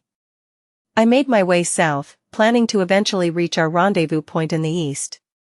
However, before I could, I stumbled upon Noctis on the southern island. Sunny smiled bitterly. That mad bastard was very happy to see me. He thought that fate had brought us together, and who knows, maybe it did. We made a deal, he and I. Noctis would replace my missing heart, and I would learn the location of the glass knife from a terror that resided in the nearby fortress. That terror, you see, had belonged to one of the chain lords before, had belonged to the shadow. So was there a better candidate to meet him than a shadow demon? He didn't speak for a while, then let out a heavy sigh. The problem was, the centuries of loneliness and being subjected to hope's poison had driven the creature mad. So, it attacked me. That terror had power over dreams and nightmares, and he subjected me to a few hundred of those. In each one, I was horribly tortured, experienced unimaginable sorrow, and was eventually killed. Luckily, I had forgotten most of those nightmares, yeah. Most of them. Sunny took a sip of tea, then shook his head. Anyway, eventually, I escaped from the nightmares as well, by breaking all of them, and then killed the terror. Noctis replaced my heart, as he had promised, and brought me to the sanctuary. Here, I met Kai, and we went to retrieve the glass knife, and Effie, from the Temple of the Chalice. And here we are. He scratched the back of his head, and then added thoughtfully. Overall, I guess it could have been worse. Effie swore again, and then shoved another pastry into her mouth. She chewed furiously, and then hissed, sending crumbs flying across the table. What the hell could have been worse than that? Sunny stared at her for a moment, and shrugged. I don't know. I could have been sent into a body of a worm? Or even worse, a child. Effie stared at him with no amusement whatsoever on her childish face, which only made her attempts to appear serious look more comical. Then, she scowled and said evenly. Wanna die? Sunny shook his head with a grin, then went into more detail about the things he had learned, including various pieces of information he had gleaned in the nightmares, his experience with the warmongers, and his observations about Sylvain and Noctis. When he was done, there was silence for a while. The others were digesting all the information he had shared with them, full of thought. Well, everyone except Effie. The somber silence was soon broken by the sound of loud chewing. The little girl swallowed a piece of meat pie, then blinked a couple of times, noticing that everyone was staring at her. Finally, she wiped the oil off her lips and said, What? I am a growing child, you know. I need to eat well to grow big. Then, she wiped her oily fingers on the tablecloth and shrugged. Well, anyway. I guess I'll go next. The little girl glanced at Sunny, made a face, and turned away. There's not much to tell, anyway. My 3 months in the Temple of the Chalice were not at all as exciting as Sunny's wild misadventures. Although, her face suddenly grew dim and dark. They weren't very pleasant, either. Effie sighed, lingered for a few moments, and spoke in a somber tone. Basically, I was sent into the body of one of the Red Sect's younger disciples. An orphan girl who had been entrusted to the maidens, for better or worse, but mostly worse. As I already said, their teachings had grown cruel and perverse over the centuries. Now that I know about how hope is manipulating everyone's desires, I finally understand why. That Sylvain, she had been raised in the Red Sect, too, a long time ago. The difference is, she managed to escape. But we didn't. The little girl trembled. I ran away once, early on, and managed to make it to the Iron Hand Island. But I was caught, and the punishment, at the time, they already knew that nothing they did to me would make me obedient. So, they punished the others in my stead. After that, well, I did not try to escape again. At least while the other girls were still alive. Effie grew silent for a bit, then shrugged. So it was pretty boring. Just endless training, battle training, essence training, body conditioning, and all that stuff. How to endure pain, how to endure fear, how to steel your will. How to be a perfect, merciless, lethal vessel of war. Of course, they were very inventive in their lessons. What better way to teach someone to endure pain than to torture them to the brink of death? Or over it, if the pupil is weak. The little girl's face turned distant. In the end, everyone turned out to be weak. Except for me. She took a bite out of her piece of meat pie, chewed it slowly, and then said. One time, they put me in a coffin and buried me alive, for a few days. To teach me how to conquer the fear of darkness. These wretches, who said that I was afraid of darkness, to begin with. So stupid. But mostly, it was just combat training. They trained us ruthlessly. There's a lot you can achieve with a few awakened healers and no regard for whether your disciples survive or not. If we broke a bone, the healers would put it back together, and order us to continue. If we bled too much, well, you get the idea. Effie shook her head. The thing was, though, that I was getting it even worse than the rest. The girl whose body I took had the misfortune of awakening at a very young age, you see. So, the maidens saw her as their promised chosen one, a prodigious warrior fated to slay Sylvain and wash away the humiliation she had visited upon the sect, to avenge her sin and sacrilege. So, they worked me harder than anyone else. The little girl looked away, then sighed. The weirdest part was that all the vile crap they did to us was done without any hint of hatred, malevolence, or bad intentions. On the contrary, the older maidens treated us like their little sisters, when they were not torturing and killing us, of course. My teacher. Hilda. I think she thought of me as her own daughter. She cared. A lot of good it did, in the end. She hesitated for a moment, and then grimaced. Well, anyway. Eventually, I was the only one left. Actually, I think they went harder on the other girls because of me. My presence reignited their fervor, I think. After everyone else died and the maidens had nothing else to hold over my head, I started planning my escape. I had no idea if I would survive it, but luckily, before I had the chance to find out, Sunny and Kai came and obliterated the whole sect. Cheers. Thanks, by the way. She nodded at them, and then stuffed her mouth with another piece of the pie, clearly unwilling to say anything else. Everyone remained silent, until Cassie leaned over and put her hand on the little girl's shoulder. She gripped it softly, and said, You did well, Effie. You did well to survive. Effie looked down, sighed, and then said darkly, but this time I didn't just want to survive.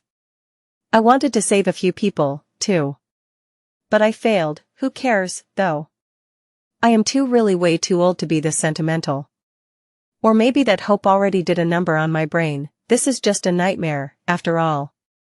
Hearing a little girl proclaiming that she was too old to feel grief would have been funny, if it wasn't so sad. No one said anything, until Kai leaned back and sighed. Then, his grating voice resounded in the stone room, sending shivers running down Sunny's spine. Well, in that case, I guess it is my turn. My story is not that long, though. I didn't do much.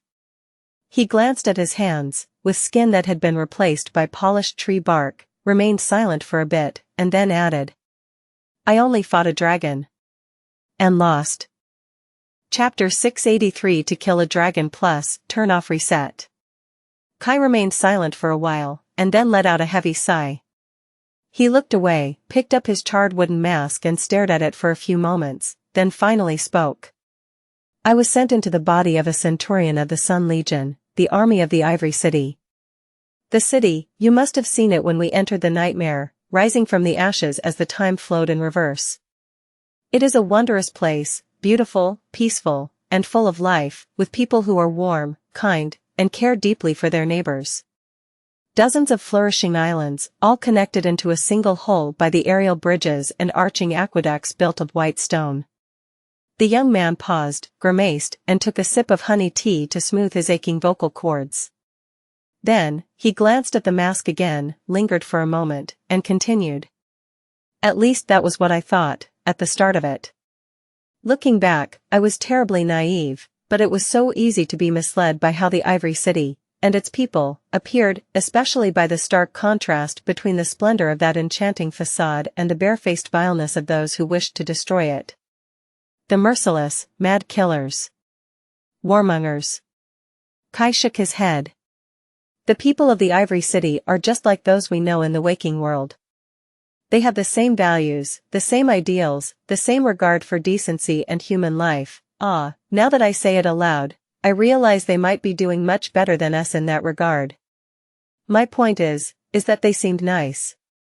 Their city was like a beautiful paradise, like a place that all human cities should strive to be. Was it so unexpected, then, that in this nightmare, there was someone who wanted to destroy it? His eyes grew dim. The followers of the Cult of Glory, on the other hand, were exactly like what one would imagine the forces of evil to be. Merciless, cruel raiders that worshipped war, slaughter, and bloodshed, killing simply for the sake of killing. Their perverse fate, their zealous belief that by destroying the lives of innocent people they were delivering the gift of salvation to their victims, murderers and madmen, each and every one of them. So, you might understand why I was blinded to the truth, for a while. The young man took another sip of tea, then put down the mask and looked at them with a dark expression. In my naivete, I came to believe myself to be a hero of a grim fairy tale. A noble warrior tasked with protecting a beautiful paradise from the tide of evil. I mistakenly considered the fate of the Ivory City to be the true conflict of the nightmare, and so convinced myself that protecting it was what we had been sent here to do. Unable to abandon my duty and reluctant to become a deserter, I remained with the Sun Legion, thinking that, sooner or later, you guys will join me. Kai looked down and sighed heavily. And so, very soon, I became known as a hero of the Legion. His disfigured face contorted for a moment, but then the young man restrained his emotions and smiled bleakly. I know, that fact might sound surprising. Unlike the rest of you, I have never been a fearsome warrior. I have never been a dauntless leader of men, as well. My only real act of bravery was facing the Spire messengers in the shadow of the Crimson Spire, and even then, I only survived because of Cassie. So, I was very surprised to find myself gaining fame and renown as a fearless battle commander. Kai looked at them, lingered for a moment, and then said with uncertainty. The war between the Ivory City and the Red Colosseum, you see, has been going on for centuries. Its bloody tides come and go, like those of the sea. Sometimes, only small skirmishes and raids happen for decades, and sometimes, there are terrible battles happening every day. Sometimes, only mundane soldiers and awakened officers fight each other, and sometimes, ascended champions appear to sow devastation on the battlefield. Sometimes, even the transcendent lords descend. He paused for a few moments, took a sip of tea, then continued in a neutral tone. At the time, I found myself in the center of a sudden shift from a prolonged period of relative calm to the start of a massive offensive by the warmongers. And very early on, I discovered an unexpected truth. He glanced at them, thought for a second, as though carefully choosing his words, and said, You see, I was always under the impression that warriors of this mythical era, when gods were still alive and magic permeated the world, were infinitely more knowledgeable, powerful, and proficient in battle than we, humans of the waking world, are. But as it turns out, that is not so. Maybe a long time ago, during what they call the Age of Heroes, they had been. But now, most of them are far less deadly than we have become, at least those of us who had been forged and tempered by the forgotten shore. Sunny raised an eyebrow, surprised by that statement. Noticing his expression, Kai tilted his head a little. Nightmare creatures are nowhere near as numerous here as they are in the future. There is no spell, no nightmares, no trial of the dream realm, no gates. Unlike them, each of us had been forced into a life of bloodshed and conflict, thrown against unimaginable horrors with no choice to retreat or surrender. The spell might be a cruel teacher, but its vile lessons seem to be morbidly effective. Grow stronger or die, there is no other way for us. So, most awakened from the real world would have experienced more strife and battle encounters than an average awakened warrior of this time period. He sighed, and then added somberly. That was why even I, despite my humble aspect and lacking battle prowess, was able to stand out. I led my soldiers to victory, keeping them alive through the sudden attack by a large force of the warmongers. And then, I kept them alive through the rest of the campaign, wreaking havoc on the enemy anywhere my centuria appeared. Kai grew quiet for a long time, and then added, his ugly voice suddenly sounding especially hoarse and grating. And that was how I gained the attention of the radiant lord of my city, of Severax, the Ivory Dragon. Chapter 684 You must become a dragon plus, turn off reset. Kai poured more tea into his cup, then cradled it in his hands and looked away. He remained silent for a bit, then continued the ominous story. After many weeks of battles and bloodshed, the warmongers were pushed back, and my centuria was recalled back to the Ivory City, to rest and recuperate from the hardships of war. We were met by a jubilant crowd that showered us with rose petals and sang our names, my name, too, louder than all the rest. Ah, what a beautiful sight it was!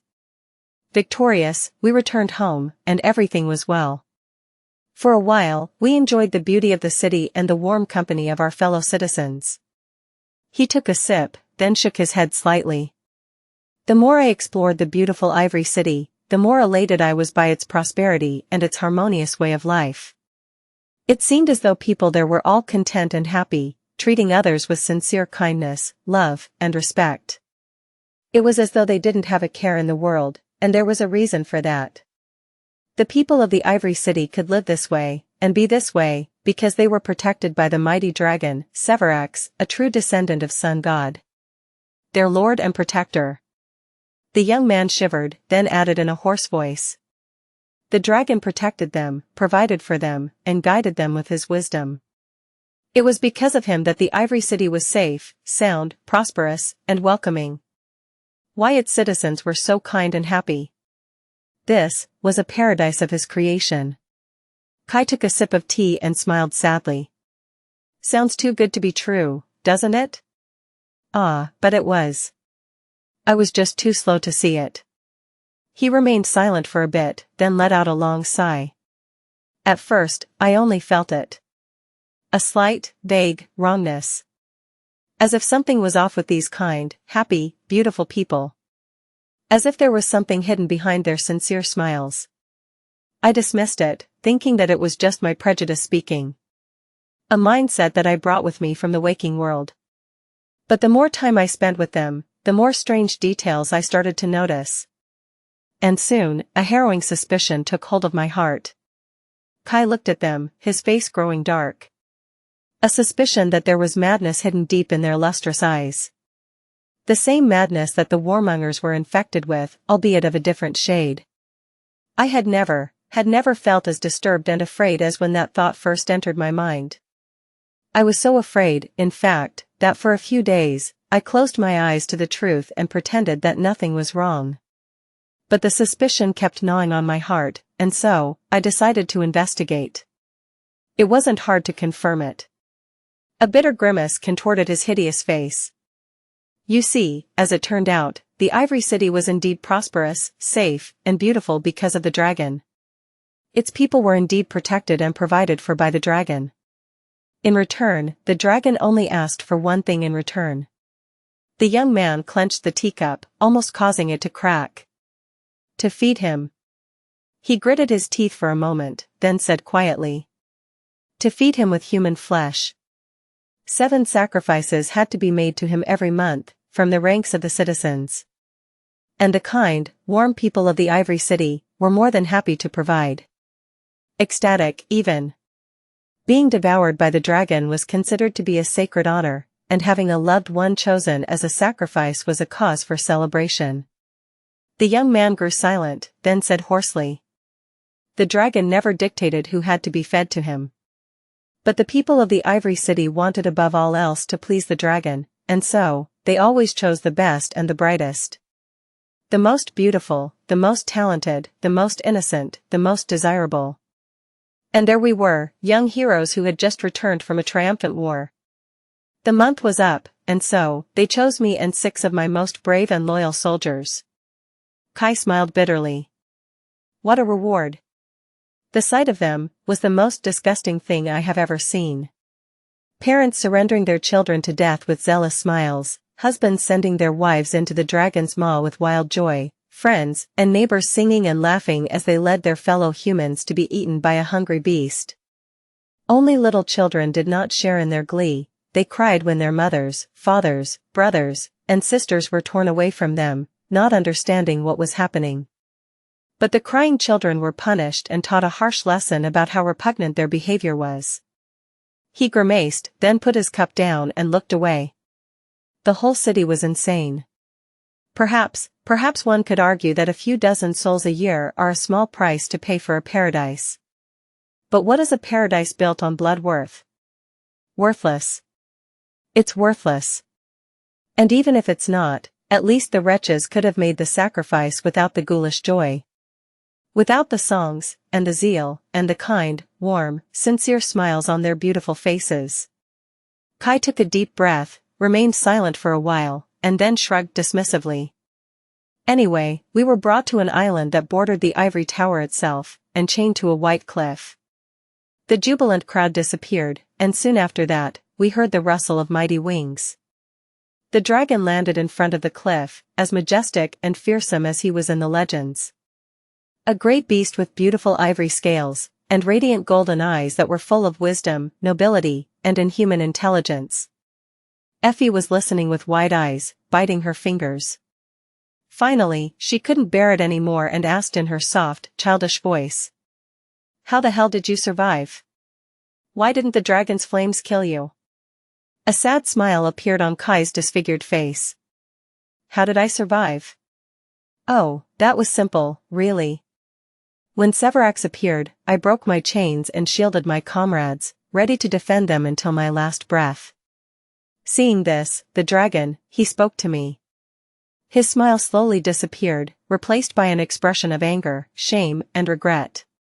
You must have already guessed that Ivory Dragon Severax is also Severas, the Ivory Lord.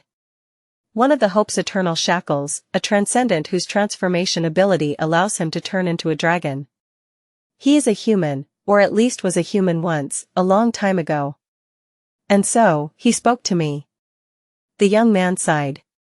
He was amused by my reaction. We spoke, and what he told me, it broke me, a little, I think. You see, I had it all wrong. The dragon, he had never once asked the people of the Ivory City to sacrifice anyone, or anything, to him. They had invented the story themselves, and chose the number of the victims themselves, and started bringing him sacrifices of their own free will. Because doing so made them feel as though they were binding themselves to the dragon, that they were becoming a part of the dragon, and so, were of the dragon, and safe from him. Kai shook his head. Severax. Severas, he had lost a part of himself a long time ago, I think. He told me that, in the beginning, he wanted to be a good lord for the people, someone whom they could see, and whom they could strive to become. And so, he rarely appeared in his transcendent form before them. But as centuries passed, he noticed that people were disturbed by his human face, and were only at peace when he came as a dragon. As if they needed him to be something else, something greater than them. And so, after a while, he abandoned his human form completely. And not long after that, the sacrifices began. The young man lingered for a few moments, and then continued. I asked him to spare our lives, but he refused. He told me that he had never accepted an unwilling sacrifice, and I was free. But the other 6, it was as though they were in a trance, or had gone mad. They didn't even try to save themselves. No matter how I begged him to spare them, he refused. This was what his people desired, what they needed. They might have not been bound to him, but he was bound to them. Burdened by them. And so, when nothing else worked, I foolishly tried to stop him. He smiled bitterly. But how could I defeat a dragon? I am not a dragon myself, after all. He swatted me to the ground with one swipe of his tail, breaking my ribs and almost killing me. But I did not die. Instead, paralyzed, I watched as he turned his head, opened his maw, and turned my soldiers into ash with one immolating breath. Kai grew silent, his face unmoving. After a while, he spoke again. Overwhelmed with anger, grief, and despair, I screamed at him, cursing him, swearing that I will tell everyone the truth, that I will make them realize, that I will make them change. But he just looked at me tiredly and said, "That I will see." And then, the ivory dragon was gone, leaving me alone on the empty island. He looked down. I was too injured to move, and spent the rest of the night in the throes of pain. In the morning, the citizens of the Ivory City came. When they saw that I was alive, a pale smile appeared on his hideous face. They were stunned, scared, and angry. And so, they built a pyre, tied me to a stake, and burned me. No matter what I tried to say, no matter how I tried to make them understand, they wouldn't listen. They only grew more scared and hateful. The dragon, he had been right. He had told me the truth. I saw. Kai picked up his tea, took a sip, and looked away. My bindings broke before I died, and so, horribly burned, I shot into the sky like a spark. I flew away from the city, and somehow survived.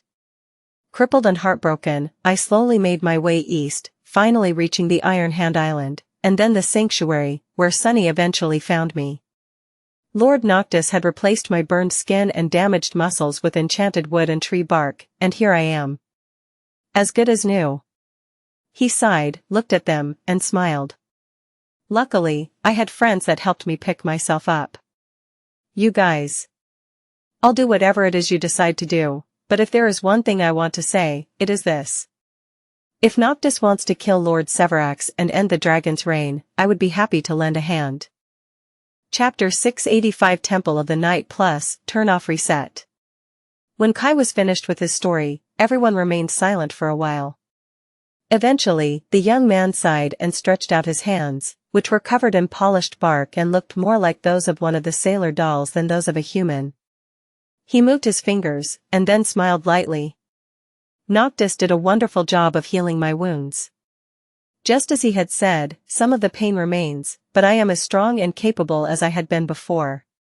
No, even more so, these enchanted limbs he gave me are much more sensitive to soul essence, and so, they are more durable and powerful than my own flesh had been. I also collected a few memories during my time in the Sun Legion. Overall, my battle prowess has increased a lot since we entered the nightmare, not to mention the experience I earned, and the lessons I was taught. Whatever comes, I am ready. Sunny lingered for a few moments, then let out a low growl. What about the other transcendent of the Ivory City? The Sun Prince? Have you met him? Kai frowned and made a vague gesture with his hand. Yes. I think. The Sun Prince is supposed to be a brother of Severax. Among the people, it is believed that his soul resides inside the metal colossus that guards the Ivory City and sometimes leads the Sun Legion into battle. I've seen him once, from afar, and to be honest, I am not quite sure if that thing is sentient or not. He hesitated for a bit, and then added. You've seen him, too. I think that it is his corpse that swings beneath the shipwreck island, tangled in the chain, although I can't quite imagine what kind of force could have destroyed that implacable giant. He is at least 90 meters tall, with a body cast out of solid steel, and nearly invincible. He is also not a living creature, really, and so can't be killed by wounding or damaging his body. Sunny remained silent for a bit, and then said. There is nothing that can't be killed or destroyed, not even the gods. So then, 3 of the Chain Lords are accounted for, in the future. We've seen the bones of the dragon, Severax, on the Ivory Island, and both his brother and Solvane found their doom near the wreck of Noctis's ship.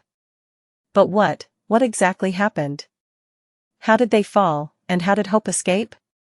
What happened to Noctis himself, as well as the one in the north? How was the Ivory City destroyed? How did the tower break free of its chains? No one answered, as perplexed as he was. After some time, Cassie finally spoke. I am not sure what happened.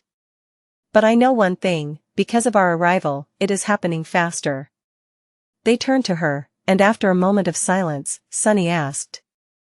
Yours is the last story left. And, to be honest, it is the story I am interested in hearing the most. Because it concerns the fifth awakened sent here by the spell. Mordred, he found a way to enter the seed with us, didn't he? Cassie sighed heavily and turned her head away. After a while, she said. Yes. Yes, he did. The blind young woman remained silent for a few moments, gathering her thoughts, and then faced them again. Unlike what happened to the three of you, my arrival into the nightmare was not too harrowing.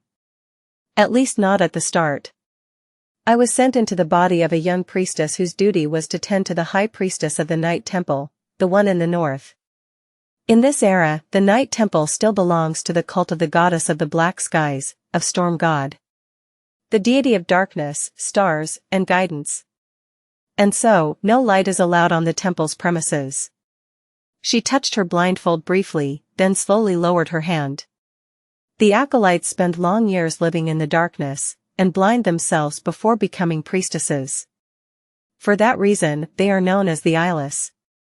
Many of the eyeless are seers, and possess powers of prophecy and divination.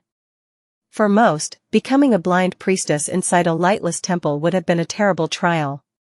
But for me, it was strangely soothing. To find myself among those similar to me, in a place where my blindness wasn't an aberrant oddity, but instead a choice. A pale smile appeared on her lips. However, it was my lady that I found the most comfort in. The one in the north, the Oracle of the Night, she was not unkind. She treated me well enough, and I have learned a lot from her knowledge and wisdom. However, just like the rest of the Chain Lords, she was being consumed by an insidious madness. Hers was the madness of apathy. Over the centuries, my lady grew indifferent to most things happening in the world, or even to herself. That was why she needed attendants, and I was one of them. The smile slowly disappeared from Cassie's face. That didn't mean that she was powerless or without responsibility, though. All of the northern reaches of the Kingdom of Hope were under her authority and protection. There were many villages and several towns full of mundane humans who relied on the Night Temple for safety and guidance. For that reason, the one in the north ruled not only over the blind priestesses, but also over a small, but fearsome army comprised of both mundane warriors and awakened. She sighed slightly. Their numbers might not have been as large as those of the armies of the Ivory City and the Red Colosseum, but due to their prowess and my lady's prophetic gift, the north was never attacked by either. The people rarely suffered from the nightmare creatures, as well. Cassie grew silent, and a scowl slowly appeared on her beautiful face. But as the one in the north grew more and more indifferent, that slowly started to change. Still, when I found myself in the Night Temple, things were still more or less fine. Her scowl deepened, and her face grew dark and despondent. The blind young woman lingered, and then said in a grim voice. Until they weren't. Chapter 686 Creature of the Fog Plus, Turn Off Reset. It was getting late, and darkness crawled into the stone room, drowning its corners in shadows. Cassie sat motionlessly, the graceful lines of her beautiful face contorted by a deep scowl. Then, a heavy sigh escaped from her lips. It started soon after I entered the nightmare, but no one paid it much attention at first. There were just strange rumors that reached the temple, resembling scary stories that people like to tell each other when the sun is gone and darkness envelopes the world. Rumors of a pleasant voice that came from the fog. She gritted her teeth for a moment. Perhaps if my lady's affliction was not as severe, we could have done something then. After all, in this world, scary stories often come true. And this one was more ominous than the rest, because it had to do with the fog. The Night Temple stands at the boundary of the Hollow Mountains, after all, and of the mist that shrouds them. But she was distant and uncaring, and so, we have grown aloof, too. Cassie somberly shook her head, then continued, her low, deep voice enveloping the room and her three listeners. As time went by, the rumors started to change. They grew more menacing and dire, telling tales of people who listened to the fog and disappeared without a trace. At that point, the eyeless grew concerned, suspecting that a corrupted creature had found its way into their land. Many of them possessed a high affinity to revelation, after all, and they could feel it, unease, threat, danger. So, a priestess was sent to investigate, escorted by a squad of experienced awakened soldiers. And at the same time, it was decided that a divination will be performed. She lingered for a moment. The divination showed no result, and the priestess, she failed to return with useful clues. In fact, she did not return at all. She and her escort disappeared without a trace, as though they had never existed. Just like the people from the rumors, only, by then, no one thought of them as mere rumors anymore. The blind young woman shivered, then said in an even voice. Finally, we became alarmed. The army was summoned, and many hunting parties were sent out to find the creature. Mundane soldiers, awakened warriors, ascended champions, the eyeless, everyone was determined to catch the abomination. But despite all our efforts, we failed. How could we catch the fog? Cassie's face darkened. And all the while, people continued to disappear. First one or two at a time, then scores of them, and then, one day, we found a whole village that stood empty, not a sign of its inhabitants in sight. Everyone there, every man, woman, and child, was taken by the fog. She grew silent for a few moments, then added grimly. And then, hunting parties started to disappear, too. Powerful, experienced soldiers, we even lost and ascended. The worst part, however, was that there was no pattern to the creature's movements, at least none that we could recognize. It could attack a settlement far to the west one day, and then suddenly take someone far to the east the next. It was almost as if it could be in several places at the same time. Because of that, we couldn't throw all our forces into one location and corner it on a single island. And so, we constructed a trap for it. All we needed was a lure, and I volunteered to become one. The blind young woman shook her head. Of course, back then, I didn't know that the fiend of the fog was far more cunning and devious than any nightmare creature I have ever faced. But I found out very soon. Because that was when I met him again. And as soon as I did, I realized that what we thought of as a trap for the fiend was, instead, a trap that the Prince of War lured us in instead. Cassie gritted her teeth. Because while our forces were concentrated to form the encirclement, most of the northern reach remained unprotected. And so, left without defenders, one of the towns was taken by the fog. 1,000 souls, gone. Slaughtered. A deep scowl appeared on Sunny's face. He leaned forward, piercing her with an intense gaze. What? How? If he was engaged in a battle with the forces of the Night Temple, how did the bastards simultaneously attack the settlement? She lingered for a while, then said with a hint of uncertainty. That. Mordred, he was not how he had been in the future. He had grown, weaker, somehow. As if he did not possess 6 soul cores anymore. But, instead, there were 5 strange creatures helping him, like the lesser versions of the one you had killed on the Reckoning Island. While we fought the prince himself, the 5 creatures attacked the town that we had left unprotected, slaughtering every human who lived there. Sunny leaned back, stunned. What? 5 of them, 5 reflections? Did he tear his soul apart to create them, granting each a single soul core? Suddenly, a frightening thought entered his mind. No, this can't be. Divine aspect holders like Mordred and him followed a slightly different path than the rest of the awakened. Unlike those with aspects of a lesser rank, they could create 7 soul cores by absorbing fragments, whether of souls or shadows, didn't matter. But there was still a limit to the number of cores they could create, and to grow more powerful after that, they had to challenge nightmares like everyone else. So, Mordred's slaughter did not make any sense. He had already been a terror in the future, after all. Creatures, however, followed a path that was different entirely, and almost reversed. By absorbing fragments, they did not create new soul cores. Instead, they rose in rank, like Saint, for example, who had to consume shadow fragments from memories in order to ascend.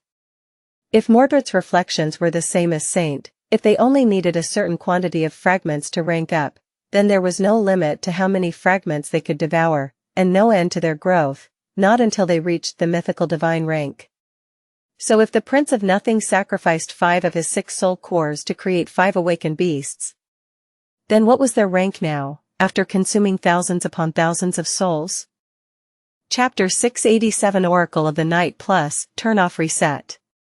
Effie and Kai seemed like they had some questions, but they chose to remain silent, at least for now. Of course, they knew who Mordred was and had a general impression of his powers. Sunny and Cassie had described their experience in the Night Temple to them in enough detail, so that their friends, as well as the Fire Keepers, knew what they would be facing should they cross paths with the Prince of Nothing. However, even Sunny himself had only a vague understanding of how Mordred's aspect functioned, and so did Cassie. So hearing how powerful he had grown in the nightmare was a shock to him. The mirror beast was a devil. Had it been created as such, or had it earned more cores in battles with powerful nightmare creatures, as Saint did? If it is the former, then does it mean that Mordred was more than a terror once? He had many reflections before Clan Valor imprisoned him. 2 gods, just what kind of a menace Anvil's firstborn was in the past? And, more importantly, just how dangerous was he going to become in the future? His somber thoughts were interrupted by Cassie, who spoke again after remaining silent for a while. In any case, destroying Mordred's body was not too hard. He appeared wearing the body of the priestess who had been first sent to find him, anyway. But, of course, doing so was useless, because he could just take another. In the chaos of the battle, I couldn't explain what dire powers the enemy possessed to the forces of the Night Temple. And, more than that. She shook her head somberly. In the moment, I was not sure that it would have been the right thing to do. Was I meant to help the inhabitants of the nightmare slay one of the awakened from the waking world? Were we not supposed to be allies? No matter how vile Mordred was and despite what had happened between us in the past, here in the nightmare, both he and I were meant to pursue the same goal. The blind young woman sighed. So, after a bloody battle, Mordred escaped our trap and disappeared. Soon after that, we learned of the massacre that had taken place while we were distracted by his deceit. And after witnessing the desolate town that his reflection had slaughtered, I was disabused of the notion that he and I were the same in any way. Sadly, by that time, it was already too late. Cassie lowered her head, then continued quietly. After feasting on the souls of the town's inhabitants, the reflections became much more powerful. Mordred was not bound by the necessity to stay hidden anymore, as well. His attacks grew much more frequent and devastating, and the number of his victims started to grow with chilling speed. The more people he killed, the more dangerous he became. He was not invincible, of course. Among the awakened serving the Night Temple, there were a lot of those who possessed means to contain him. Especially the eyeless, who, like me, were immune to his possession. But Mordred knew that as well. And so, he went after those who could threaten him first. She paused for a moment, her face growing solemn. Eventually, people, those who were still alive, at least, became so terrified that they left their homes and fled to the Night Temple, hoping that the High Priestess would protect them. The army and the priestesses grew desperate, as well. We begged the one in the north to intervene. She was a transcendent, and an oracle without an equal, after all, and despite her indifference, my lady promised to face the creature herself. That day, people were so relieved that they held a grand celebration. Cassie remained silent for a while, and then continued, her voice growing sad and wistful. While everyone was celebrating, however, my lady summoned me in secret, and asked me to deliver a message to her old friend, Lord Noctis, in the east. Just 3 words. I am dead. She paused for a moment and turned away, her beautiful face growing still. I was appalled, of course. What about her immortality? What about all these people whom she promised to protect? She smiled sadly, and told me that they were all dead, as well. And that it was better that way. A heavy sigh escaped from Cassie's lips. I left the next morning, and made my way south all alone. Traveling through the wilderness of the Kingdom of Hope, blind and without anyone's help, was not easy. But I managed to survive, somehow. Whether by luck or due to the one in the north protecting me, Mordred never intercepted me. I had to face a few powerful nightmare creatures, though, as well as other dangers, along the way. I overcame these obstacles and eventually reached the sanctuary. And on the day that I arrived, I finally felt it, the sudden change. A dark expression appeared on her face. My lady had died, and another flaw was added to Hope's prison. The approaching disaster was accelerated even more. You know the rest. For a moment, Sunny could sense a hint of profound sorrow in Cassie's voice, but then it disappeared, and the blind young woman smiled. So, now. I guess we know enough to make a decision about whether or not to support Noctis in his war against the rest of the Chain Lords. He frowned, and then said in a grim tone. There is one thing we don't know, though. Something that can potentially change everything. Mordred, what is his goal? What is he going to do when the 4 Chain Lords go to war? Cassie hesitated and slowly shook her head. That I don't know. He must have realized the nature of the nightmare's conflict himself, by now, or maybe he had always known it, through means that none of us can even guess about. He was the one who had sought out this seed, put the idea of seeking out the knives into our heads, and manipulated us into bringing him here, after all. No matter what his goal is, though. I doubt that he just wants to become a master. He is here for something else, as well. Sunny remained silent for a bit, then let out a frustrated growl and turned away. All right, then. I guess it is time to choose our fate. No one spoke for a while, before Effie finally broke the silence. I mean, it is not much of a choice, is it? Sure, going against 3 immortal saints does not seem like a picnic. But we already know that they had been defeated in the end, somehow, so it is not impossible to do. And we don't even know what the alternative is. How do we ensure that Hope doesn't escape her prison?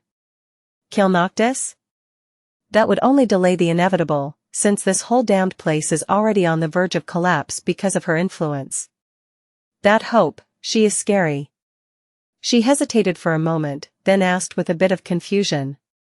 To be honest, I am not even sure what she is. What kind of a demon is powerful enough to drive a whole region mad? Is she unholy?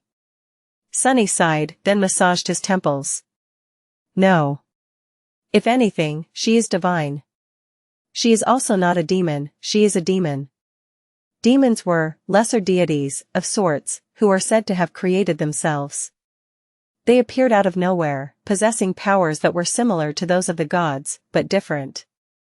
The spell has a weird tendency to never mention the word demon, though, for some reason. In any case, it seems that the gods and the demons eventually had a big, terrible war, and Hope's imprisonment and escape were a prelude to that war, I think.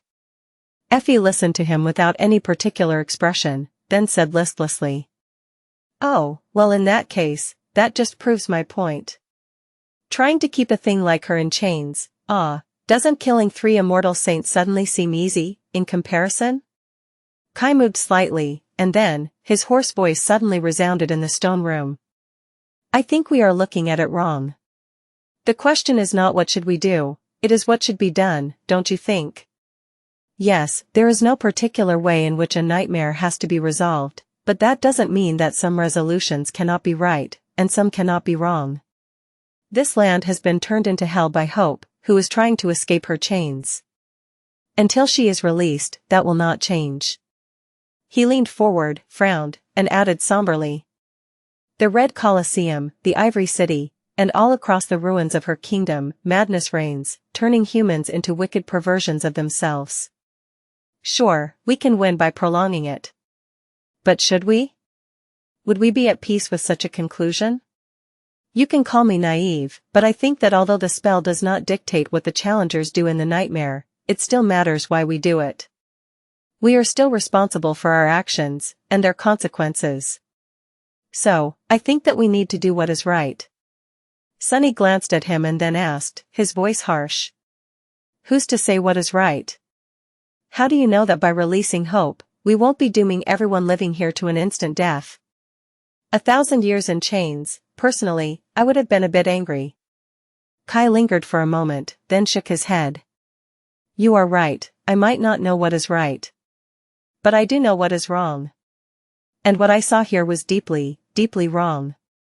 Sunny stared at him for a bit, then shrugged. Well, it's not like I disagree. In fact, I hate this place with a passion. I don't really care if hope simply kills everyone, either. As far as I'm concerned, the bastards deserve it. He waited for a few moments, then turned to Cassie. What about you? You've been terribly quiet. The blind young woman hesitated for a while, then spoke evenly. I am willing to do whatever you decide. I'll trust your judgment, Sunny. He frowned, studying her face with a dark expression. Why? You don't have an opinion? Cassie remained silent for a bit, then simply shook her head. Damnation. He knew, of course, why the blind girl was reluctant to speak. She must have seen something, a glimpse of the future that she did not want to share, knowing that it would affect their thinking, possibly informing the very event she wanted to happen, or wished to avoid. Her own opinion was already compromised by that knowledge, and so, Cassie had decided to remove herself from the decision completely. It seemed as though she had grown wary of her visions, and the consequences of acting on them, after the Forgotten Shore. Damned oracles. Sunny sighed, then glanced at Effie and Kai. Well, then there is not much to discuss. The two of you are keen to join Noctis, and I guess I am too. He might be a madman, but at least he is a madman we know. And, I also sort of like the guy. Despite the fact that he is a dishonest, lying, conniving, crazy, dastardly cheat. No one is perfect, you know? Effie giggled. Wow, it's almost as if he's reminding me of someone. Huh, now who might that be? Then, she grinned at Sunny and asked. That's settled, then.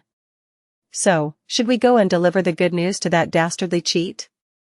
You know, about how he doesn't need to kill us and put our souls into home appliances? She seemed like she was ready to go, but Sunny stopped her with a hesitant gesture. This next part, he had thought about it a lot, not knowing if it was the right thing to do, or a giant mistake. He was still not sure, but had a feeling that the decision he had made in the end was a correct one. At least it felt that way. In any case, there was no going back. Sunny remained silent for a bit, and then glanced at his friends with a tense expression. Before we do, there is something I need to tell you. Effie and Kai stared at him with slight surprise written on their faces, while Cassie's eyebrows suddenly flew up. She already knew what was about to happen, of course. Kai looked at him and smiled.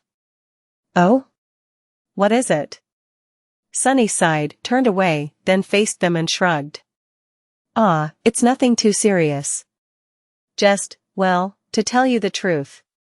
He gripped the emerald amulet tighter, and said. My flaw is that I can't lie.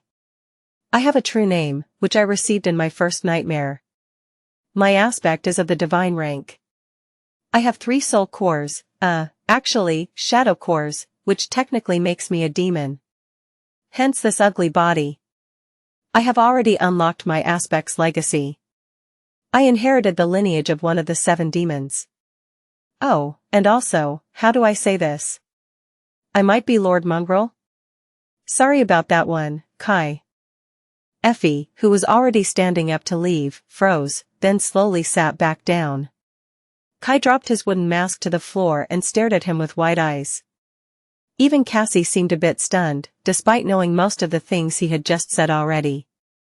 A deathly silence settled in the room, and Sunny found himself being pierced by 2 dumbfounded gazes. He scratched his neck, then coughed awkwardly and looked away. Yeah, that's more or less all that I wanted to say. Of course, the decision to reveal these secrets to his friends had not been an easy one. In fact, it went against everything that Sunny believed in. Every instinct in his body screamed that he was making a terrible mistake. But instinct was not always the best advisor. Otherwise, what was the point of having intelligence and the ability to think about your decisions? The fact of the matter was that Sunny had already done irreparable damage to his relationships once because of his untrusting nature.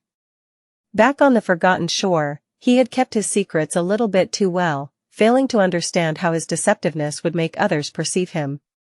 Sure, he had a reason to behave the way he had, and yes, he had never really lied to his allies, simply withholding or manipulating the information a little to keep himself safe. But the others did not know about his reasons. All they knew was that their trust was never returned fully, and that he was full of secrets, discrepancies, and insidiously subtle ways to keep those secrets to himself. Sunny had never explained himself, and in the absence of an explanation, the misunderstanding was bound to inevitably take its place, perhaps to dire results. Who knew, if had been more open with Nephice, she might have not considered him a liar, absorbing that false perception into her own forming self. Would things have ended differently, then? Regardless, currently, Sunny knew both the aspects, and, more importantly, the flaws of every member of the cohort. But they couldn't say the same. They revealed their weaknesses to him, but he held on to his own, failing to reciprocate this trust. For now, everything seemed fine, but that one-sided nature of their friendship was bound to fester in the future, and the small crack it created could grow in size, eventually destroying it. Plus, even Mordred knew his secrets. It would have been silly if the Prince of Nothing did, but Effie and Kai did not. Not to mention dangerous. So, Sunny decided to take a leap of faith and put his trust in his friends. It had been a long time coming, anyway, but, damnation. Why did being honest with people feel so disgusting? What a loathsome sensation, curses, I'm all itchy. After a full minute of stunned silence, Effie finally spoke, her voice sounding uncharacteristically tame. Now, hold on, wait a minute. She raised her small hand and showed one finger. Your flaw, we sort of already had a general idea, after spending so much time with you. It is still, wait, you can't lie at all? What? Sunny shrugged. I can't say a lie aloud, and I am compelled to answer any question asked of me truthfully, or at least to the best of my ability. He expected some sort of spicy question to follow immediately, but Effie remained silent, showing just how bewildered she was. Even her usual mischievousness disappeared. Instead, the little girl simply raised a second finger. All right. The true name, we sort of figured that out, too. You seemed reluctant to share it, for some reason, so Kai and I did not press. Sunny let out a heavy sigh, hesitated for a moment, then forced himself to speak.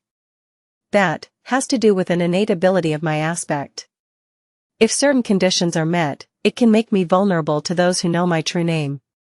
That is why I kept it a secret, and also put a lot of effort into appearing as weak and pathetic as possible, so that no one would even suspect that a weakling like me could possess a true name. His face grew a bit dim. Being considered a weakling is generally great, because it makes enemies underestimate you. I'm more than fine with people thinking little of me. But, after I started pretending, things got out of hand really fast. Effie blinked a couple of times, remained silent for a moment, and raised a third finger. Well, I guess that explains a few things. Now, about Lord Mongrel, we knew, of course. I mean, it was sort of obvious.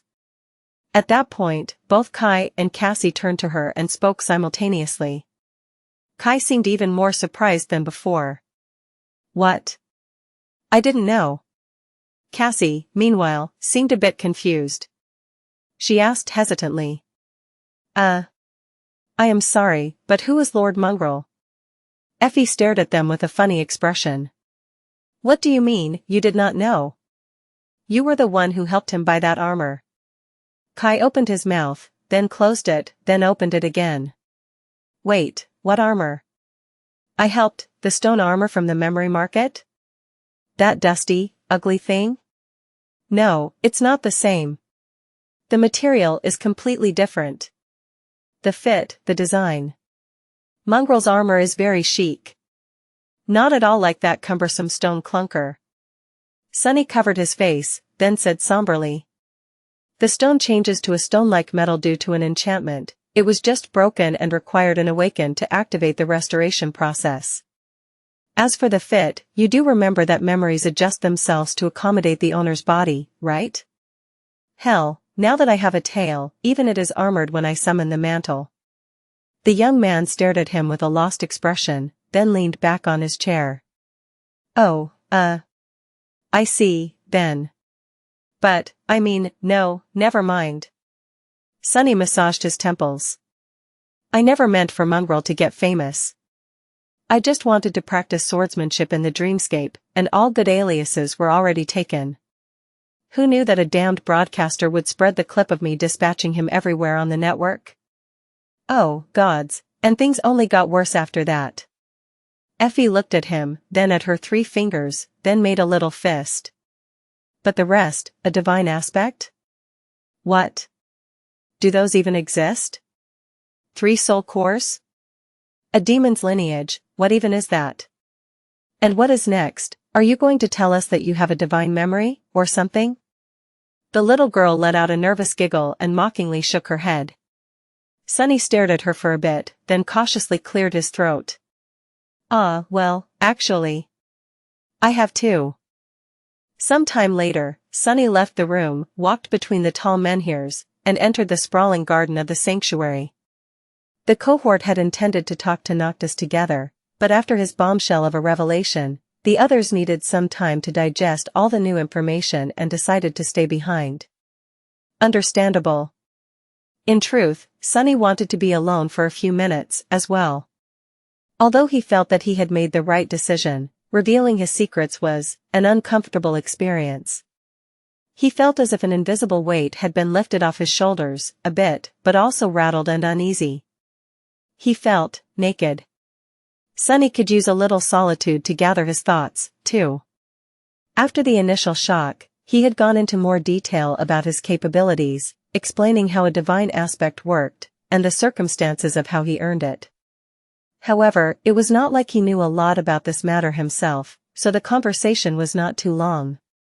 It had helped the others better understand his powers, as well as that of Nephis, and, most importantly, of Mordred. Now, they were as ready to face the Prince of Nothing as they could be, should a conflict with him happen. Additionally, due to everyone gaining deeper insight into Sunny's powers, their already profound synergy as a battle unit was bound to grow even more refined. Sunny kept a few things to himself, as well. The difference was that if before there had been a strange dynamic between him and his friends, where they pretended to not know that he wasn't being entirely honest with them, and he pretended to not know that they knew, now, the existence of those white spots had been openly acknowledged by him. Effie and Kai understood that there were things he wasn't ready to share, and why he was reluctant to do so. They seemed to respect his wishes. All in all, it went surprisingly well. Walking through the beautiful garden, which was illuminated by the pale light of the full moon, Sunny enjoyed the tranquil air of the sanctuary. At some point, however, a slightly disconcerting thought entered his mind. I wonder, was this decision of mine influenced, to some degree, by Hope's poison? If so, what deep desire of mine had she amplified to push me toward being honest with my friends, for a change? Suddenly thoughtful, Sunny approached the door of the sorcerer's lair, waited patiently for the sailor dolls to open it, and walked inside. Maybe I was always. His eyes suddenly narrowed, and his hand shot to the side, ready to grasp the shaft of the cruel sight. Something was very wrong inside the dark hall. A thick, nauseating smell of blood invaded his nostrils, sending adrenaline coursing through his own.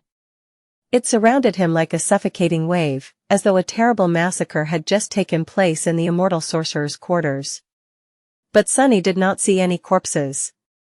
The central chamber was just as he had left it the last time, empty of all furniture, with a vast circle of runes drawn on the stone floor. No, not entirely the same, the floor had cracked in several places, as though something was pushing at it from beneath, exerting devastating pressure on the ancient stones. Noctis was still in the center of the circle.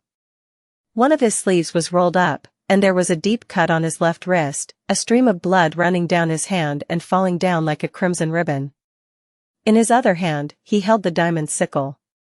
The sorcerer was surrounded by a shallow pool of blood, however, it somehow failed to touch the hems of his garments.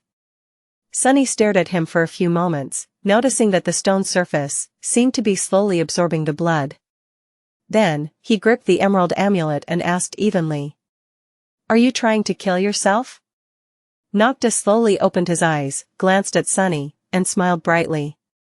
Then, acting as if nothing out of the ordinary was happening, he wiped the diamond sickle, hid it in the folds of his silk garment, and stooped up. "What? Of course not. I'm too young to die." Sunny gave him a dubious look. "Young? You are at least 1,000 years old." The sorcerer tilted his head, scratched his cheek with a thoughtful look, and then smiled even brighter. "What? Of course not. I'm too beautiful to die." Happy with himself, Noctis somehow made the cut on his wrist close, jumped over the pool of blood, and walked towards Sunny with a relaxed expression. "Come, this place needs to be aired, I think. The garden is nice and chill, though." Sunny threw one last look at the disappearing pool of blood. Did he imagine it, or had the stone floor of the chamber trembled slightly, just then? Shaking his head, he turned away and followed Noctis outside. Together, they slowly headed for the altar island. Noctis seemed to enjoy the silence of the moonlit garden a lot. A minute or two later, though, he broke it with a carefree question. "So, what did you want to tell me? Have you and your friends come to a decision?" Sunny hesitated for a moment, then answered. "We did. We will help you free Hope." Noctis grinned. "Oh, wonderful." After that, he didn't say anything else. Sunny waited for a while, a little confused. They had already reached the white altar and sat down on a stone bench, enjoying the sight of the pristine lake, with a pale circle of the moon reflecting on its calm surface. And yet, the sorcerer seemed to lose his ability to speak. Slightly irritated, Sunny hesitated for a moment and then asked awkwardly. "So? Do you need me to give you the knives?" Noctis looked at him with an easy smile and shrugged. "Ah, no need. Keep them." Sunny's eye twitched. "What do you mean, keep them? Wasn't the knives what you were after?"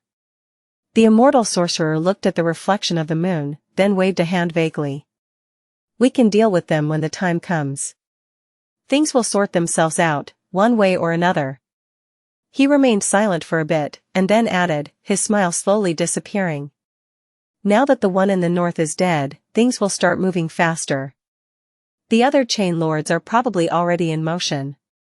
Noctis sighed, then leaned back and looked up at the sky.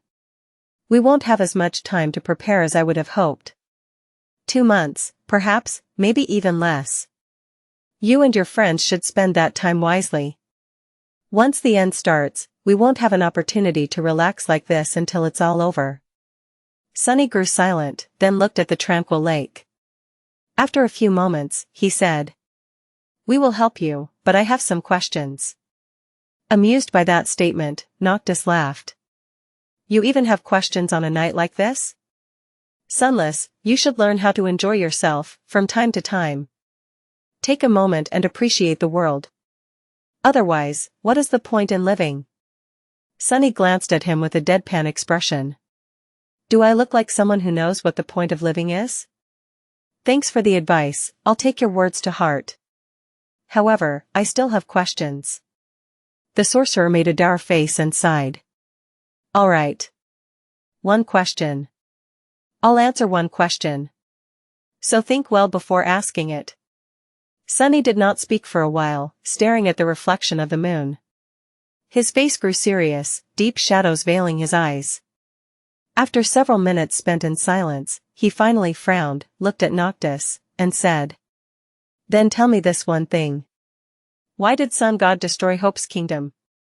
The immortal raised his eyebrows, then threw his head back and laughed. "By the moon, of all the questions in the world, you just had to ask this one, didn't you?" He shook his head, and then looked away. "Well, a deal is a deal.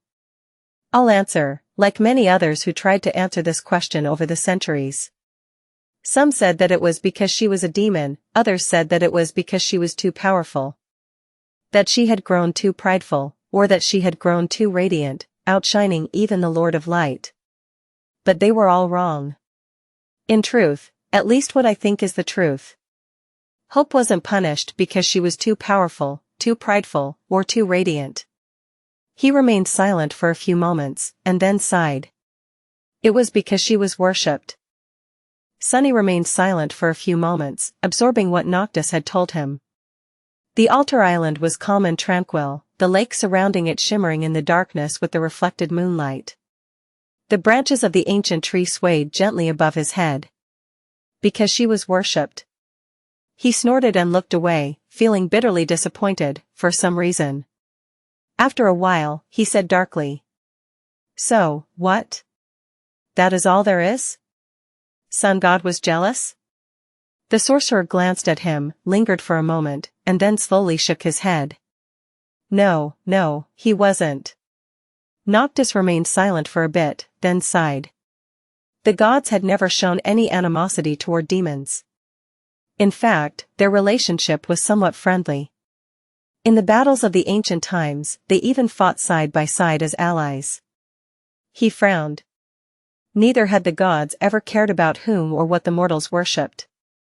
There were all kinds of silly cults before. There were rulers that proclaimed themselves divine, people who built temples to beasts and spirits, some oddballs even worshipped rocks. Or the corrupted abominations, by the moon, can you imagine? But the gods did not mind at all. The sorcerer glanced up at the sky, thought for a bit, and then said somberly. However, people had never worshipped a demon, before hope. The demons, you see, are elusive and solitary creatures by nature. There is the eldest, mysterious weaver, the demon of fate, who is shrouded in countless layers of lies. Then there is the youngest, Nether, the demon of destiny, who secluded himself in the darkness of the underworld. There is the demon of oblivion, whose name is long forgotten. Sunny listened attentively, absorbing the new information. Already accustomed to wielding the emerald medallion, he reflexively let go of the beautiful stone and allowed it to hang from the chain wrapped around his fingers, so that his thoughts remained private. So the prince of the underworld was actually called Nether? I wonder which came first, the name of the title, and he was also the demon of destiny, it seems. Wait, aren't fate and destiny the same thing? I guess they're not. The rune for destiny can also mean choice, after all, so, was he actually the demon of choice? His thoughts were interrupted by the sorcerer's wistful voice. And the rest, each a personification of calamity and disaster. Mysterious, distant, and terrifying, each and every one of them. Or at least they were, until the demon of desire decided to come and live among us mortals, becoming known as Hope. She built her kingdom here, and soon, people learned to love her. And not long after that, they started to worship her. Noctis paused and then continued, his face growing darker. And that was when we learned that while the gods were friendly to demons and indifferent to mortals building temples to beasts, spirits, and rocks, they would not allow a demon to be worshipped. They were so unwilling, in fact, that the Lord of Light brought down his flames upon the mortal realm, obliterating a whole chunk of it. Sunny frowned, feeling a cold sense of dread permeate his heart. Remembering one of his nightmares, he shivered. But why? The sorcerer looked at him with a bit of surprise and shrugged. Who knows? I guess only the gods do, well, and maybe a demon or two. I doubt that even Hope knew what she had done wrong, but maybe she does, now. In any case, after her imprisonment, slowly, the idea of worshipping a demon became tantamount to heresy. Noctis suddenly laughed. What a strange word, heresy. Don't you think? It had not even existed when I was young, you know. But then, suddenly, each of the 6 cults started treating demon worshippers as criminals, pests who were spreading a vile disease, and the concept of heresy was invented. Now, becoming a heretic means being hunted down and saying goodbye to your life. He grew silent, and then sighed. We did not know it at the time, of course, but the destruction of the Kingdom of Hope was a turning point in history. With it, the Age of Heroes ended, and the current one, whatever it will be called one day, began. Ah, what a dreadful era. Nothing has gone right from then on. Sunny remained silent for a while, thinking that there was something strange about this whole story. Nothing made sense. The gods and the demons had been allies once? Knowing that they would eventually clash in a devastating war, he could not quite believe it. However, on second thought, the prince of the underworld, Nether, was indeed described as having been close with the gods of the black skies once. Who was to say that the other demons had not consorted with the gods, as well? But that only made the divine punishment that the Lord of Light had brought down upon the Kingdom of Hope more inexplicable and strange. And who had they been allied together against? The creatures of the void? What was the exact timeline of all this convoluted nonsense? The Age of Heroes had ended with the imprisonment of Hope, but when had it started? And what had been happening before? Damn, so many questions. Sunny glanced at Noctis, hesitated for a few moments, and then grasped the emerald amulet again. However, the sorcerer was having none of it. He glanced at Sunny and said with a smile, "I feel like you are about to ask me a question." That would be the second question. Wait, no, the second one was whether or not Sun God was jealous. Wicked demon, you tricked me. Noctis shook his head, looked at Sunny with reproach, and stood up. Shame on you, Sunless. Good night. Tell your friends to prepare well in the time that we have left. With that, the sorcerer gave him another hurt look, then turned away and started walking back toward his residence. After a few steps, however, he stopped and said in his usual carefree manner, "Oh, yes. I almost forgot, you will have to go and retrieve the third knife, too. Don't worry, though, it is not going to be hard. Rather easy, really." Sunny, who was staring at the tranquil lake with a dark expression, simply nodded. Sure, wait, what? Why do we have to do it? Go and get it yourself. Noctis hesitated for a bit, then sighed. Ah, I wish that I could. But, well, I might have said some nonsense about how my friend should only give the knife to someone of pure thought and heart, or something like that. And sadly, while I am the most outstanding person in all of the Kingdom of Hope in many regards, purity is not my strong suit. You and your friends, however. You reek of purity, well, one or two of you, at least, for now. With that, the sorcerer winked at Sunny and strolled away, whistling a jovial tune. Sunny watched him go, and then shook his head with a bewildered expression on his face. Wait, did he just swindle me into getting another knife for him? Again? He blinked a couple of times and clenched his 4 fists. Damnation! After their conversation under that full moon, Noctis had secluded himself in his residence for a couple of weeks. Sunny tried to talk with the eccentric sorcerer a few times, but the silent sailor dolls refused to open the door and just stared at him with their crude wooden faces. There was, of course, the option of simply using Shadow Step to get inside, but, somehow, Sunny suspected that intruding upon the immortal transcendent would not have been the best idea. There were real souls trapped inside these sailor dolls, after all. In the end, he and the other members of the cohort had no choice but to follow the advice Noctis gave him, to rest and prepare for what was about to come. Luckily, there were a lot of preparations they had to do. While all 4 had trained themselves extensively before entering the nightmare, many things happened since then. There were a lot of lessons they had learned in these 3 terrible months, most of them bringing the 4 awakened to the very door of death. Now that they had time, they could go over everything they had learned, revisit it, and truly absorb it into their bones, connecting the new knowledge and skills to their foundation in a solid manner.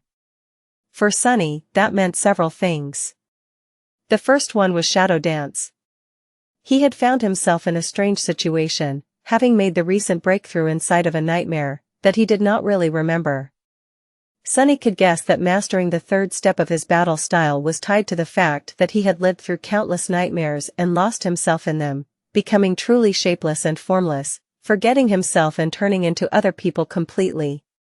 That observation was in line with how he had initially made progress to the 3rd step of Shadow Step, back in the arena of the Red Colosseum, where he shadowed numerous nightmare creatures. Back then, he had almost lost himself, as well, but stopped at the last moment, fearing that he would not be able to come back. Being trapped in the nightmares had made that frightening step for him, and so, he had approached the very edge of a breakthrough. The final piece of the puzzle had been trying to shadow the epitome of formlessness, another shadow, nightmare. As a result of the breakthrough, Sunny's ability to recognize and gain insight into patterns of combat techniques had increased even more, now allowing him to understand and predict not only the movements and behavior of his enemies, but also intricately sense the flow of essence through their bodies, as well as, almost, but not quite, being able to predict their very thoughts. However, there was one glaring flaw in this miraculous ability, one that he didn't know how to solve.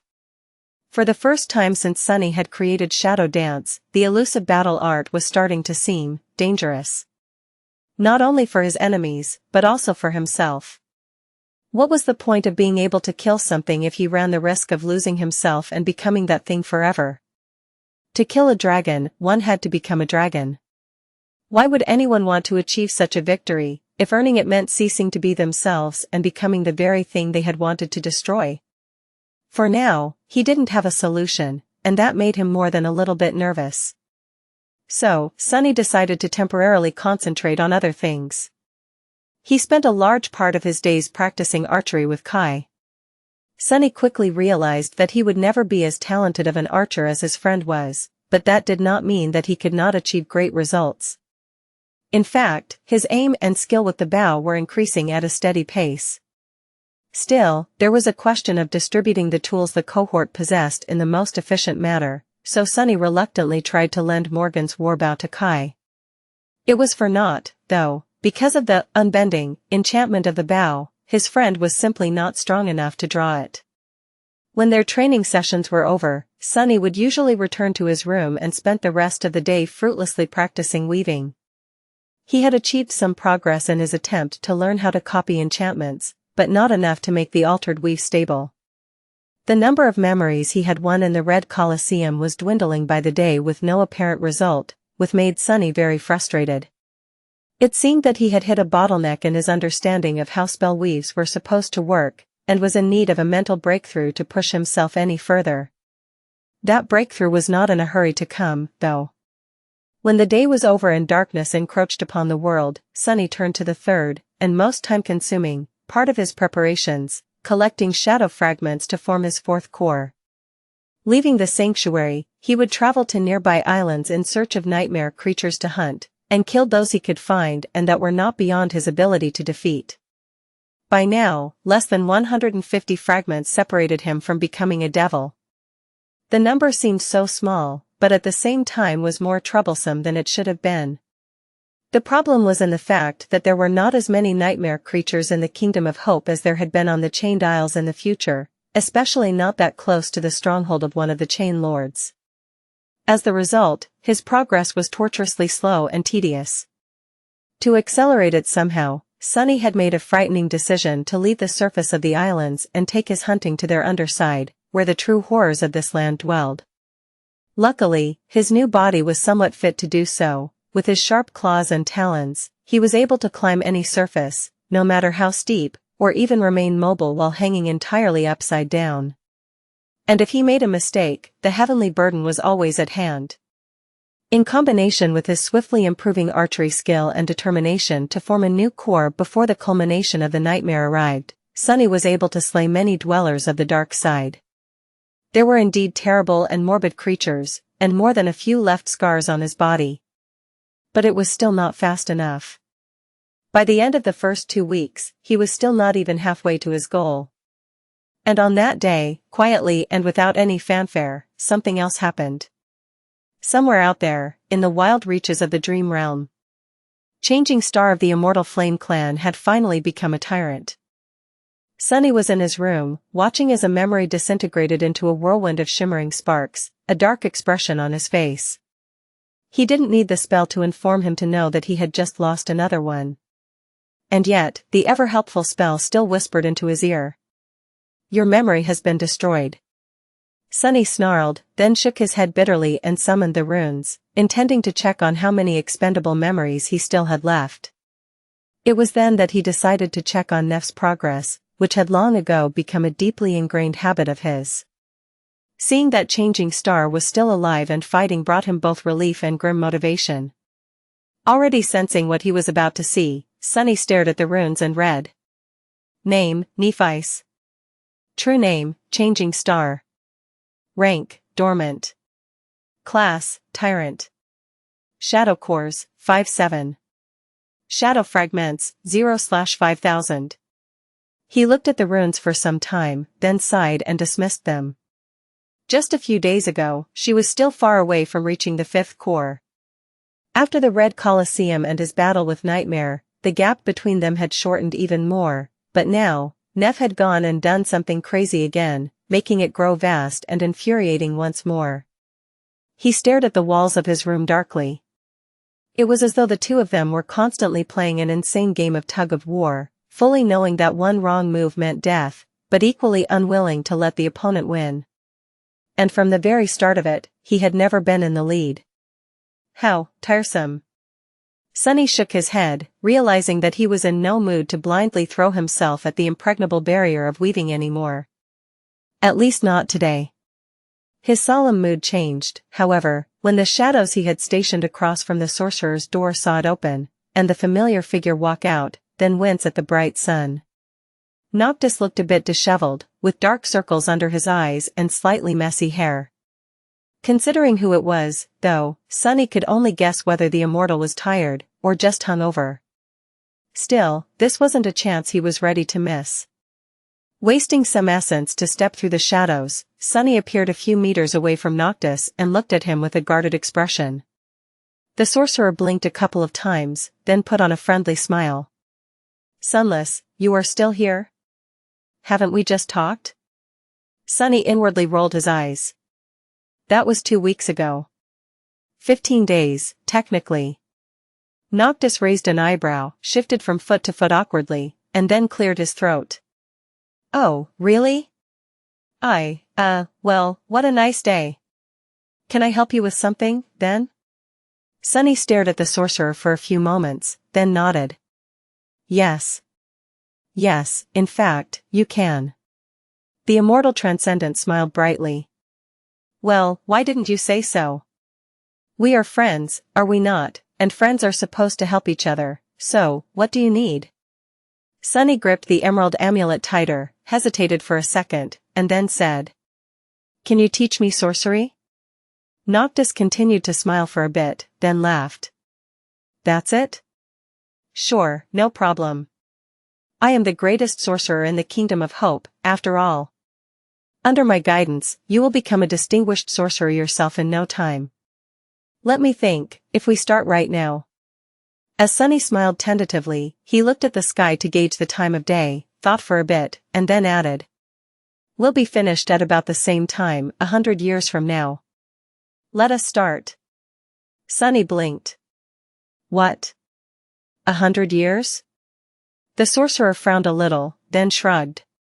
Well, maybe 200 years. That was how long it took me to learn the basics, if you mean true sorcery, of course, not those pitiful tricks others consider to be miracles. Actually, what do you think sorcery is? Sunny hesitated, then said with uncertainty. The ability to manipulate magical energies through means that fall outside one's aspect? Noctis stared at him for a bit, then sighed. A good enough answer, but no. Simply put, there is no such thing as sorcery. Or rather, there is no single thing called sorcery. But there are various ways to twist the underlying laws of the world to produce some effect, desirable or not. What we call sorcery is just a structured method of achieving a predictable result while doing so, with whatever means you possess. Usually with the help of soul essence. He looked around, observing the landscape of the sanctuary, and added. Take me, for example. My aspect has to do with souls, and so, I was able to learn a few things from the followers of Heart God, the god of souls, as well as emotions, memory, hunger, and growth. However, I only became a true sorcerer after learning Hope's magic. Sunny tilted his head a little. Hope's magic? Noctis nodded. Ah, yes. The most common type of sorcery used by mortals, blindly and without a true understanding of its nature, I might add, comes from Hope. She is the one who invented writing, after all, and gifted it to us humans. What a wonderful invention it was. Writing itself does not produce sorcery, though. He hesitated, and then added. Before Hope invented writing, the most common type of sorcery used by mortals, even more blindly, was the sorcery of names. You see, Sunless, everything that exists has a name. In fact, you might even say that a thing only starts to exist after it is given a name. A flower is just a flower, one among many, until you call it a rose. Then, roses are suddenly different from all the other flowers, and so, they come to exist. Sunny frowned, not sure that he understood what the hell Noctis was talking about. Wouldn't roses exist even if they were not called roses? Well, in a sense, they wouldn't. Flowers that looked like roses would, but they would not be called roses, and so, there would not be roses. How confusing. The sorcerer, meanwhile, ignored his befuddlement and continued. However, not all names are equal. So are simply given and aren't worth much, while others have to be earned, and those names, the true names of things, hold power over them. Names are a powerful thing, Sunless, and so, a long time ago, people who learned those names could share in that power. However, their authority was obscure and fleeting, since it was only invoked when someone said the names aloud, and saying them with a mortal mouth was not an easy feat. He suddenly smiled. But that was what made Hope's invention so ingenious, you see. Once writing appeared, one with enough knowledge could connect the names to material objects, granting the invocation permanence.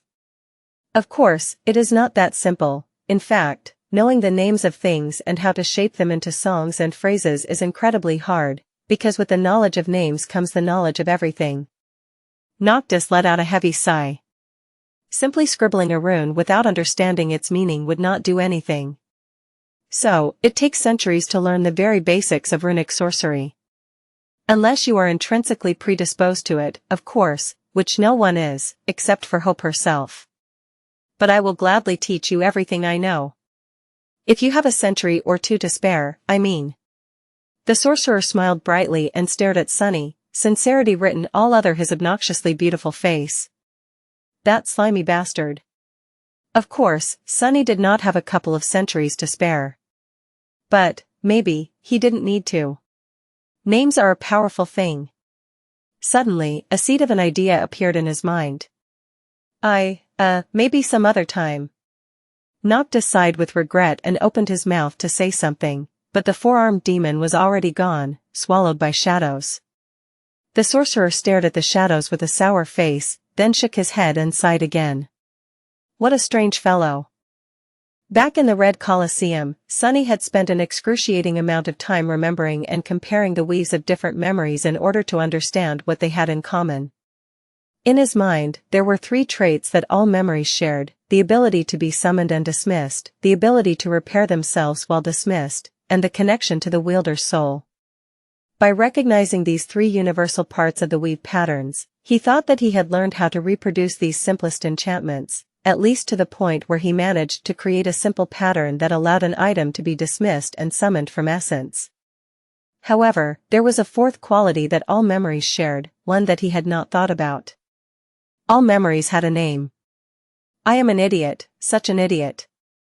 He of all people should have known what power names wielded, considering that his own true name was literally the key to having absolute control over him. Appearing from the shadows that nestled in his room, Sunny fell on the bed and summoned the silver bell, the memory with which he was familiar the most. He had spent countless hours studying its weave and trying to comprehend the secrets of how it worked, to little avail, up until now. Staring beneath the surface of the small bell, he saw the beautiful and complicated pattern of ethereal strings that permeated it, with a single dimly glowing ember in its middle. By now, Sunny had managed to recognize the parts of the weave that were responsible for all its unique qualities, or so he thought. There were the three segments of the pattern that he had learned in the Red Colosseum, and the rest was the single enchantment of the bell. However, despite knowing all the parts, Sunny could never make sense of the whole weave, as though something was missing, making all his attempts to comprehend the logic and connections of the ethereal strings useless. There is one more element. The silver bell does have only a single enchantment, but it also has a name, the name that differentiates it from every other memory, and thus, allows it to exist, somehow. Sunny stared at the part of the weave that he had thought was representing the enchantment for a long time, then summoned another memory and studied it, as well. The task of separating one completely unique part of the weave from another completely unique part seemed impossible, at first. After all, he had nothing to use as a reference. But he had something even better. The intrinsic predisposition to weaving that he had inherited from the demon of fate, the very quality that Noctis had mentioned Hope possessed when it came to runic sorcery, as its creator. Sunny, of course, was no weaver. But he was able to intuitively sense the purpose of spellweave elements due to his connection to the enigmatic demon. That talent was literally in his blood. All Sunny had to do now was carefully examine each and every string comprising the vast pattern, and sense which ones were meant to create sound, and which had no purpose he knew of. The ones he knew nothing about had to do something with the name. Hours passed, and soon, it grew dark outside. Sunny continued to stare at the small silver bell, forgetting about his nightly hunt. And at some point in the middle of the night, his eyes suddenly widened. There, is it? Yes. I see it. Finally, he had managed to isolate the part of the weave that had nothing to do with the three universal enchantments, but also didn't seem to be connected to the actual purpose of the bell, producing a ringing that could be heard from miles away. This had to be the part of the spellweave that described the name of the memory. Such a vast and intricate pattern of ethereal strings, all to express two simple words. Silver bell. As soon as Sunny mentally connected these two words with the pattern, a strange thing happened. The weave of the silver bell remained the same, but he suddenly saw it differently. It was as though the whole thing completely transformed in front of his eyes, while not changing at all. The disparate parts suddenly seemed harmoniously connected, and the chaotic and senseless structure of the weave suddenly appeared to possess a strange and mysterious, but elegant and undeniable logic. He was stunned. How did I not see this? The pattern was suddenly so much more open to him, so much easier to discern. And in the middle of it, weaving through every part of the tapestry of ethereal strings was the name, Silver Bell, which served as the bridge and the unifying element between them. No wonder every memory I tried to modify collapsed. I only missed the most important thing, damn. Sunny studied the weave of the silver bell with wide eyes, seeing the familiar parts of it in a new light. Then, however, a slight frown appeared on his face. Wait, what is that? Now that he saw the entirety of the logic behind the pattern, or rather, of the logic behind its foundational structure, he could also see an element that seemed alien to his understanding. By now, no part of this weave was supposed to remain unknown to him. And yet, there was one. More than that, that part of the weave was vast and terribly complicated, as much inherent to the whole structure of the memory as its name. It was hard to notice at first, but if one knew what to look for, it was almost impossible to ignore. It is very pretty, but what the hell is it? He scowled, then glanced at the other memory, wishing to compare its weave to that of the silver bell. To Sunny's surprise, the vast and beautiful underlying pattern was there, as well, its presence as strange and unexplainable as before. Suddenly tense, he summoned all of his memories one after another, studying them, and finding the mysterious pattern everywhere. What the hell is it? Sunny had no idea, and even his intuition was silent, not providing any hint as to the purpose of the ever-present hidden weave. The only clue he found was that a part of it bore a distant resemblance to the weave of the moonlight shard, and that its overall structure slightly resembled that of the name of the silver bell. However, the mysterious pattern was incomparably vaster and deeper. He scowled, and then suddenly tilted his head with a surprised expression. Moonlight, light. Sunny glanced at the weave again, and then froze. Lost from light? When morning came, Sunny was sitting on the floor with a wild look on his bestial face, his black coarse hair in a mess. There was a glowing golden needle in one of his hands and a small silver bell in the other. The other two held a flute that seemed to be either cut from jade or made out of polished emerald bone. That was probably the best memory he had received in the Red Colosseum, but right now, Sunny couldn't care about the flute any less. Instead, all his attention was concentrated on the small bell. Holding his breath, Sunny raised and shook it. However, instead of the clear ringing that would be heard from kilometers away, all he heard was a barely audible, melodious whisper. A wild grin slowly appeared on his face, illuminating his face. I've done it. I really did. Barely containing his excitement, Sunny summoned the runes and read the description of the bell. Memory, silver bell. Memory rank, dormant. Memory tier, 2. Memory description, a small memento of a long-lost home, which once brought its owner comfort and joy. Its clear ringing can be heard from miles away. Memory enchantments, silver song, Sonorous. Silver song, enchantment description, the ringing of this bell is not overly loud, but can be heard across a vast distance. Sonorous, enchantment description, the owner can decide how loud this bell will ring. Sunny's eyes glistened with joy. Of course, these two enchantments were not that powerful. However, that did not matter. What mattered was the fact that there were now two of them, despite that there had only been one before. He had finally managed to successfully copy and transplant an enchantment, albeit a simple one. He had studied the emerald bone flute, painstakingly recreated the weave of the Sonorous enchantment, and integrated it into the weave of the silver bell, without destroying it. He had done it. He added a new enchantment to a memory. Failing to wipe the wide grin from his face, Sunny looked beneath the surface of the small bell.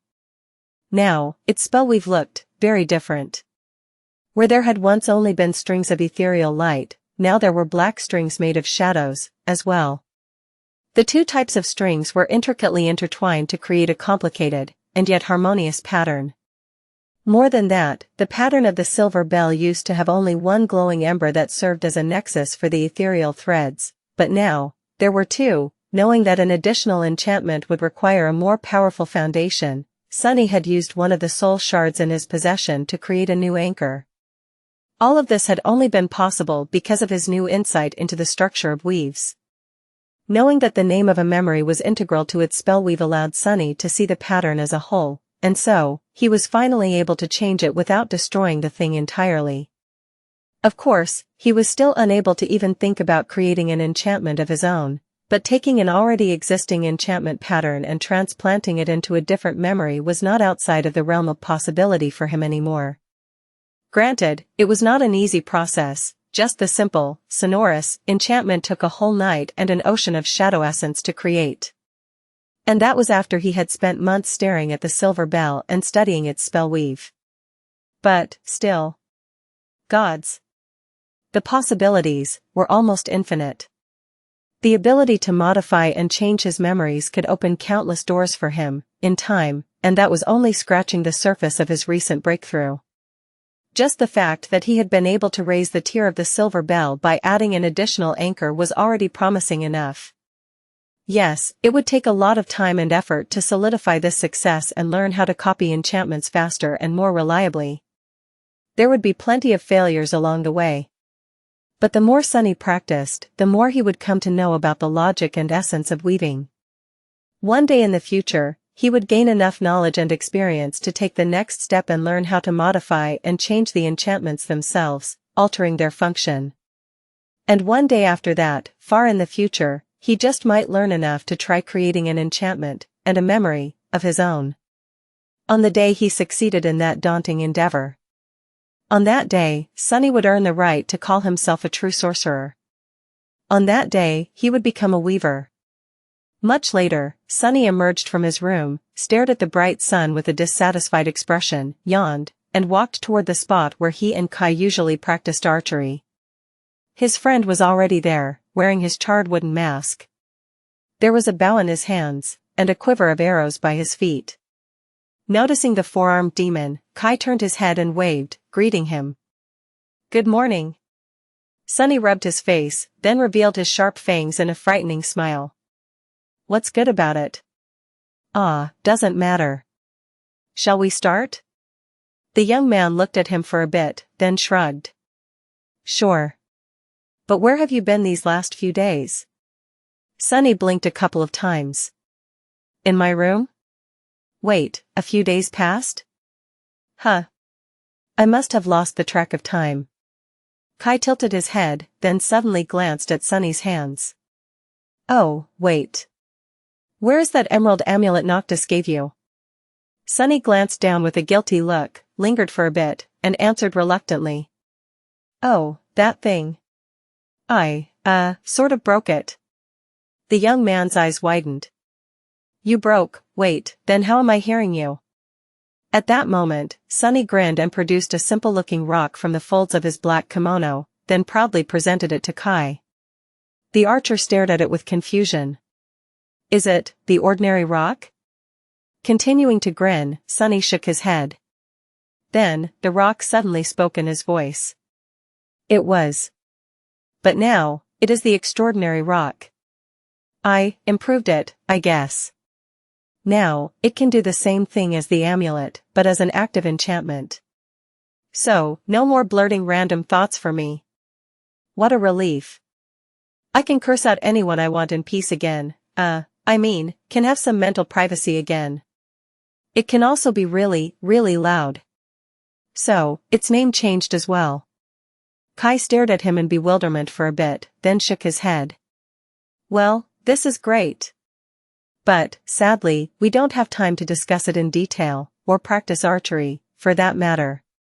Sunny raised an eyebrow. Really? Why? The young man sighed, then stood up and picked up his quiver. It's Noctis, he wants to see us. Sunny remained silent for a few moments, then sighed and followed Kai through the garden. He felt a little uneasy about meeting Noctis.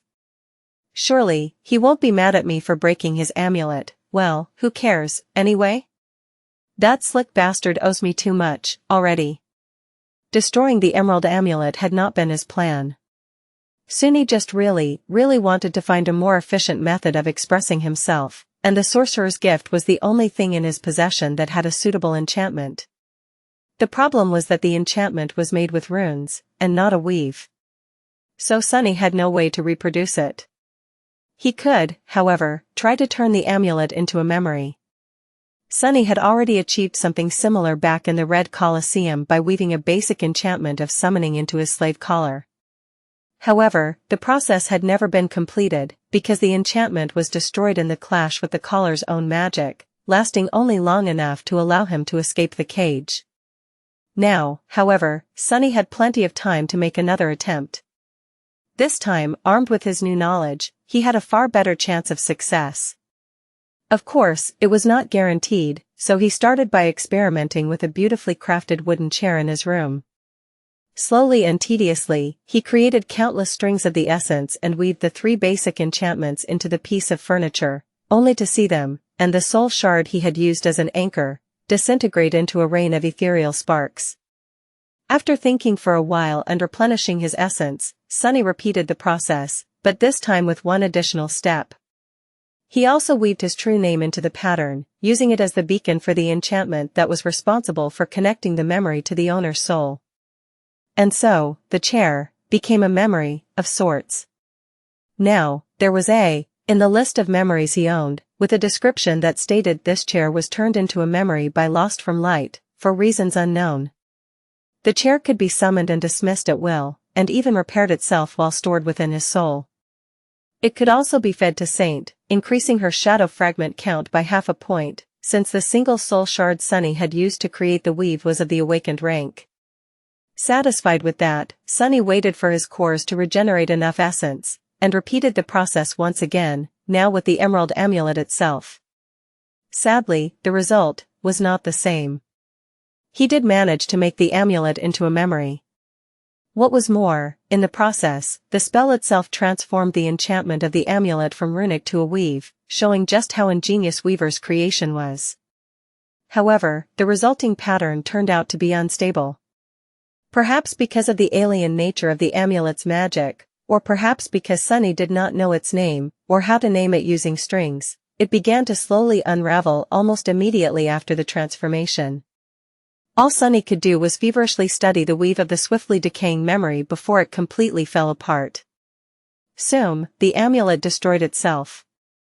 But Sunny still managed to copy its enchantment onto the ordinary rock, as well as adding a new anchor to the weave of the rock, thus elevating it to the second tier. He also went ahead and copied the Sonorous enchantment onto it, as well. When he did, the name of the memory changed, and the ordinary rock became the extraordinary rock. Overall, Sunny was very pleased with himself, not only because he managed to recreate another enchantment and confirm his ability to turn soul shards into food for his shadows, but also because he would finally be able to speak his mind, without speaking everything that was on his mind in the process. Gods knew he needed that. The only bad thing about the whole situation was that Noctis's gift was destroyed. But, with some luck, the sorcerer would not even notice. Whatever. They met Effie near the wooden door. By now, the little girl's bruises had healed, and she looked like a vigorous, healthy child again. She was also gnawing on a large bone with a wild look on her face, seemingly making even the sailor dolls a bit nervous. Noticing the two of them, Effie smiled. "There you are." Kai greeted her, and then asked, "Where's Cassie?" The little girl swung her bone, pointing at the flying ship that hovered above the sanctuary. "There. Noctis is, too. Let's go?" With that, she swallowed the remains of the bone and raised her hands, as if asking for a hug. Kai sighed, then picked her up and flew into the sky. Sunny grimaced, summoned the heavenly burden, and followed. Soon, they landed on the deck of the ship and found Cassie there, already waiting for them. The sorcerer was some distance away, watering the sacred tree. The sight of him with a watering pot in hand was so mundane that it almost looked comical. The members of the cohort approached Noctis and then stopped, waiting respectfully for him to notice them. After a while, Sunny cleared his throat. Some time later, he growled loudly. Finally, the sorcerer flinched, then turned around and smiled. "Oh. You are finally here." Sunny nodded, then asked cautiously. "We are. What did you want to talk about?" Noctis scratched his chin, then sighed. "Well, it's time for the four of you to go and retrieve the ruby knife. It is not too far from here, being kept by a friend of mine. The whole trip should not take you more than a couple of days." Sounds like another disaster. Sunny frowned, hesitated for a second, and then said, "And what exactly do we need to do to get the knife from your friend?" Noctis blinked a couple of times, a confused look on his face. "Oh, nothing? Just go there and tell her to give you the knife. As long as at least one of you is pure, in heart and thought, she will." "Can't be that easy, and what does being pure even mean?" Sunny wanted to ask a few questions, but then changed his mind. Speaking with Noctis more than absolutely necessary was troublesome. It was also fruitless, since Noctis only ever revealed as much information as he wanted, and never more than that. So, he simply said, "And where does that friend of yours reside?" The immortal transcendent smiled, then conjured a map of the Kingdom of Hope from somewhere and pointed to a particular island. "Here. See, it's really close." Sunny looked at where the sorcerer's manicured finger pointed, and paled. He knew that island pretty well. It was the island of the tranquil, clear lake that he had been advised to never approach, because the creature living in the lake was so terrifying that even Sky Tide did not dare to venture there. The creature was surely corrupted, and as for its rank, no one even had a guess. Rattled, he glanced at Noctis with a dark expression and growled. "Are you joking? There's a terrible, unsightly thing living in that lake." The sorcerer looked at him with reproach, and then said bitterly, "Well, that unsightly thing is my friend. Shame on you, Sunless. Of all the creatures in the world, I thought that you would be the last to judge someone on their appearance. After all, you are a terrible and unsightly thing yourself, and yet, we are best friends." Sunny stared at the sorcerer for a few moments, unamused. He really wanted to retort, but couldn't. The four-armed demon was indeed a fearsome and unsightly creature, as far as humans were concerned. So, denying it would have been a lie. And while the extraordinary rock could repeat his thoughts, the thoughts it spoke aloud still had to be truthful. With an irritated snarl, Sunny looked away and said, "Fine. We will retrieve the ruby knife from your friend that lives in the lake. However, it would only be polite for you to return the favor and give us something in return, don't you think? To avoid putting a strain on our own friendship, you know." These were more or less the exact words Noctis had used to lure him into a confrontation with Nightmare, so Sunny was pretty sure that the sorcerer would not be able to refuse his request. Indeed, the immortal looked at him with a pale smile, and then let out a slightly nervous laugh. "Oh, yes, you are right, of course, huh, is there something particular you have in mind?" Sunny nodded. "As a matter of fact, I do." With that, he pulled an amulet in the form of an anvil from the folds of his kimono and handed it to Noctis. This was the charm Master Weld had worn in the Night Temple to protect herself from Mordred. After her death, the small talisman remained in his possession, revealing that it was not a memory, but an actual object. Considering its shape and the fame of the great clan Valor, especially when it came to forging weapons and tools, it was not hard to imagine how the charm came to be. However, that did not mean that Sunny understood how it worked.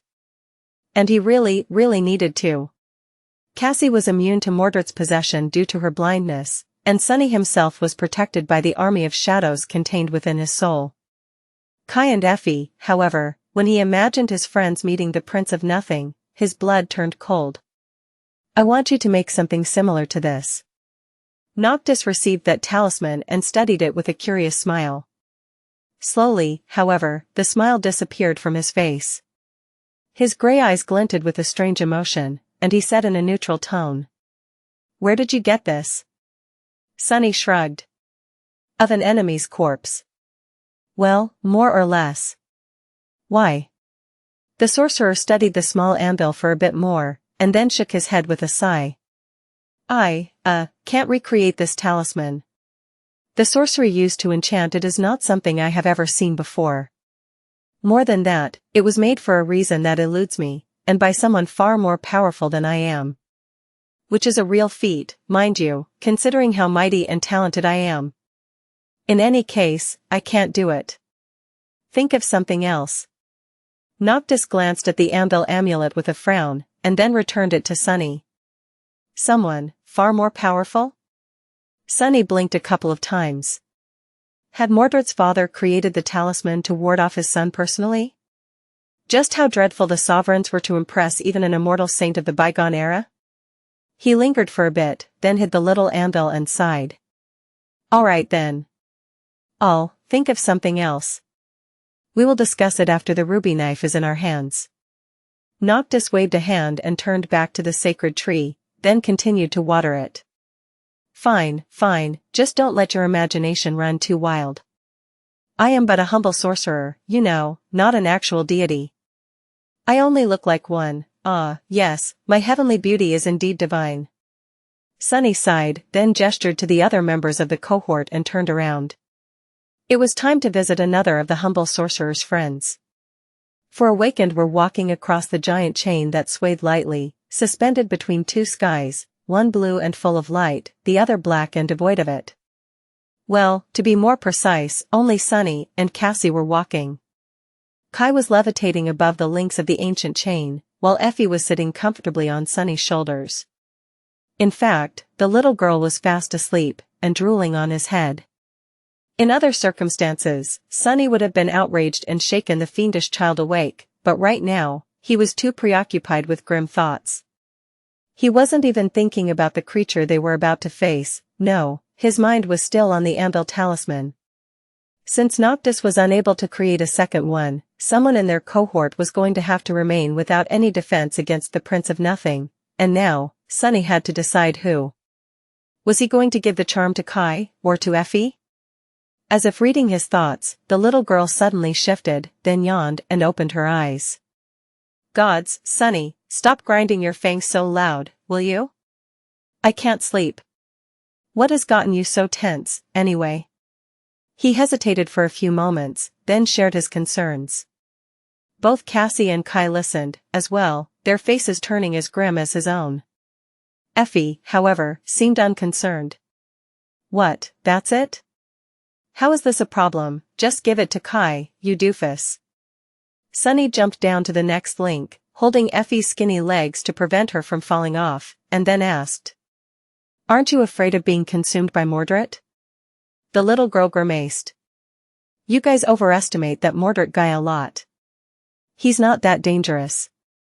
Everyone grew silent, looking at her with doubt. Not dangerous? The 100 lost warriors, 2 ascended knights, and the whole of the northern reach of the Kingdom of Hope begged to differ. She shook her head. What made him dangerous were the 6 cores he possessed.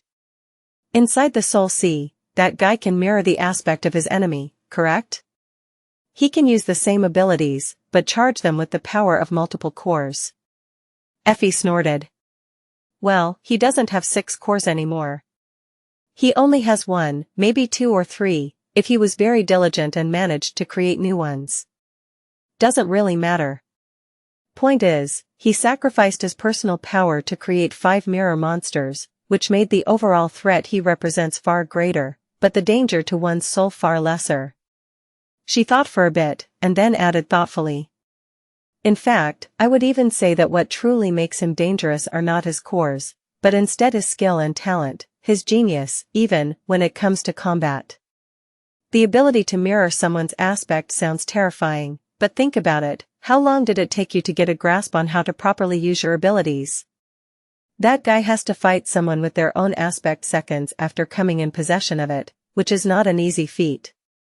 The little girl yawned again, and then settled into a more comfortable position. More than that, he also inherits the person's flaw. So, actually, it's just a question of skill and experience. Let him invade my Soul Sea. I'll teach him some manners. With that, Effie fell asleep once again. Sunny remained silent for a bit, then sighed and handed the Anvil amulet to Kai, who received it with a doubtful expression on his face. Effie was not wrong. Now that Mordred did not possess an overwhelming advantage in raw power, this facet of his aspect was less dangerous.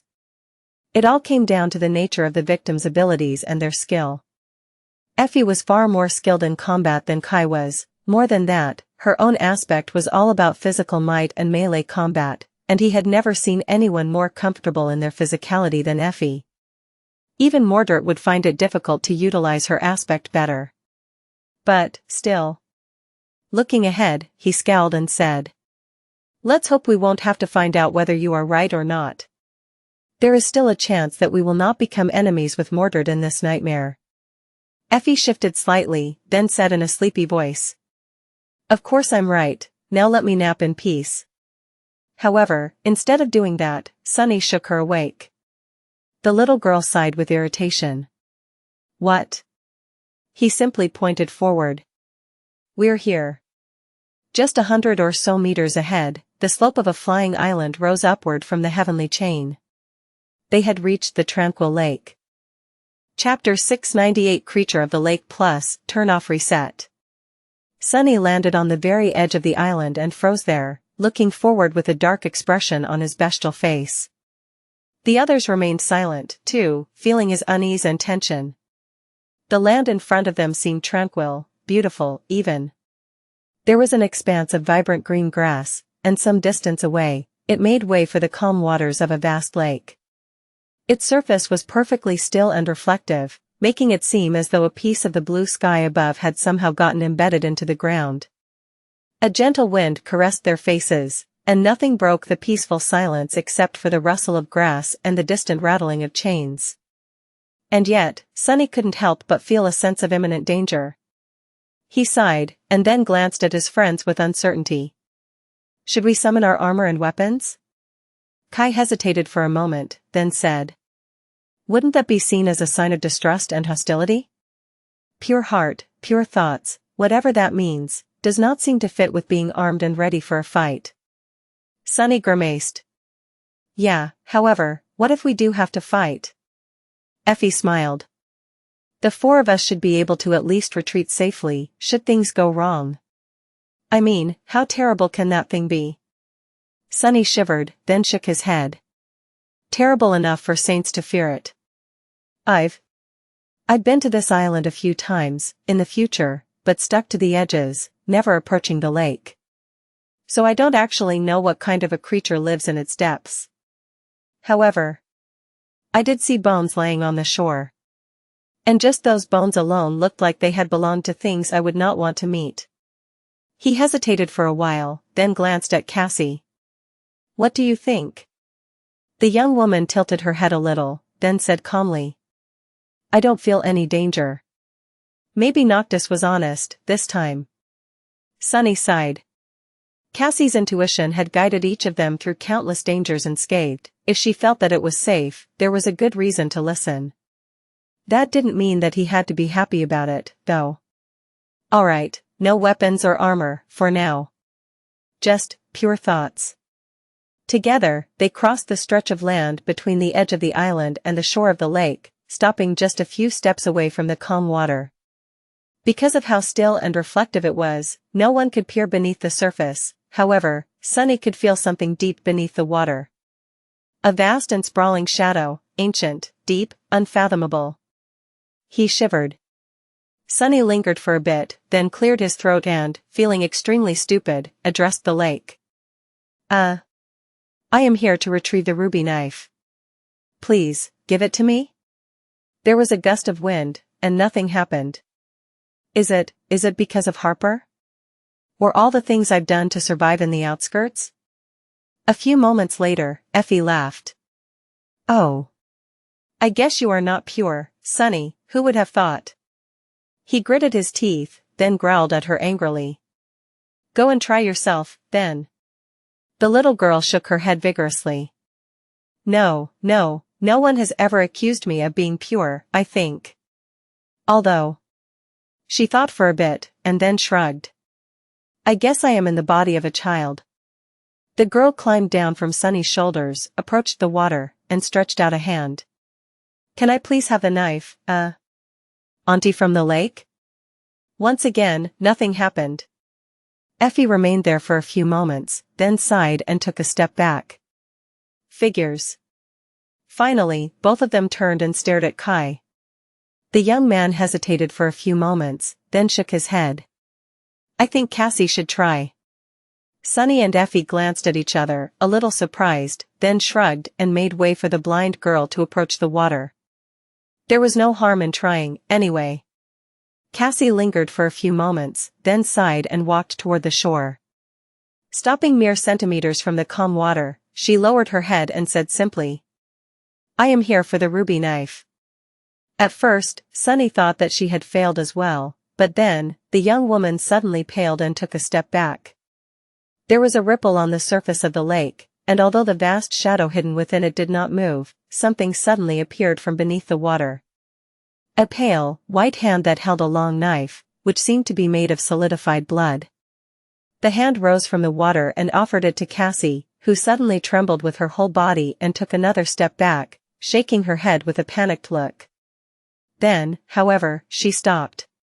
Her bloodless lips turned into a straight line, and, gritting her teeth, the young woman returned to the shore.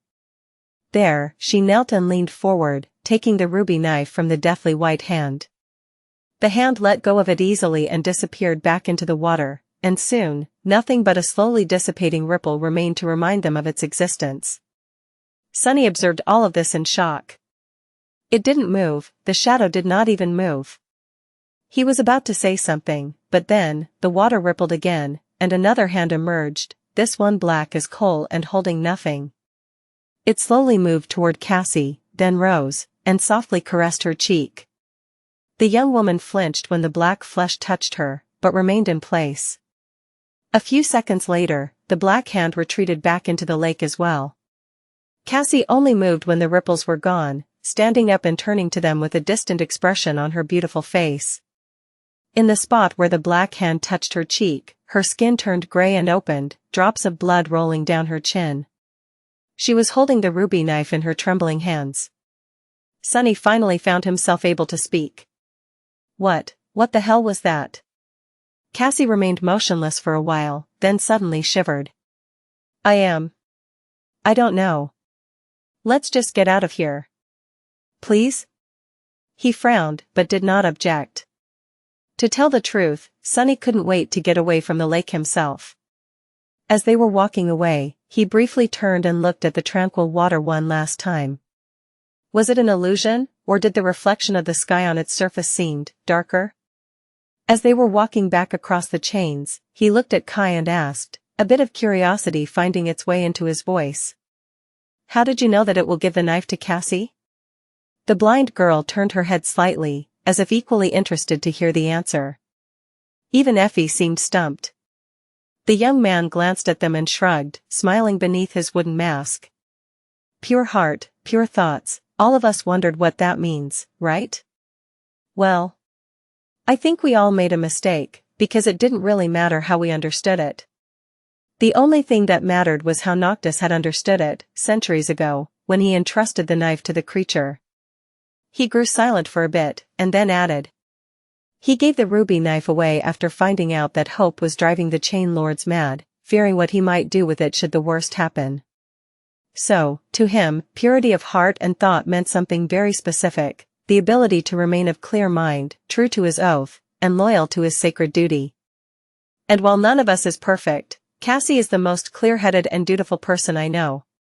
Sunny tilted his head, not sure if he agreed with that statement. The creature of the lake had, though, which meant that Kai was at least partially right.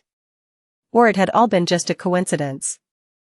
As he was remembering the past with a dark expression on his face, the young man suddenly spoke again, his voice hoarse and somber. That was why Noctis had sent us to retrieve the knife instead of coming himself, I guess. Because he has gone mad, betrayed his oath, and abandoned his duty. And we are helping him walk even further on that path. Walk further into the madness, until he reaches its end. The journey back was, sadly, uneventful. Sunny had hoped that they would stumble upon a few nightmare creatures, but this close to the sanctuary, there weren't many, except for those too powerful for the cohort to attack without a serious reason and thorough preparations. Come to think, these powerful abominations were probably the reason why the weaker ones kept away. Perhaps that was why Noctis had not eradicated them. Well, that, or he was simply too lazy. They returned to the sorcerer's stronghold at dawn, and went to find him without wasting any time. However, Noctis was not at his residence, and the wooden door remained shut. Eventually, they located him at the far side of the island, where the immortal was, making a statue. There were several giant slabs of marble laying on the ground, and a dozen or so chisels hacking at them without anyone's help. The sorcerer stood some distance away, his luscious black hair powdered by marble dust, and watched it all with a satisfied expression on his face while sipping from a glass of wine. The first of the statues seemed to be close to completion, and resembled something. It might have been a human, or a horse. Sunny found it hard to tell. Noticing them, Noctis grinned. Oh, you're back. Then, he looked at the hideous stone abomination and raised his chin proudly. What do you think? Majestic, right? Sunny hesitated for a few moments, and then said cautiously. That is one word to describe it, without a doubt. But, what is it? The sorcerer frowned with confusion. What do you mean? It's me. A monument to me, that is. I have decided to grace the generations to come with a vision of my matchless beauty. They deserve the privilege of witnessing it, as well. Who am I to devoid people of such blessing? He glanced at the terrifying marble monster, scratched the back of his head, and added. Of course, I might have failed to grasp a couple of nuances of the sculpting art, just yet. This one is really not too bad, but it is just the first attempt. Luckily, I have plenty of these slabs to practice. 7 should be enough to reach perfection. Well, maybe 14, or 20.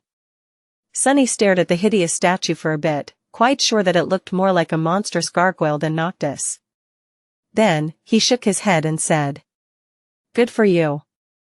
Meanwhile, we have retrieved the ruby knife. So, what comes next? The sorcerer remained silent for a while, then sighed despondently.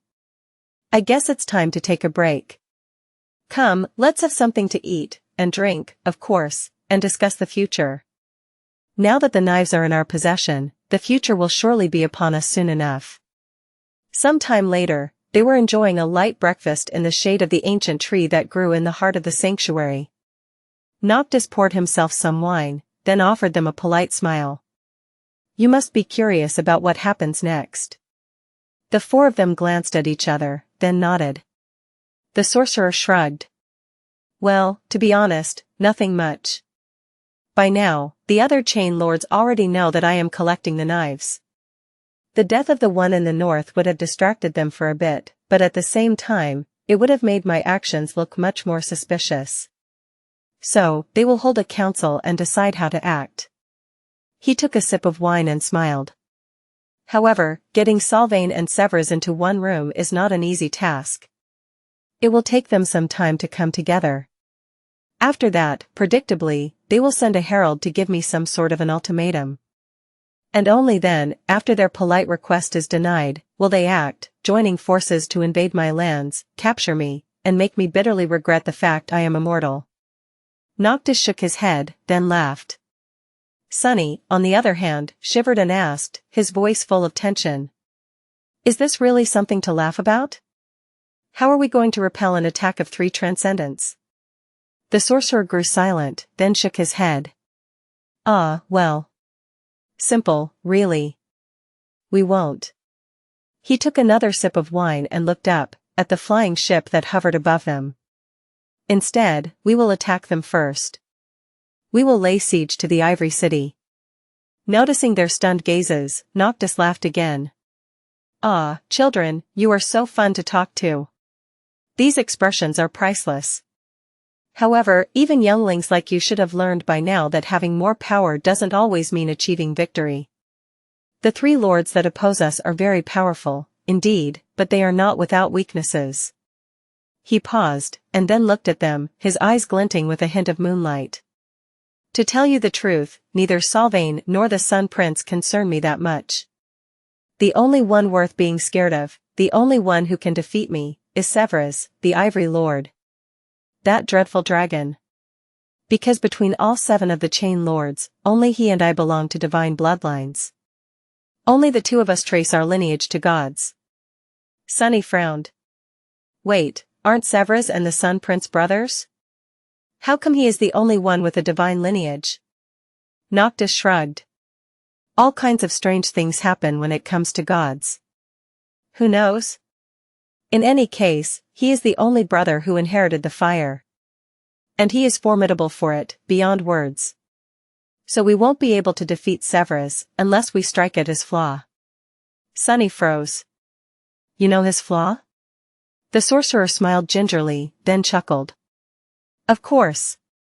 We immortals spent more than 1,000 years bound together. I know all of their flaws, and they know mine. But Severus, that guy is rather special. In a sense, he actually has 3. Noctis grew silent for a few moments, taking a sip from his glass. Then, he sighed and said with a hint of sadness. One is his actual flaw. The other, is his brother. And the last one, the direst of them all, is his city. He looked at the beautiful garden of the sanctuary, his face turning cold and ruthless.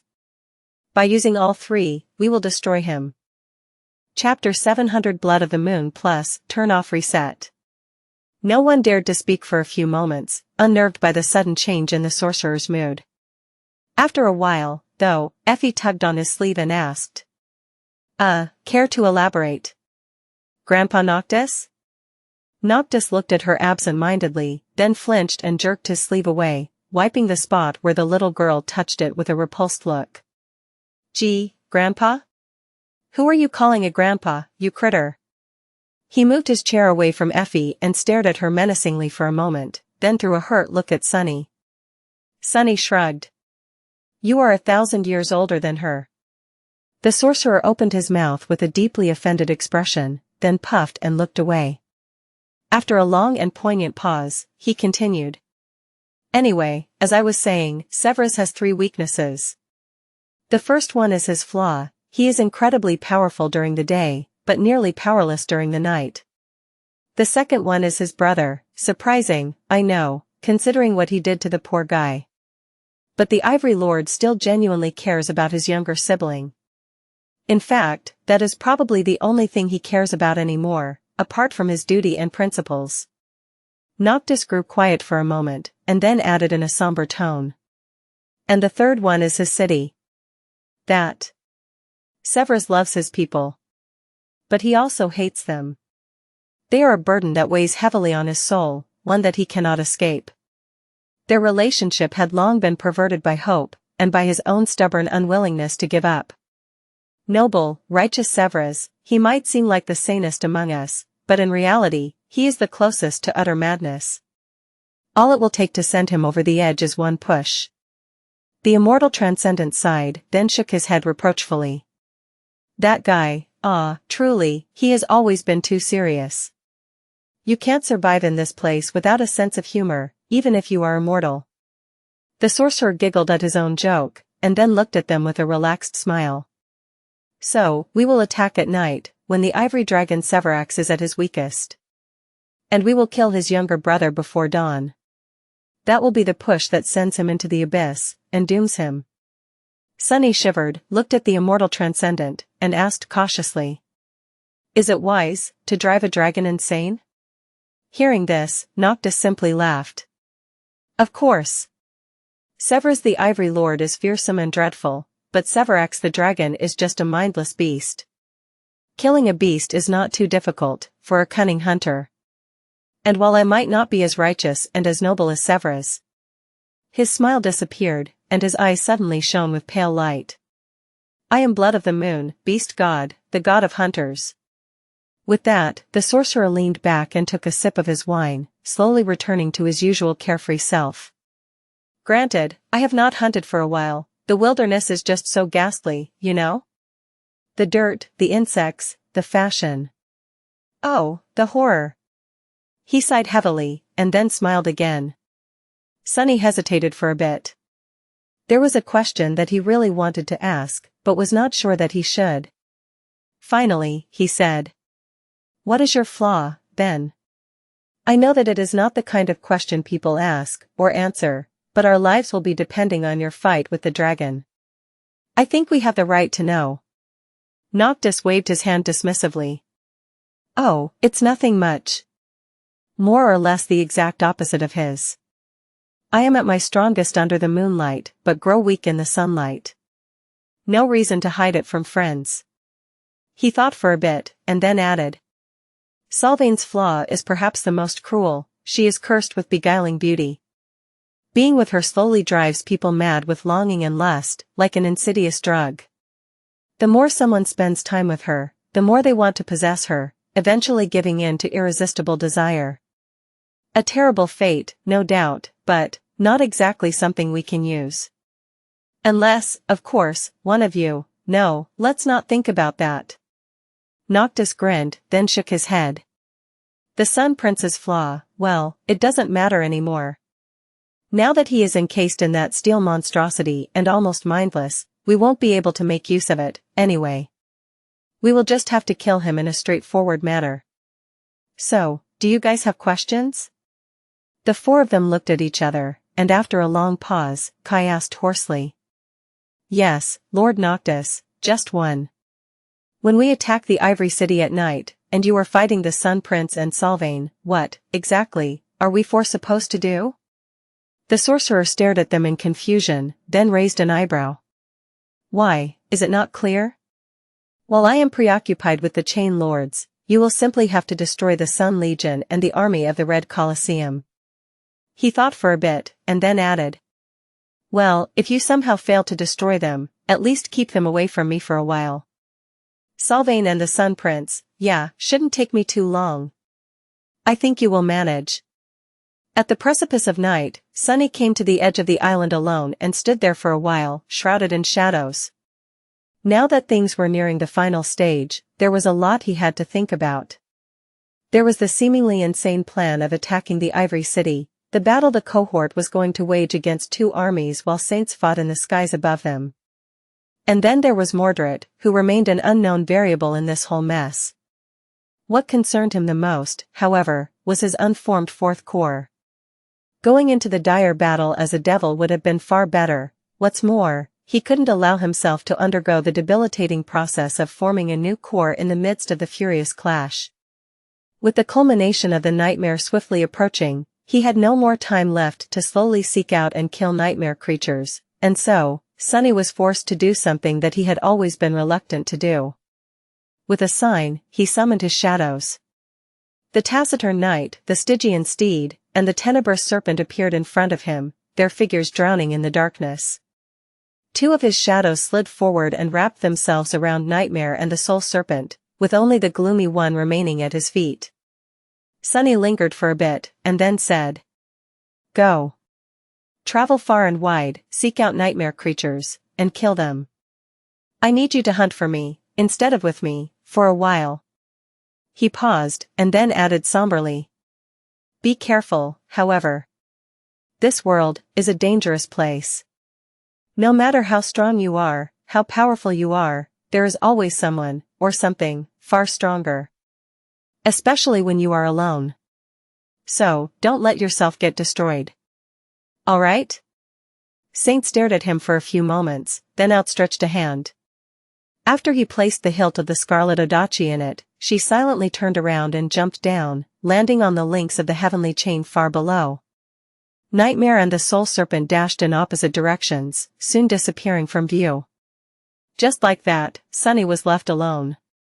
He remained motionless for a few moments, then sighed and looked down, at the gloomy shadow. "I guess it's just you and me again. Like good old times, huh?" The shadow stared at him darkly for a second, and then raised a hand, clearly unsure what good times he was talking about, exactly. Sunny smiled. "Yeah. Love you too, buddy."